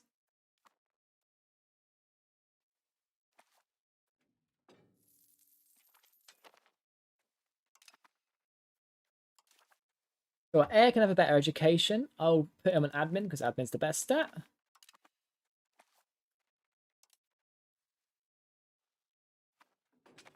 Speed 7 is still a struggle.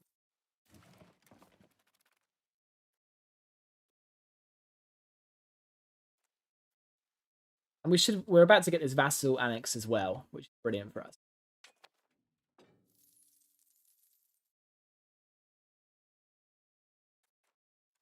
I mean, it's right next to our capital anyway, so it should be good control. Still no really point in putting in extra roads and stuff at the moment because it's like these industries are so unprofitable, we're not getting anything for it. But I think marketplaces could be a good investment. If our actual industries aren't doing anything. Well, Carpenter's Guild, let's do that, because that gives us more demand for dyes, which will help this RGO in Den Haag.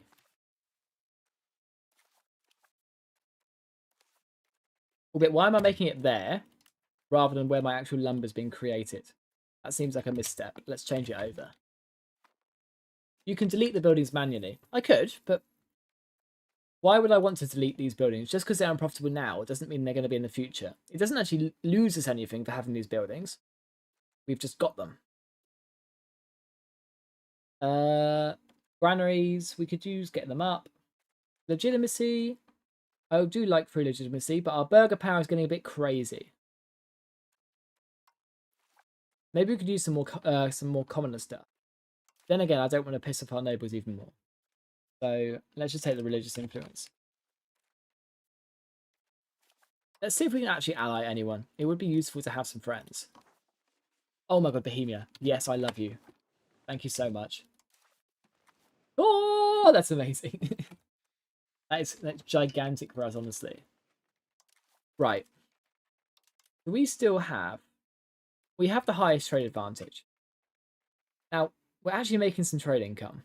Even slaves or something.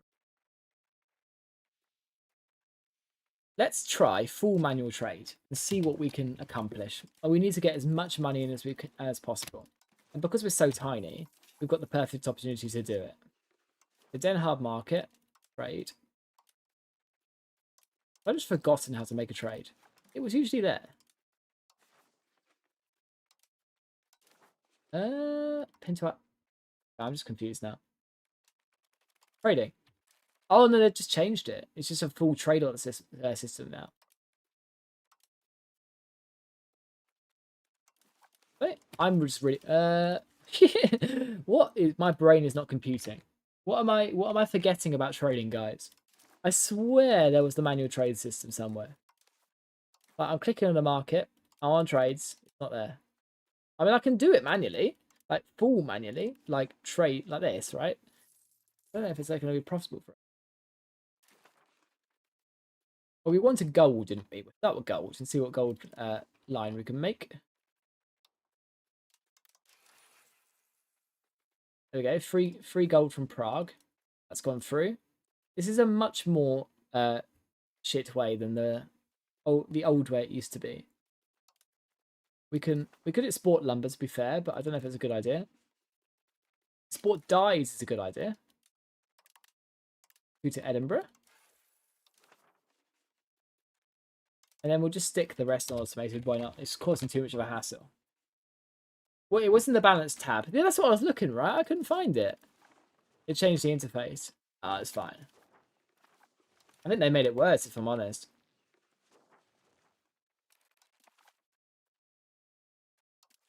Right, we want to get this proximity efficiency, and then we want to go for the professional armies. That's how we can fend off ourselves from Britain or any other external invaders.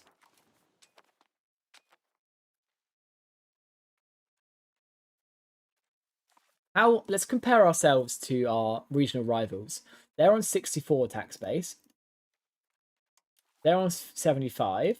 Bohemia is on 114. We're not actually doing that bad, considering our circumstances. There we go. Annex Zealand. Lovely. Now, they've got a proper labour shortage. So we're going to have to encourage some migration there to help them out. We're going to make that little province efficient. Yeah, look at that. They've got no one. Granaries. We do have a lot of granaries in this economy. Got a coronet. Yeah, no shit, Sherlock. Urban rights. We could make it a fortress town. What other options do we have? Monthly prosperity, migration attraction, market charter. Be good. They port. That could also be good, but we're struggling with burger power at the moment, aren't we? Lots of options available to us. The big thing we need to accomplish is getting our nobles and our burgers cut down to size, really. Or crown back up to normal. So, let's do that. Let's get some camp followers. Cheaper than making a navy. I know it's not going to help us. Oh, no, that's a bad idea. That's a bad idea. It's a bad idea. It's not cheaper. It was only cheaper than making a navy because our ship price was crazy. If we stop that, then we go and make a ship in a few weeks. We can then start pushing to navy again. And we absolutely need to do that to get the harbour administration.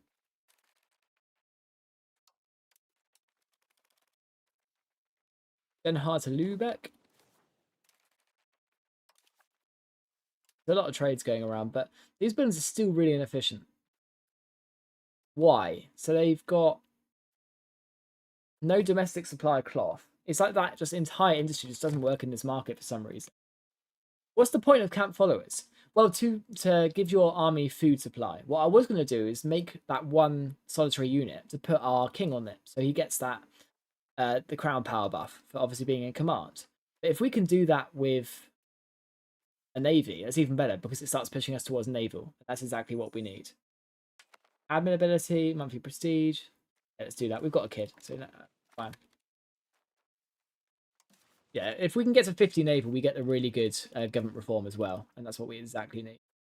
We've still got feudal nobility at the moment, which is awful. We want to get off that as soon as possible. Royal decree, we go actually. Plutocracy, that is also quite good because we're going to push down that. Are we? Because our burger power is already mental. That's something to think about actually. Yeah, marketplaces really hit hard with maintenance when a new age comes. Sure, but it depends what we're getting in for it, really. Yeah, the manual trade experiment doesn't seem to be doing much, so we'll just stick it back on automated.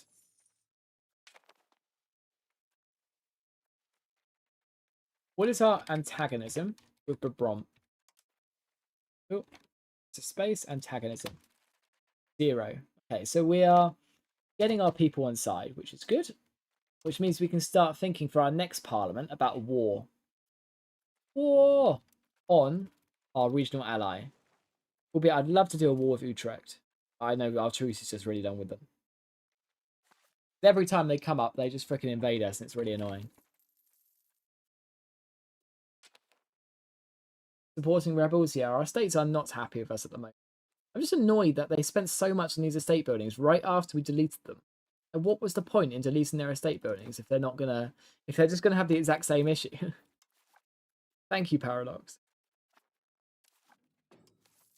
We'll make some more scriptoriums. The more demand for dye is always good. It's a good trade, good to export as well. We need to get Den Haag profitable. That's how we kickstart our economy.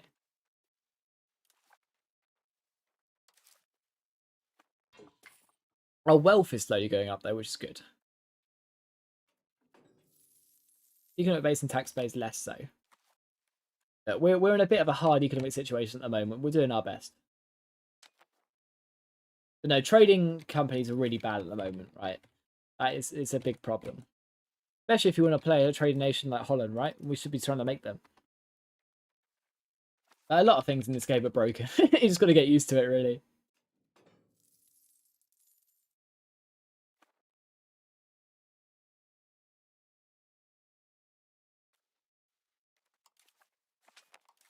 On economy, we're struggling to get this economy going. Let's cut the investment on stuff like diplomats and stuff until quite cheap. We are paying a lot for buildings. That's marketplaces, granaries. They all seem quite useful. I know every penny counts, but maybe we should try to take over the Bruges market rather than just exit it. But that's something we can always do in the long run. The next play will be going for Brabant, obviously. They've got a much better economy than us. What is their tax base? Their tax base is 16, so yeah, taking them would be really good for us. Frisia less so. They don't. The RGOs in the Low Countries are really bad. So it's a bit of a challenge to survive as them.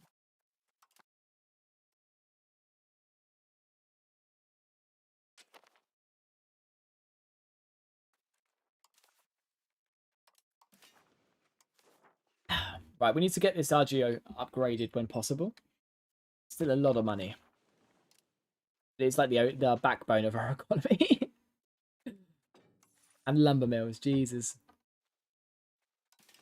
Cheap lumber is very good for an economy, so I'm not complaining there.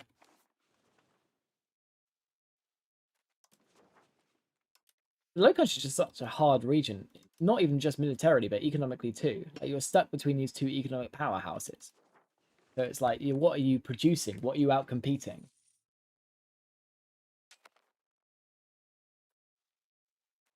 Oh, I forgot what we were trying to do. We were trying to build the ship, weren't we? That's not worth it. Wait. We were trying to build that ship to get our ruler in command for the crown power. So let's get on that. Now, I'm getting annoyed that this guy isn't dying. I'm going to just put my sister on it because we need the crown power. Take the stab costs. Head of cabinet. Brilliant. We need crown power ASAP. That's part of the reason why we're getting nothing from this trade income.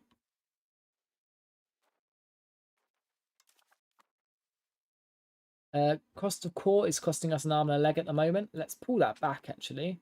We need every penny we can get at the moment.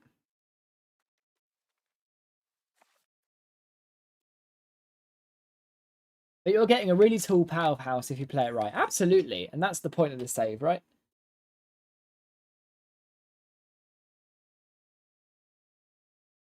We're going to try our best, and what we achieve, we achieve.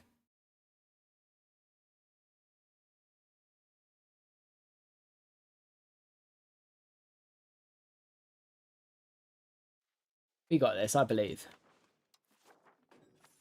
Right, we're going for that ship next, aren't we? Where is our economy going? Yo, where did the money go? Oh, it's back. It just decided to evaporate for a second. Interesting, guys. I appreciate you. See, because we're funneling men into Middelburg, their productivity is increasing a little bit, which is nice. Tempted to make it a not a Flemish cloth industry. That seems to have destroyed Den Haag. That production efficiency debuff. See, it has. I'm right. Let's get rid of that. It should make it more profitable. That seems to have actually hurt us. Because we can always just give it the basic, like, staple port if you really want to.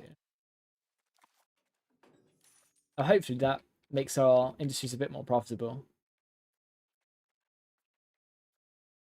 It's like this entire economic spiral of like tailors guilds and stuff just doesn't seem to be working at the moment. It's really weird.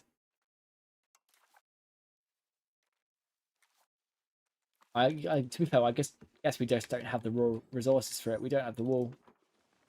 Could make the wool, but what is the point? If you just take England, if we get it one big market and get all the English wool, could you check the disease map for a second? Absolutely. Oh, has EU5 crashed again? I think EU5 might have crashed again. Would you consider going back to 1.2 for a Holland campaign? I'm open to doing anything, really.